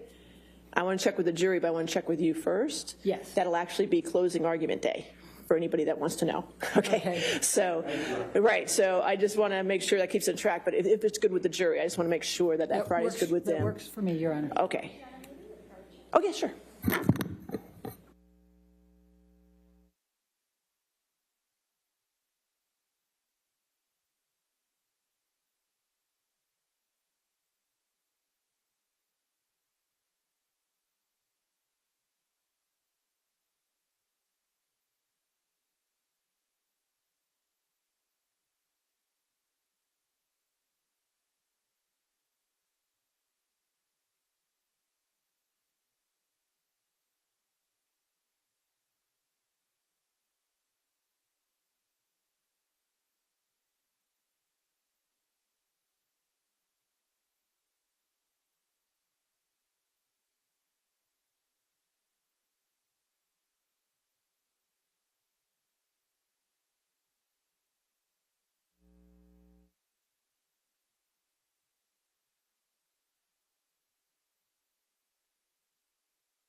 Thank you, Your Honor. Michelle, if you can bring back up 1830 for a moment.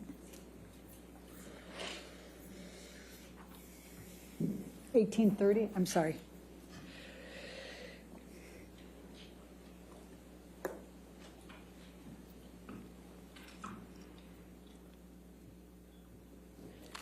Amber, we were talking about this right before the break. It still has my highlight. Which color is underneath the other? Objection. Calls for speculation. Based on your perception, which color is I'll underneath? sustain the objection. All right, let's do this. Let's bring up Defendants 375, which is already into evidence.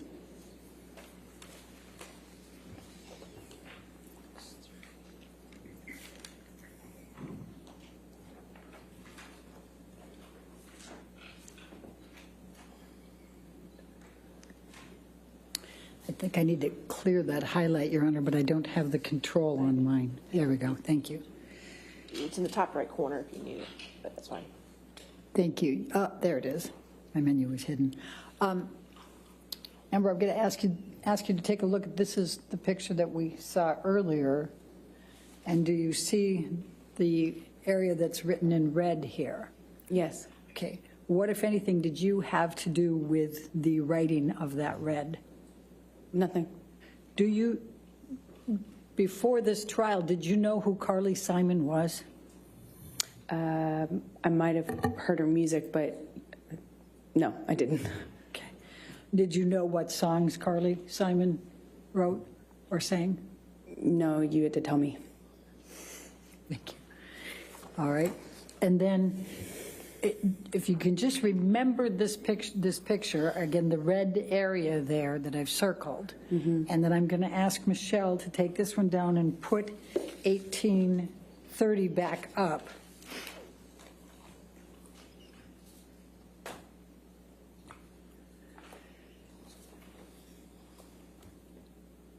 And I'm going to ask you to take a look at this. What, if anything, did you do to this mirror with respect to the black or the red? I didn't touch it. Okay. And what, if any, pictures did you take? I took a picture of it was the picture we had right before this, is the one I took because it was in the bathroom where I found my clothes in the tub and stuff like that. Okay. And let's go to 374, please.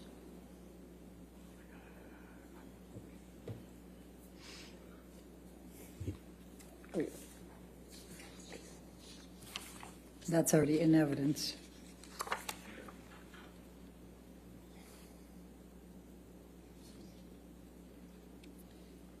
Is that the picture you're referring to? Yes, it is. Okay, and I'm sorry, I just want to make sure that I understand. What else was in this bathroom where this mirror was? The bathtub and another mirror, which also had writing on it. The bathtub had a few of my clothes in it and paint. And both of the two mirrors were painted. I believe I took a picture of both mirrors. Okay. And then I'm going to ask you, Michelle, if you can bring us back to 1831.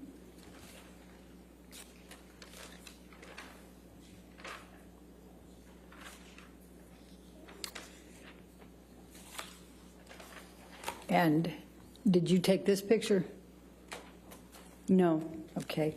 And do you see in the mirror there, can you see the bathtub in the back there? Yes, I can. All right. Was that the bathtub that you're referring to? Yes, it is. Okay. And that had your clothes in it? Objection leading. I'm Sustained. sorry. What, if anything, did it have in the bathtub? A few of my clothes with paint on them. Okay. You can see, I think that's what I see in the corner of the mirror. Okay. And then let's go to 377 for a moment. That was in evidence already.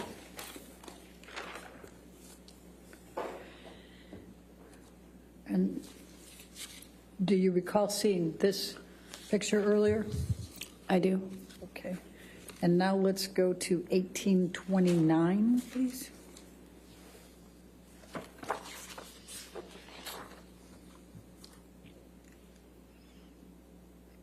Does that appear to be the same lampshade but in color? It does appear that. Okay, It is. thank you. All right, now let's just go through. I'm going to ask you to take a look at 1834.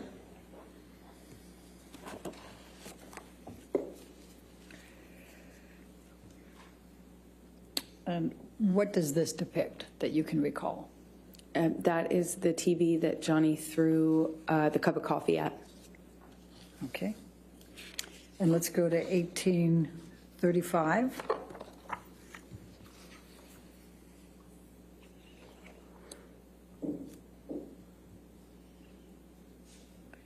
And what does this depict? One of the sofas in the living room next to the kitchen with blood on it. Okay. And then let's go to 1837.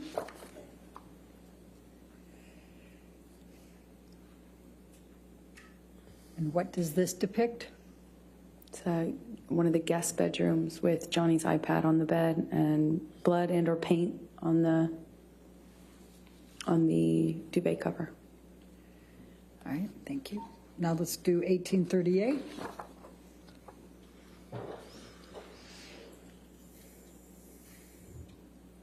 And what does this depict? A lampshade or a lamp that has been robbed of the shade. Okay. Let's go to 1839.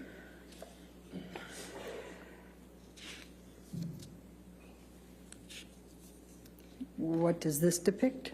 A different bed with more blood on it. Then let's go to 1840.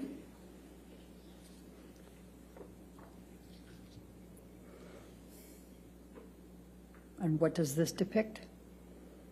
Blood on one of the guitars that Johnny was apparently trying to play. Okay. Then you didn't try to play the guitar. Objection, Your Honor. What Call if for any- speculation. I didn't even get the words At out. this point, next, your question. Go ahead. Okay. What, if any, effort did you make to play a guitar? I've never played the guitar. Okay. Let's go to 1841.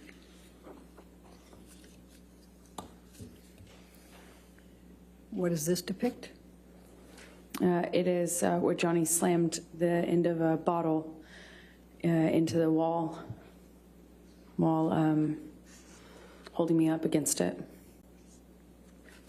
Is this in the bar area?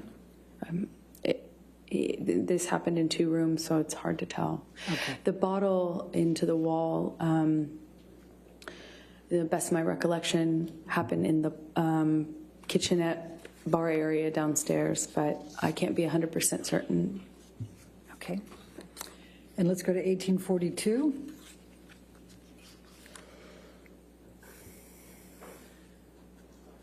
What does this depict?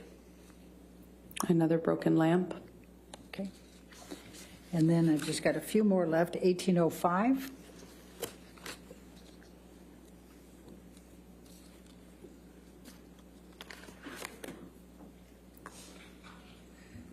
And what does this depict?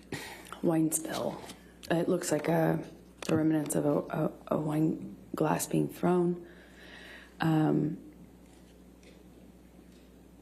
it looks like broken glass.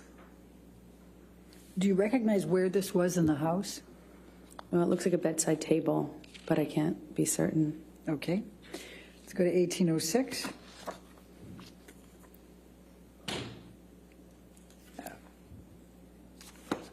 All right.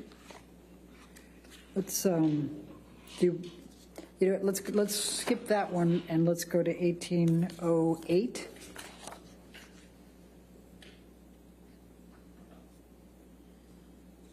Do you know what this depicts? Wine spill. Okay. All right. Now, you started to testify about, well, before we go there, in these pictures, would you say they accurately depict the damage that you saw that third morning? No. What else, what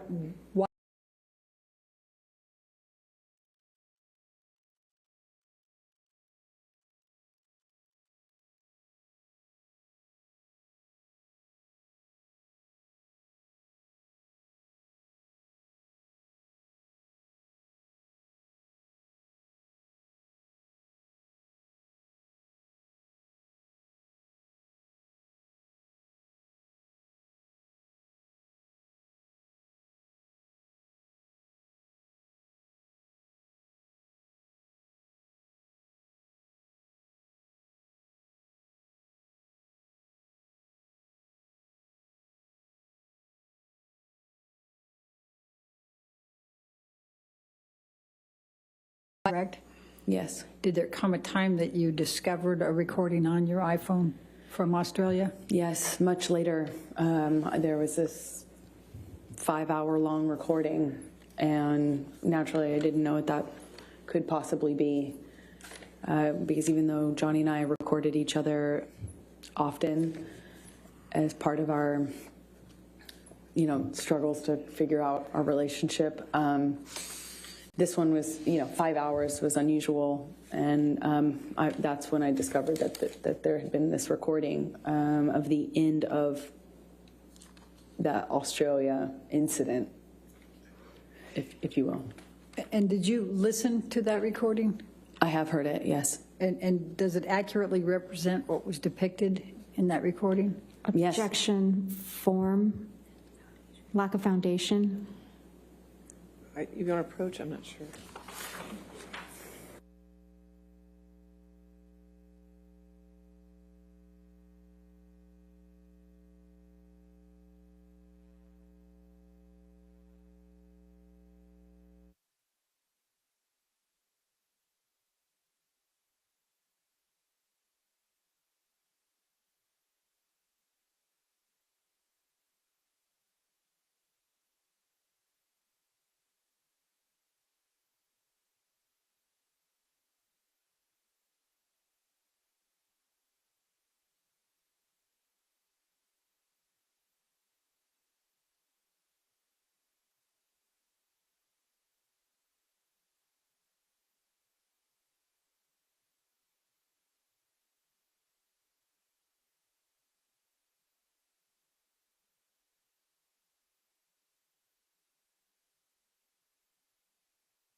Ms. Berhoff, just could you tell me the number of that, the exhibit number, so I can... 378. Thank you.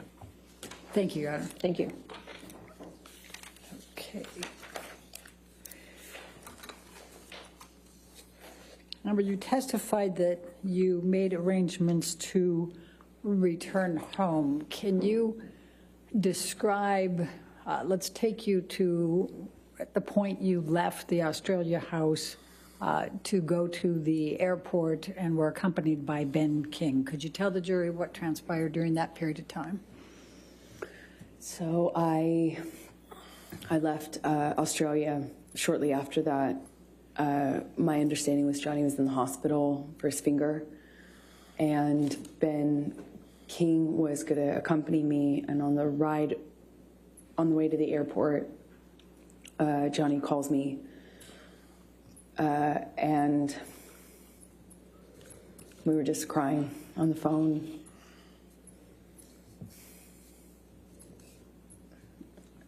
He was crying.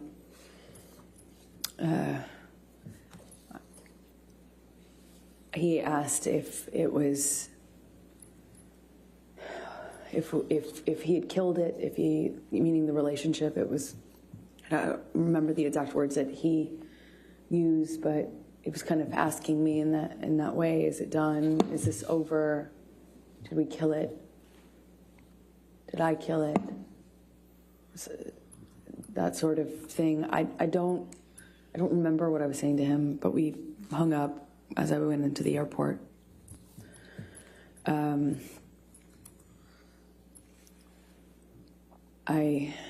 had a mix of feelings. Nothing really was making perfect sense to me, for sure. And I flew back with Ben. I don't really remember speaking to Ben on the flight.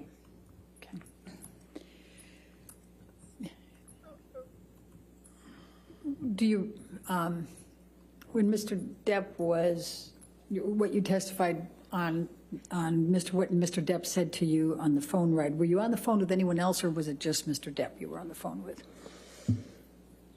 I only remember speaking to Johnny, and I remember sitting in the backseat of the SUV that had driven me, and we were outside of the entrance where you walk into the airport, and I even then felt torn about leaving. I obviously didn't want to stay, but I was in such shock and Objection, Your Honor, non-responsive. I don't know how that's non-responsive. We're going to ask you a question again. Okay. Please tell us how you felt at that point and what Mr. Depp was saying to you. I remember Objection, Your Honor, asked and answered. She was in the middle of responding to it, Your Honor, and Your Honor said It was a different question, but I'll sustain that objection if you want to ask a question. Okay. How did you feel at that time? I felt destroyed. Like my heart was broken. I didn't know what to do. I thought maybe if I left him in Australia, I thought maybe something would happen to him. I thought he might die or kill himself, because that certainly seems like the trajectory he was on.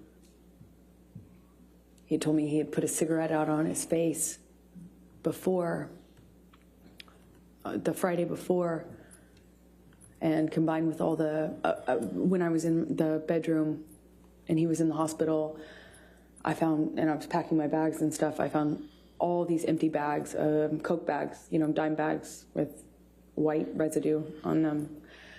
I'm in them. They were in books, in the bedside table. There were so many that I was like, I wondered how I didn't see it before, even though I had, just gotten there. So I was worried he would die, and I was worried that we couldn't come back from what happened. I was worried that there was just no way to turn this around. There was no going back, but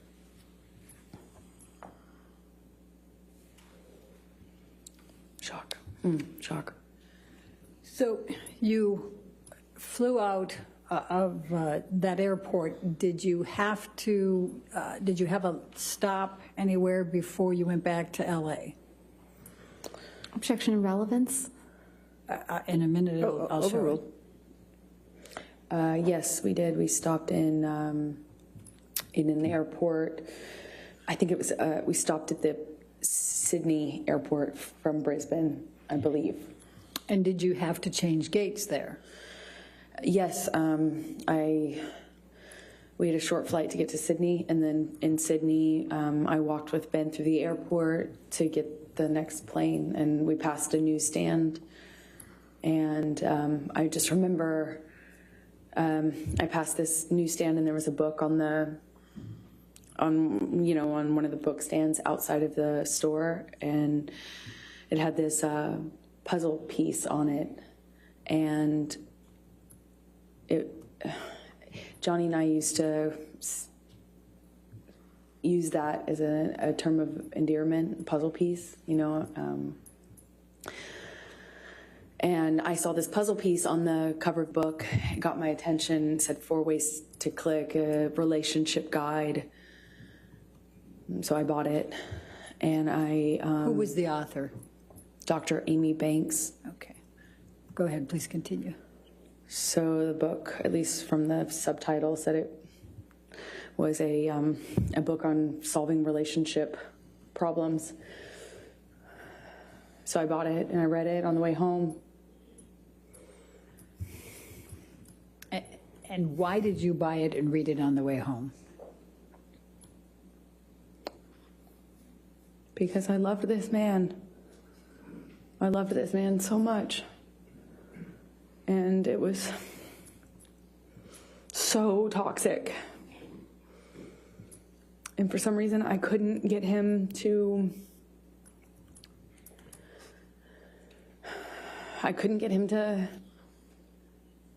not hurt me. I could... And it seemed like I was hurting him. But we loved each other so much. At least I loved him so much. And I didn't know what to do. I didn't know what to do with this relationship. It was awful and toxic, but it was so important to me, and I loved him so much. I would have read 1,000,000 books.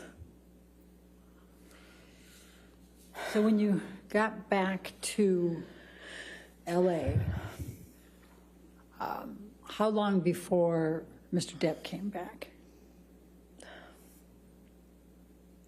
A few days. Johnny came back within a few days. He went to his Sweetser house, the main house, which was what we did. If there was a problem between Johnny and I, we weren't under the same roof once, the fight had either paused or ended, depending, but he would go to Sweetser, and I would stay at the ECB. And so he went to Sweetser upon landing, and there was some conversations with the medical team, doctors and stuff, and I just remember feeling concerned for his life because things had changed, and without saying what they said to me, Objection, Your Honor, hearsay. She said without saying. She's characterizing it. Well, I'll overrule for now. We'll see where we go. I became really, really worried that John was not going to live through this, that there would be infections or problems and things, and he wouldn't stop using Coke, and he couldn't get the surgery he needed because he wouldn't stop using Coke, and they wouldn't put him under because of all the Coke. So, Objection, Your Honor, hearsay. All right, I'll sustain as to the Foundation. last part. Okay. All right, next question. Right. So when did you next communicate? When did you next see Mr. Depp after you got back from Australia? I saw him a few days. I don't know how long it was, but it was at the doctor. I think my best recollection is that it was in the doctor's office or around that he needed a procedure. Did there come a time that you reconciled after Australia?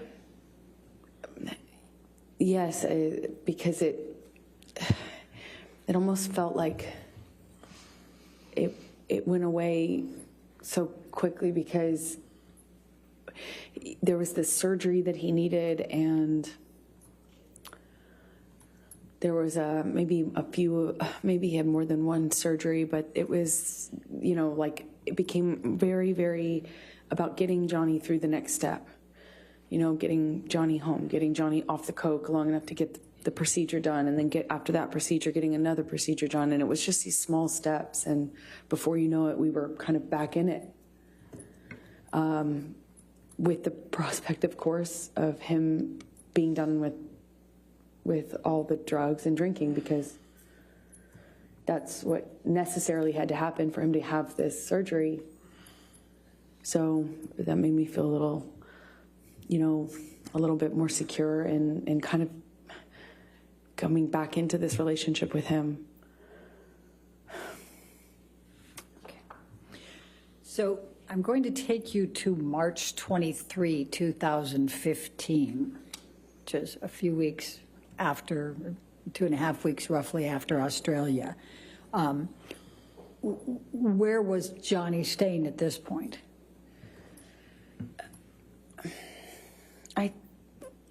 I think he was staying at the Eastern Columbia, at the ECB. Yeah, he was staying at the ECB at the time, because we were kind of in the bedroom together the night of the 22nd, which is when he passed out, how I found his iPad. I'm sorry, when you... I found his iPad open. He was texting someone with it open. He passed out, and I saw what he was texting. Please tell the jury about that. He was texting this woman that he had a relationship with on and off, kind of at the beginning of our relationship. So I recognized the name, but the date was right after the wedding. I saw it. He had gone to her house after we got married. Like, upon touching down in Los Angeles, I think it was the next day, he went to this woman's house that he has this sexual relationship with. And What did you do as a result of seeing that on the iPad? I freaked out. I immediately, confronted him about it. I was, I didn't care in that moment if he did kill me, which is likely in confronting him at that stage of our lives. I didn't even care anymore. At this moment, he had already ripped my heart out. I've just been through after having been through what I went through in Australia. Just weeks prior, I see this. It was like,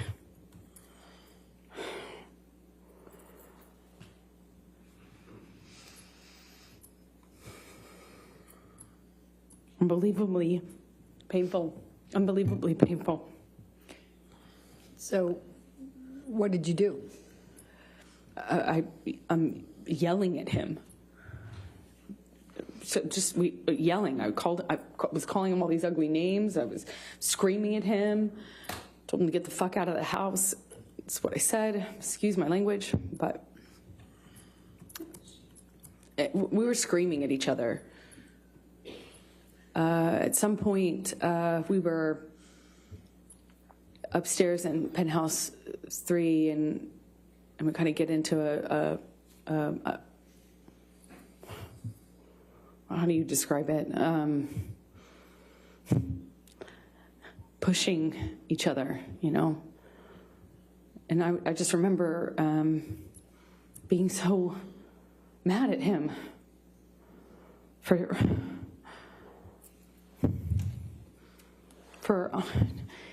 cheating on me and doing so in this way, like right after the wedding. And then right after my wedding, go to see him, and then Australia happens, and it just felt like everything came crashing down, and I was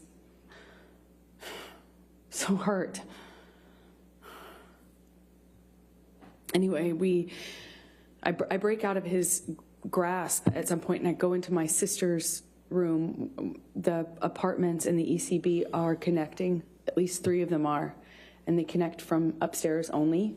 So you could get from Johnny and I's apartment into the neighboring apartment where Whitney, my sister, was staying at the time, and then you could go from that apartment into Penthouse 5, again, still on the top floor. So I went through Johnny's office, which is how you access the door that gets you into Whitney, the neighboring apartment where Whitney was, my sister. And I went in there and woke her up crying, screaming, saying, what am I going to do? Objection, Your Honor, hearsay. Sorry. All right, I'll sustain. I don't know, that was offered to prove the truth of the matter. I'll Asserted sustain. In any event. All right. Sustain the objection. Okay, so you went to Whitney's. Don't tell the jury what you said to her, but what happened next? Johnny comes into Penthouse 4 and grabs me. I don't know why. I don't know what he was doing, but at one moment I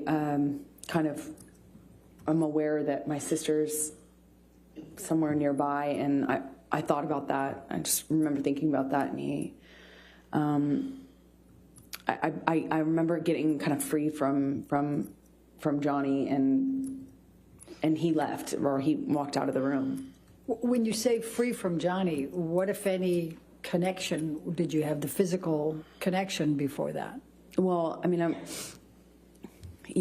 trying to stand up for myself, and Johnny would, at that stage in our relationship, he would just throw me, shove me, hit me in the face. I mean, it was just like, all I could do is just try to fight back, or try to not get more hurt than not doing anything would have certainly left me. I don't really recall specifics. I remember at one point he had his uncasted hand in my hair, and I was looking at the carpet.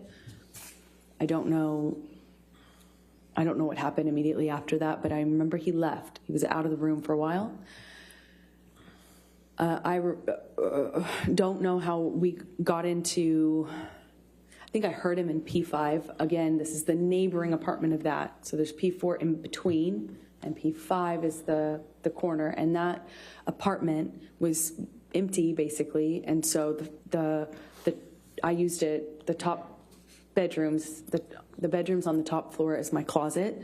And I had all these clothing racks and shoe racks and stuff like that in there.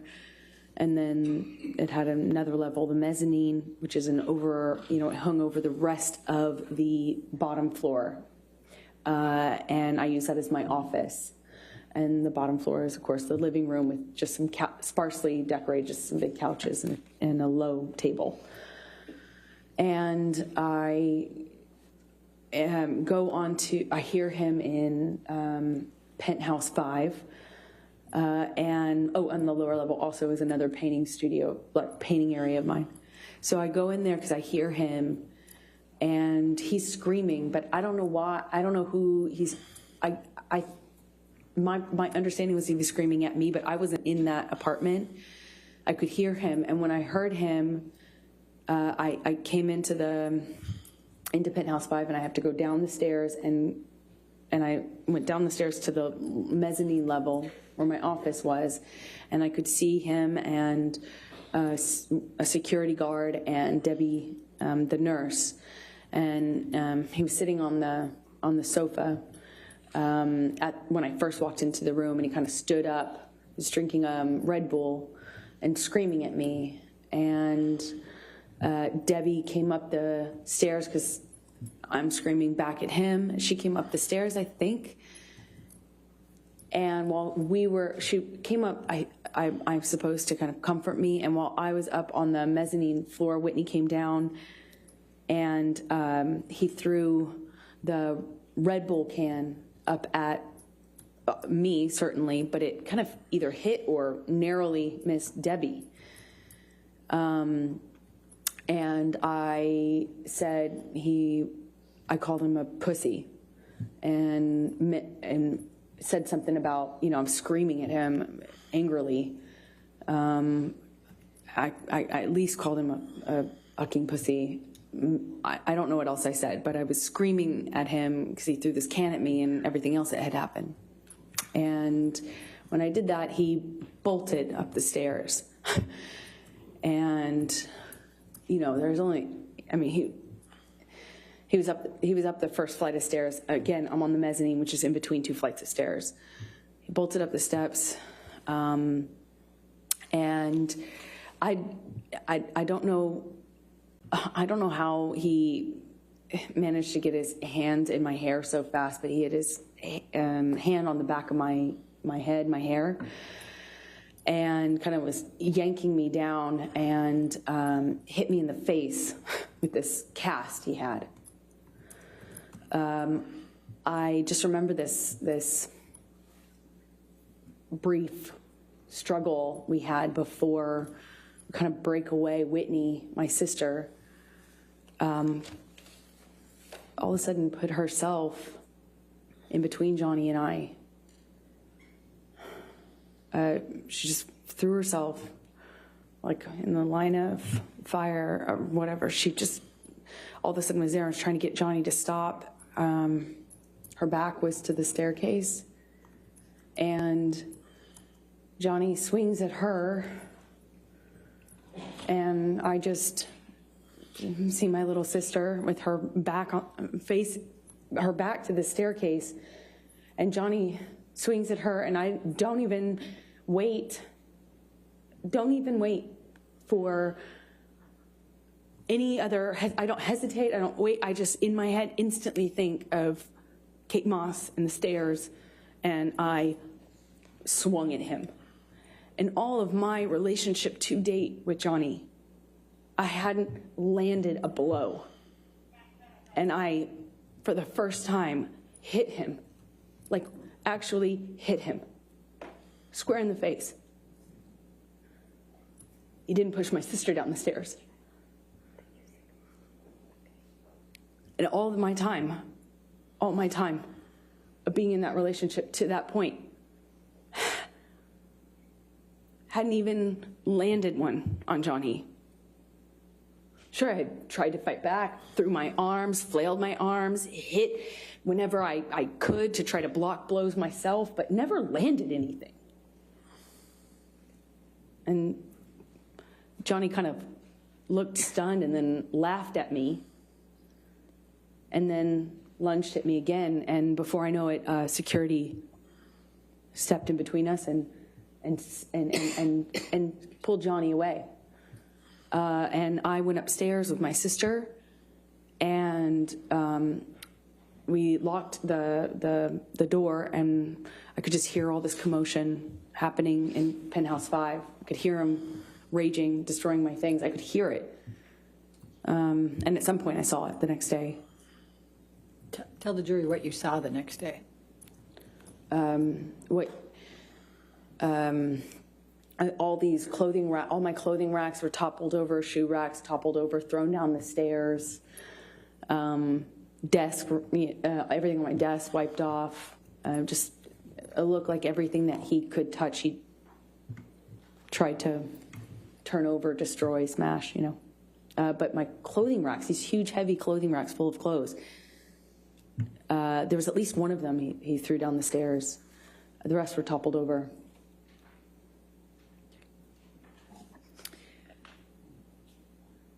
Amber, I'm going to fast forward to December 15, 2015. Were you and Mr. Depp together at that time? Yes, we were. Did you have a fight that night?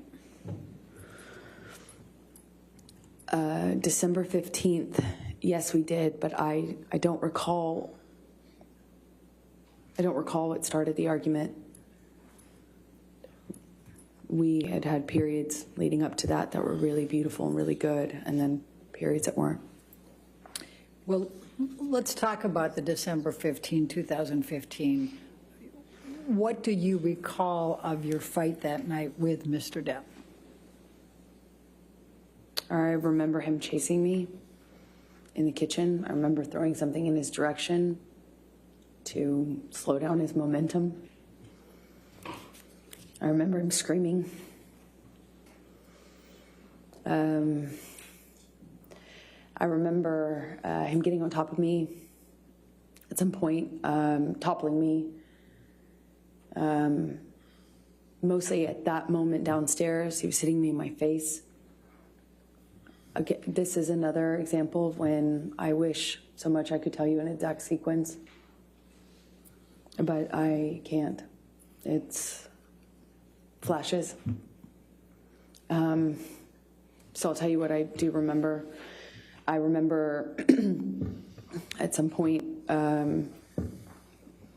trying to flee upstairs, and we had, he got a hold of me and I got free, and I managed to get all the way up the stairs almost. I was on the last flight, and we'd had some interaction where I think I said something to him on the stairs.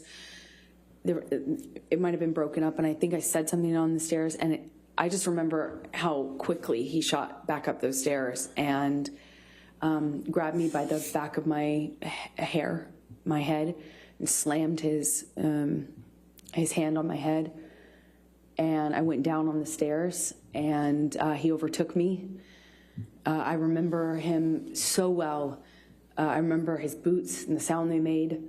I remember him grabbing my hair, my head, and kind of dragging me up the stairs the rest of the way. He dragged me into the room that those stairs open into. It's like a salon foyer area. And we had this argument that kind of, was a shoving match that I was losing. By the second or third shove, he sent me toppling over this chaise lounge, like a little low-lying sofa seat. And I hit my head on the brick wall. There was an exposed brick wall. I remember I stood up, and I remember Johnny asking me if I wanted to go. And he did that thing where he's challenging me. He said it in that way, challenging me to stand up and get back up. And when I did, he said, "Oh, you really want to go now, tough guy?" Shoved me back down. "Oh, you really want to go, huh? Oh, you're so tough." I stood back up again. This time he hits me in the face. I stand back up and look him right in the eyes. And it was just a really still moment. I'll never forget it. Really still. I stood up and he said, "You want to go again, tough guy?"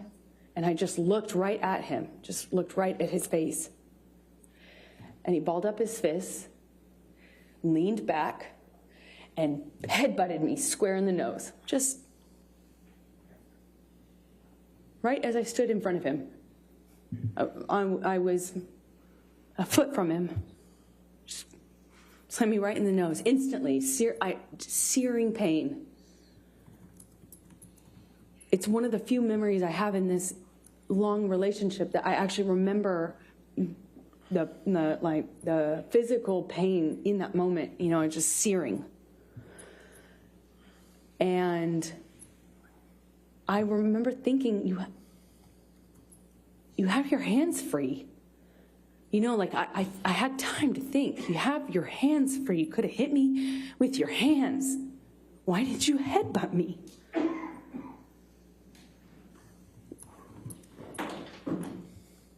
I told him that night I was going to leave him. I went through his office to go into the other room where I kept all my stuff. We had another struggle. He overtook me. I was trying to hit him off me. I was trying to get him to trying to get his body off of me, and he was just pummeling me. I don't know how else to describe what I was. I went down to the floor. I remember being on top of me, and he's screaming and swinging at me while I was on the floor. He had me by the hair and dragged me the rest of the way from the office into the neighboring room, the neighboring apartment. I remember the door that connected these two rooms had a metal grate, not a grate, but a metal bottom, metal floor that separated it. It's a big, heavy bank door. And I remember he was dragging me, and I removed my hands from my head and kind of tried to grab onto the metal door to prevent him from dragging me into the room. But I couldn't stop him. He dragged me all the way from that carpet. I was trying to get free of his grasp. I was trying to stop him from pulling me. I remember feeling the carpet and the metal. And he drags me up to the bed, throws me down onto the bed. It kind of wrestles me down onto the bed. And he kneels on my back with one leg. And I was trying to fight him off me because I was face down on the bed top. And he wrestled me down, kind of trying to hold me down with his knee on my back. And he's punching me with a closed fist, punching me repeatedly. And I don't remember even feeling the pain. I just remember the sound of Johnny's voice. He got next to my ear and he was screaming over and over and over again. Each time it sounded louder and more desperate. I fucking hate you. I fucking hate you. I fucking hate you. Over and over. Fucking hate you. And then pounding the back of my head, pounding it with his fist. And I don't even remember feeling pain. I just could hear myself scream until I couldn't hear myself anymore. I could just hear him say that he was going to kill me. And that he sounded like an animal in pain when he was saying that he fucking hated me. He sounded like he was almost crying, or something in his voice was different. He sounded different, he sounded like he was in agony. It was high-pitched and loud. And I don't know how many times he just hit me over and over and over again. And I got really still. And it felt in my body like quiet. And I thought, this is how I die. He's going to kill me now. And I'm not. He's going to kill me, and he won't even have realized it.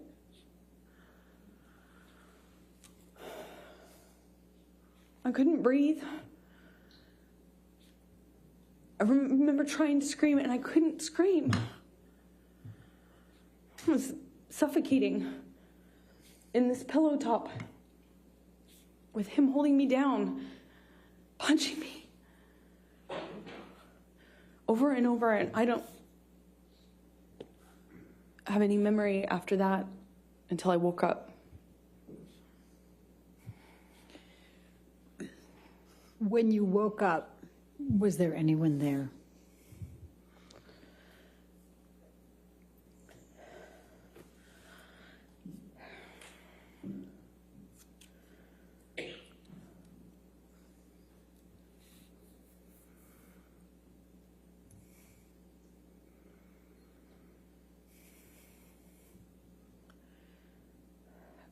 I remember hearing my best friend's voice. I felt like it came, felt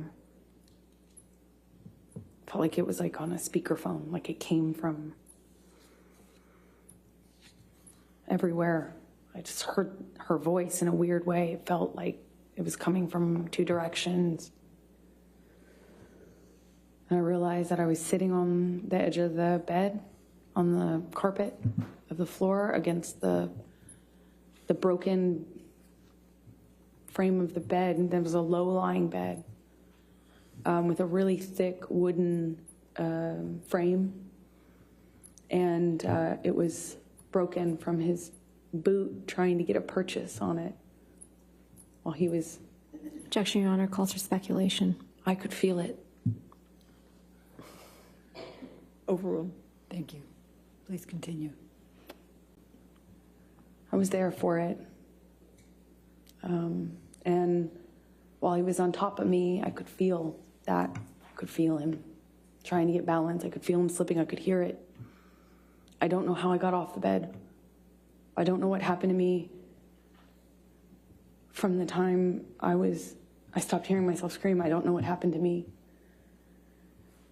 It's a really weird feeling because next thing I remember is leaning against the broken part of the bed and on the carpet, and my friend saying, "Oh my God, oh my God." Objection, Your Honor. Hearsay. Sustained. Okay. Go ahead. And without And then knowing what Rocky said. I eventually, she called the nurse Erin. She got something out of the freezer for my face. She did a concussion check with Erin on the phone.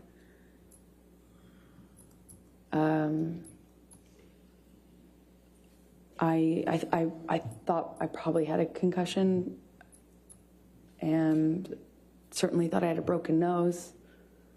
There was blood everywhere, blood all over those pillows. My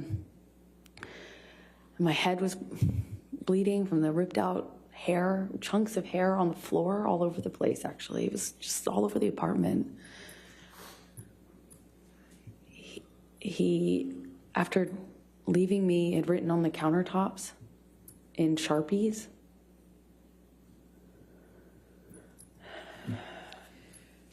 Michelle, I'm going to ask you to bring up Defendants Exhibit 510.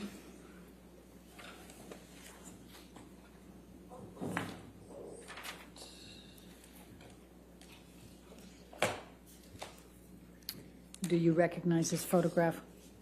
Yes, I do. And does it accurately depict the scene portrayed?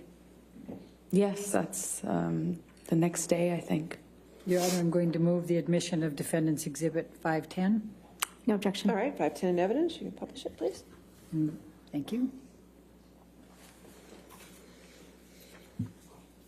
And could you describe to the jury what that is? It was chunks of my hair that Johnny ripped out while dragging me and punching me. Thank you. Michelle, could you bring up 513, please? Defendants 513.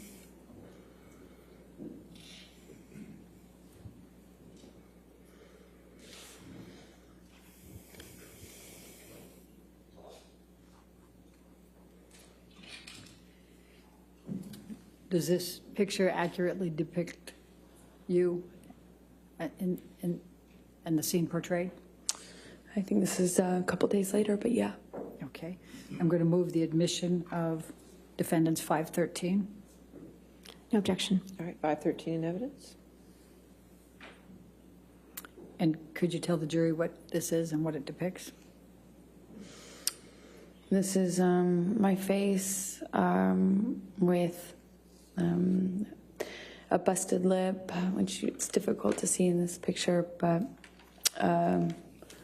my two black eyes, one is worse than the other. Like I said, maybe a day or two later. And my broken nose. All right. Thank you. Michelle, can you bring up Defendants Exhibit 514?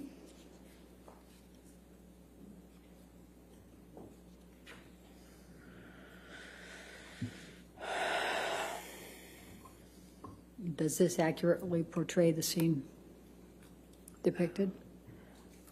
Yes, that's my face sometime after. Your Honor, I'm going to move the admission of Defendants 514. No objection. 514 in evidence, being published.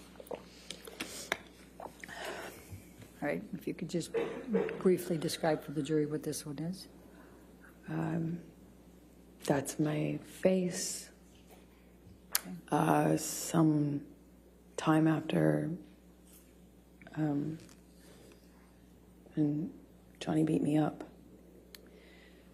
Thank you. Michelle, if you could bring up Defendants 515.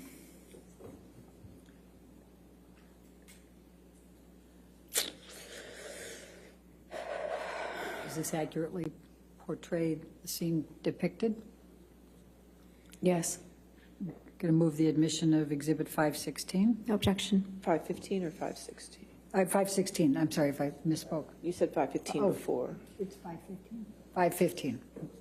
No objection to 515? Okay. No, Your Honor. 515 in evidence, you can publish. And what does this depict, Amber? Could you tell the jury? This is my face sometime after. All right. Let's look at Defendants 516, please.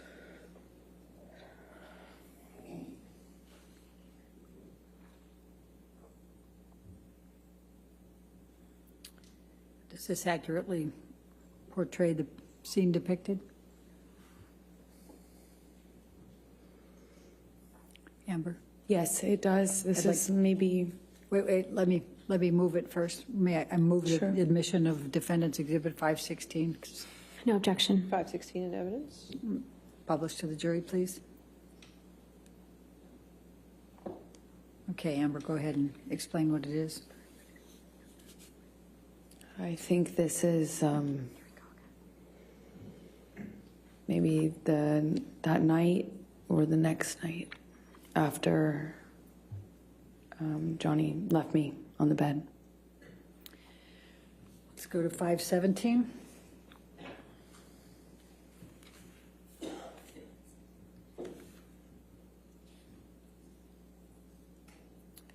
Does this accurately portray the scene depicted? Yes, it does. Move to admit Defendants 517, Your Honor. No objection. 517 in evidence? Amber, please describe for the jury what this portrays. That's my face after this incident. And what's portrayed on your lip? Well, he busted my lip when he punched me. It's bleeding in this picture. It kept reopening. You know, it's a mouth. The lips move. Go to 519.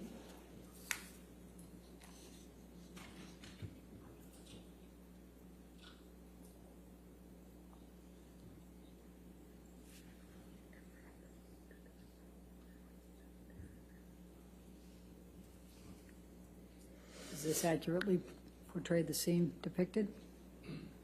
Yes. Move the This- admission of 519. No objection, Your Honor. 519 in evidence?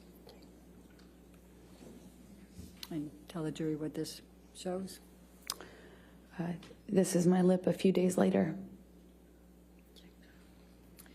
Let's go to Defendants 520, please.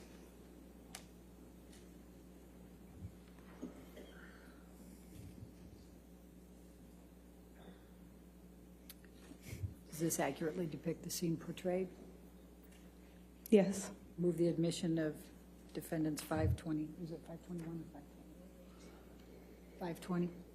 No objection. 520 in evidence? Publish? Can you please tell the jury what's depicted here? That's my scalp with a chunk of it missing from when Johnny was dragging me by my hair. Let's go to Defendants 521, please.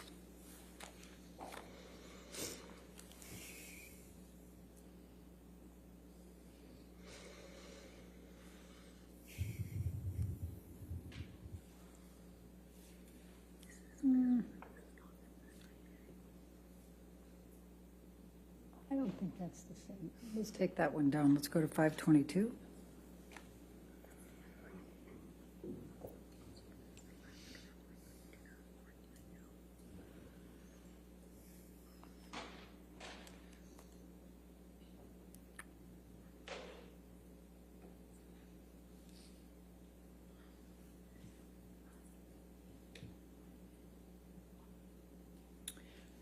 Does this accurately portray the scene depicted? Well, it's a few days later. Okay. Move the admission of 522, please. No objection. 522 in evidence? And what shows there? My face is healing. Okay. Let's go to 523.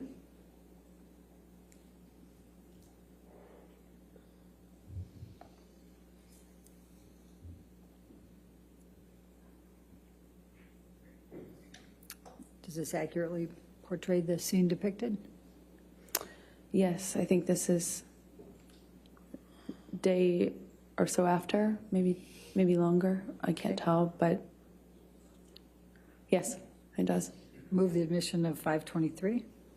No objection. 523 in evidence? And I'm just going to draw your attention, Amber, to an area up here. What, if any, bruising did you sustain in that area? Objection leading. What, if any? I'll sustain the objection. Okay. It's What, if any, bruising did you sustain? Same objection. I'll sustain the objection. What injuries did you have? I had bruising on my temple, my chin, my neck, the back of my head. I had swelling and pieces of, my scalp kind of ripped, torn. They were gross, pussy. But this is of the bruising around my temple from one of the blows, several of the blows, I don't know. Let's go to 524.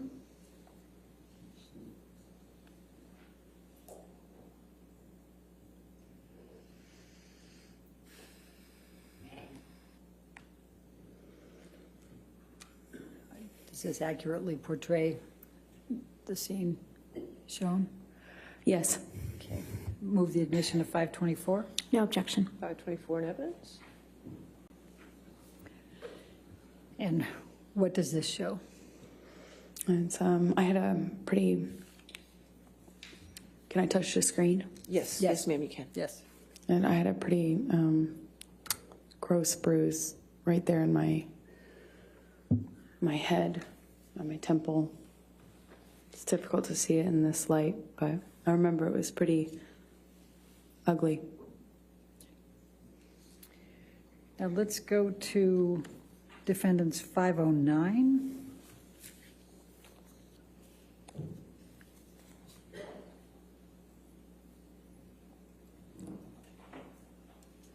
Does this accurately portray the scene depicted? Yes, it does. Your Honor, I move the admission of Defendants 509. No objection. All right, 509.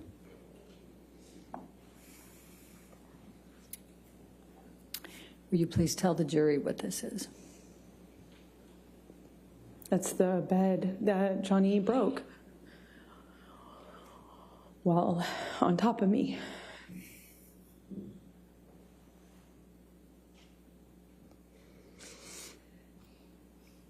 All right, let's go to Defendants 511, please.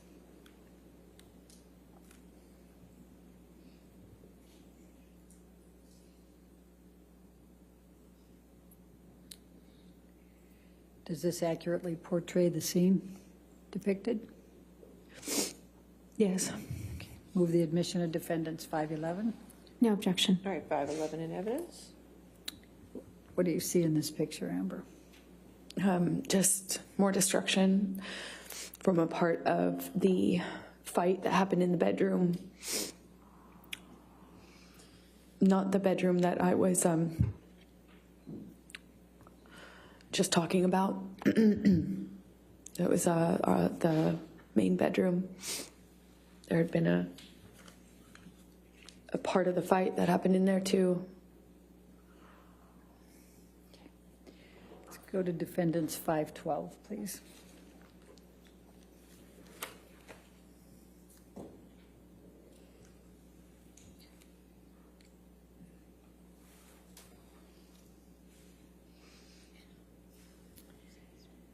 Does this accurately portray the scene depicted? Yes, that's downstairs in the main. Wait, let me move the admission of it. Move the admission of Defendants 512, please. No objection. 512 in evidence. Okay, now please tell the jury about it. It's downstairs in the main apartment. Okay. Let's go to Defendants 525.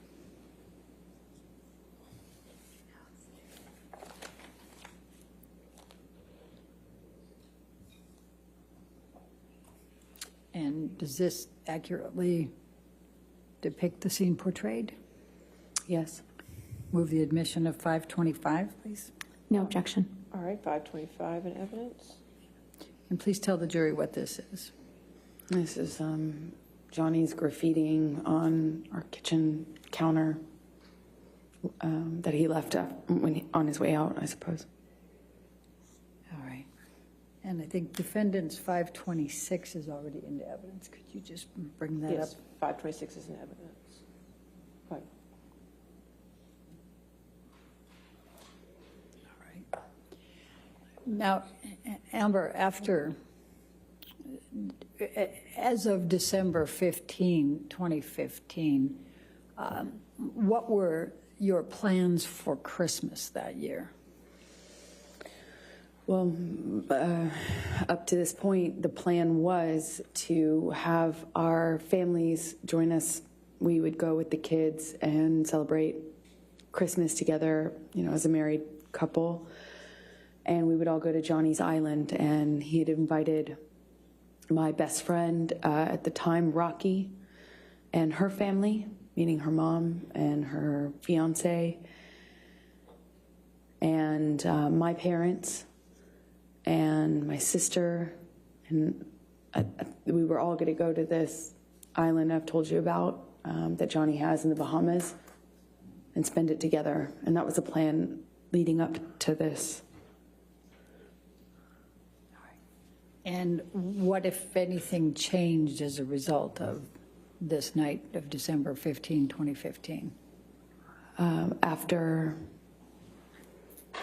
After they saw my face, no one wanted to go to the island anymore with Johnny. They wanted me to leave him. Did you have to appear, were you scheduled to appear on the James Corden show on December 16? That's right. I was promoting The Danish Girl, the film I had done earlier in the year in London before going to see Johnny in Australia. So I was promoting that film that had been completed, and they asked me to make an appearance on a night show called The James Corden Show.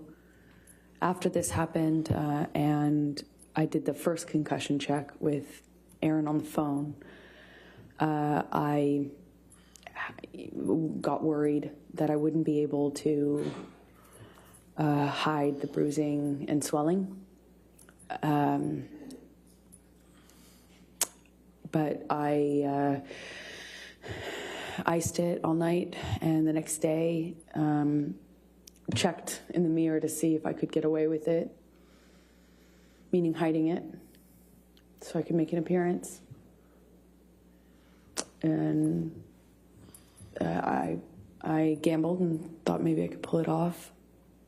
I had my hair and makeup team come, and they worked around it, meaning worked around the lesions on my head with the hairspray, because that stings, and worked around the bruising by covering it with heavier makeup than normal bruise covering makeup. And I remember my lip was still bleeding and swollen, so we did this like really thick, super heavy, matte red lipstick. I remember very well at the time that we had no choice in color, and that was one of my favorite colors to wear, and this occasion we had no choice because nothing else would hide my busted lip. And I went on the show, did what I always do. I told people I had an accident. Objection, Your Honor, hearsay. Sustain the It's not objection. offered to prove the truth of the matter, but, Sustain. because you didn't have an accident. but- Your Honor. All right. I'll sustain the objection. Okay, please continue. So did you appear on the show? I appeared on the show. Okay. And did there come a time that you changed your mind and went to the Bahamas with Mr. Depp for Christmas? Eventually. 2015. Eventually I did. Okay. And you went there with whom? I went with Johnny's kids. I was, obviously I didn't see Johnny after this because he didn't face the damage he caused in my experience. He was never around for the cleanups. And so he wasn't around for a few days. And I eventually heard from him, and he said he wanted to talk. And then he understood that it couldn't go back, like almost as if he understood that I wouldn't forgive him. Made it easier somehow to talk to him. I didn't feel so bad about myself in that case because, how could I put up with this, right? But with the understanding that we were done, I could, allow for us to have one last conversation, I suppose. But I just, it's like,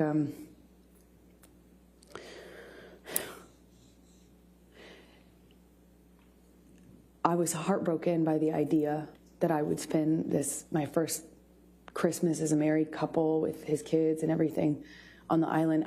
I was heartbroken at the idea of missing that. And,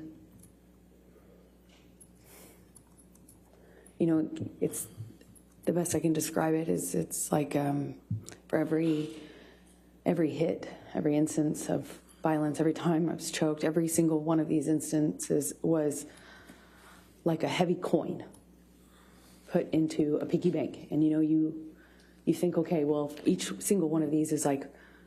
Objection, Your Honor, non-responsive. I think it's responsive, Your Honor. The question was, What she's with doing, whom did you why? go? If we could ask the question. All right. Tell us how you felt and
It wasn't even that simple. I just decided to believe him that it would never happen again.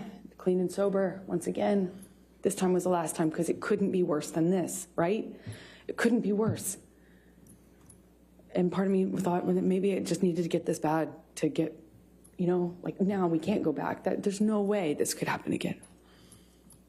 So I went to the island after a few days of talking with Johnny, arguing with Johnny, talking with Johnny, negotiating that it was going to be clean and sober. I wasn't going to drink anymore. He wasn't going to use anymore. He'd never lay a hand on me again. He'd rather die than do that, is what he was saying. And I was scared. My friends were scared, but I decided to go. After a few days of having the plane and the kids waiting, not knowing what was going on, they were at Sweetser, the main house, kind of just waiting to go on this Christmas vacation. And eventually I got in the car with Johnny, and we picked his kids up and left for the island. So let's go to the island for the Christmas holidays, and what, if any, arguments did you have with Mr. Depp at the island over the Christmas holiday? Towards the end of the trip, the trip itself was pretty nice, but towards the end, he started drinking again, started with wine, and we were on the couch in the main house, a cabin. It's like a one-room kind of cabin. And we were sitting on the couch, and Johnny, what I perceived as nodding off, I don't still know what it was, but he was kind of passing out or nodding off or something like that. And I'm sensitive at this point to the clues that I can pick up on to know what pattern of behavior I'm dealing with, because they made a huge difference in my life. So if I knew what he was on and what he was doing, I could react accordingly. So I'm picking up clues. I'm sitting next to him, and he's nodding off, and every single time he kind of like nods off, he dumps this glass of wine on my lap. And I say every single time because it happened like 3 times. First time, whatever. Second time, I'm like, Johnny, are you all right? And I probably say it like a little weighted. And in my head, I'm just wondering what he's on. Does this mean he's on the Roxy's again? Is it nodding off? What's going on? What am I going to deal with? He just had promised that it was clean and sober. We had this horrible thing happen in December. I thought we were moving forward. And the third time this happens, I jump up. I already changed my pants twice. And I jumped up and I shout at Johnny, like, what are you doing? Or, Johnny, you spill on me again, something to that effect. And I get up, get up off the couch, and Johnny's son says, Objection, Your Honor. Hearsay. Your Honor, not offered to prove the truth of the matter. It explains what's coming. Give you a good approach. I just don't know.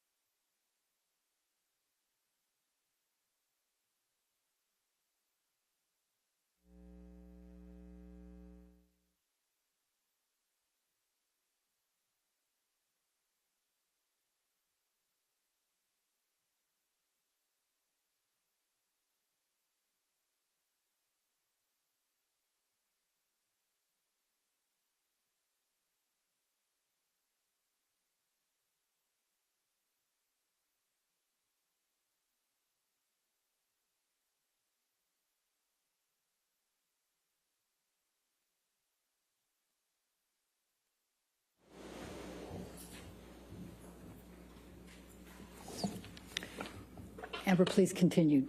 Jack says, are you okay, or can I help?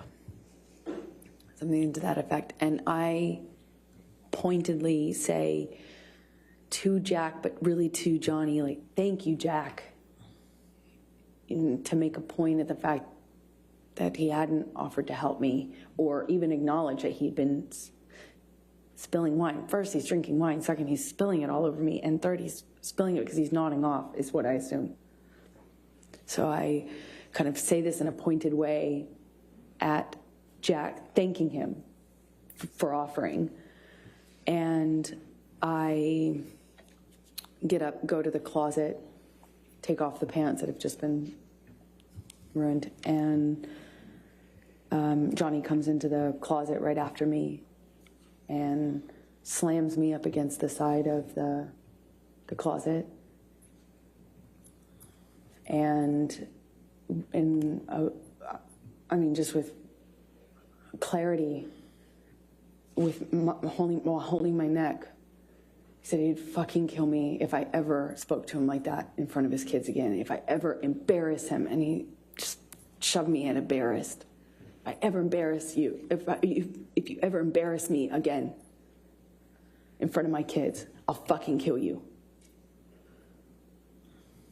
And I don't recall who told Jack to leave, or I don't really recall having an awareness of where he was at this point, but I leave the closet, go into the bathroom, which is right next to it, and he comes barreling into the bathroom behind me. Before he does that, I said something snarky to him, and fucking ever talk to me like that again, or I hate you, or something in response, you know, just something, so that I felt like I wasn't just being a punching bag. And I kind of like get over to the bathroom, but I didn't even have the door shut before he was in the bathroom with me. And I don't know if he used my body to shut the door, or if he just shut it. But again, bangs me up against the wall. But this time he just grabbed my vagina, like,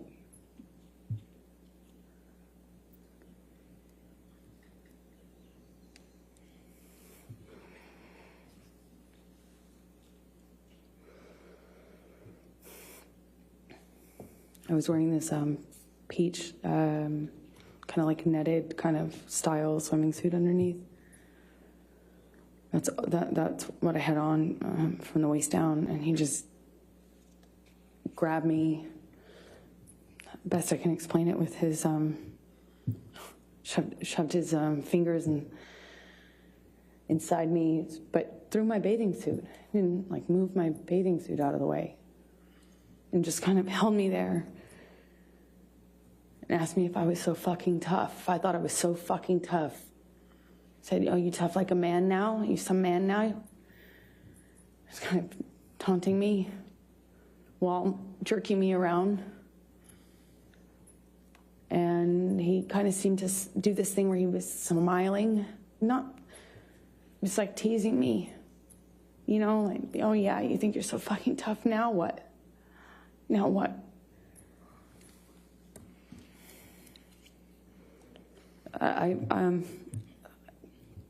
I don't know what happened after that. I went back into the room, or he went into the room. I don't know who went into the main room first.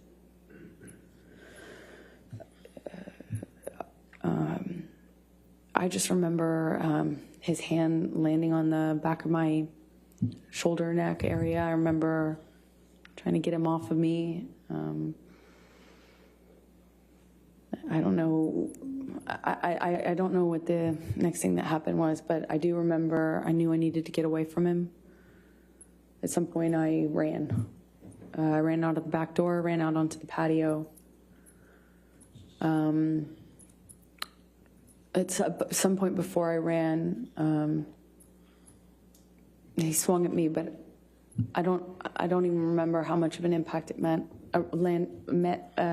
But I remember running. I threw something in his direction when I was getting away from him. I ran down the deck, ran out into the kind of like parking lot area, this gravel parking lot area outside of the house, and And that's my estimation of when Johnny reached me. Grabbed me by the hair, swung me around. I remember he hit my face at least once, but I'm not quite sure in what sequence. Was it before I broke away or after? I don't remember. I just remember the lights of the ATV coming up. The island, two of the people who worked on the island for Johnny, CJ and Tara, they pulled up in the ATV. I remember the headlights. I remember separating from him, or them kind of running up and saying something and separating us. And I didn't see Johnny for the rest of the evening, is my recollection. I just found him the next day, passed out in the cafe that was close to the house. Is that the end of? Yeah, this is a good breaking point, yes. All right. Okay, ladies and gentlemen, you can just stay there for a moment. All right, ladies and gentlemen, we're going to be breaking, again, this is the time that we break for a week, okay? So I won't be seeing you until May 16th. But I wanted to talk to you a little bit about how the remainder of the case will progress, okay? All right, so we promised to get the case to you by Memorial Day. So in order to keep that promise, there's going to be a few things I need from you, okay? One thing is, starting on May 16th, we're going to start having court at 9 a.m. So we'll be going 9 a.m. to 5 p.m. Some days we might have to go to 5:30, so I want to let you know ahead of time so you can plan accordingly, okay? The other thing I need from you is Friday, May 27th, which is the Friday before Memorial Day, is going to be a court day. On that day, we're going to go ahead and have closing arguments, and the case is going to be turned over to you for deliberations on that day, okay? So again, I wanted to let you know ahead of time so you can plan accordingly so we can get this taken care of for you, okay? All right, so those are the announcements I want to make for you and make sure you had time to schedule what you needed to do. Now I also want to go over, as we always do on Thursdays, our responsibilities, the responsibilities you have as jurors, okay, in this case? All right, so you're not to read anything about this case. You're not to watch anything about this case. You're not to listen to anything about this case. This applies to television, newspapers, magazines, the internet, and any online sites. Further, you're not to read, watch, or listen to anything about this case on any social networking sites such as Twitter, Facebook, Instagram, Snapchat, etc., or any similar sites. In addition, you must not communicate with anyone about the case, whether in person, over the phone, by email, text, or instant messaging, or by any other electronic or non-electronic means. This includes friends, family, co-workers, acquaintances, and strangers. I also instruct you that you cannot do any research or make any inquiries about this case, whether online or by any other means. What you learn about this case is limited to what you learn in the four walls of this courtroom when proceedings are underway, okay? So please enjoy your week off, get plenty of fresh air and rest, all right? And then I'll see you at 9 a.m. on Monday, May 16th, okay? All right, thank you.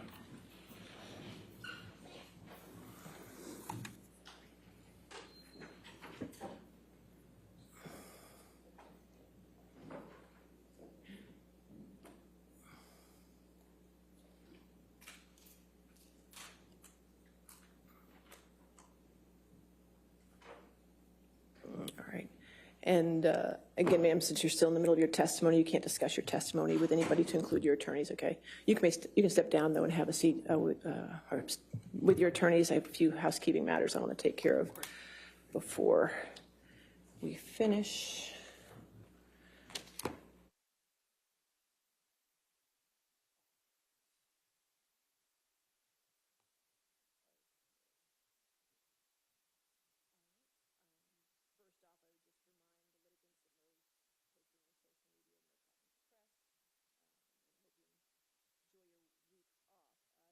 Attorneys, I won't see you tomorrow for Friday depositions because we finished all the depositions. I want to thank all of you for last Friday and staying here until I think it was 9 o'clock at night. But we got them all done, and I really appreciate all your work on that. It does mean a lot, and now you're rewarded because you don't have to see me tomorrow. So, so no more depositions.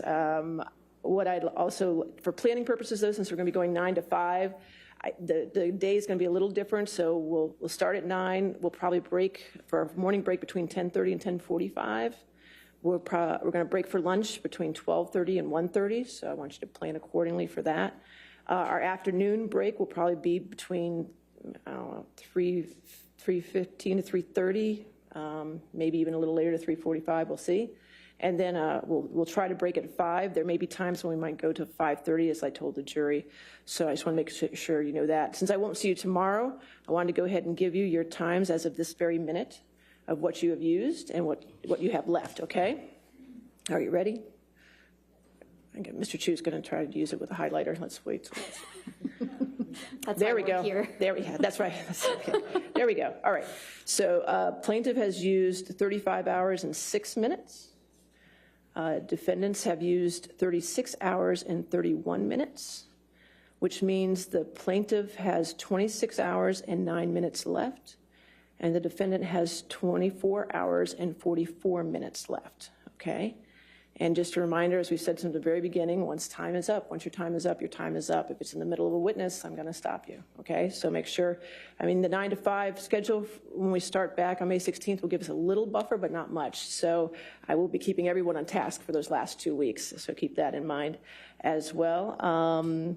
Enjoy the next week. I don't anticipate I will hear from you for this next week. If there's an emergency, I understand that, but just remember what my definition of an emergency is. Okay, we all remember that? All right, great. So other than that, does anybody have anything else for me? Yes, sir. It's just a math question. I'm thinking we have 25.44. Sammy says 24. They have 35.06 and we have 36. If you add 36 hours and 31 minutes and 24 hours and 44 minutes, you get... You get what? 60 and 75. And what is our allotment?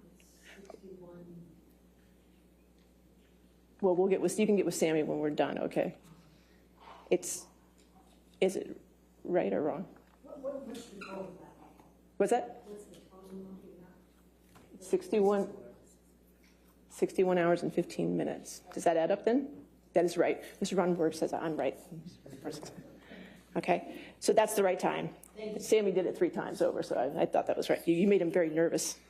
Okay, so that's good. Everything else? Anything else? Yes, Your ma'am. Honor, we do have our updated exhibit page that you requested. Oh, perfect. From All right. plaintiff. May All I right. approach? That's fine. Thank you. I think that's something Jamie needed. Okay. All right, we'll get that. All right, anything else? No, Your Honor. We're good? All right, we'll see you Monday, May 16th, 9 a.m. All right? All right, thank you. Thank you very much. All right.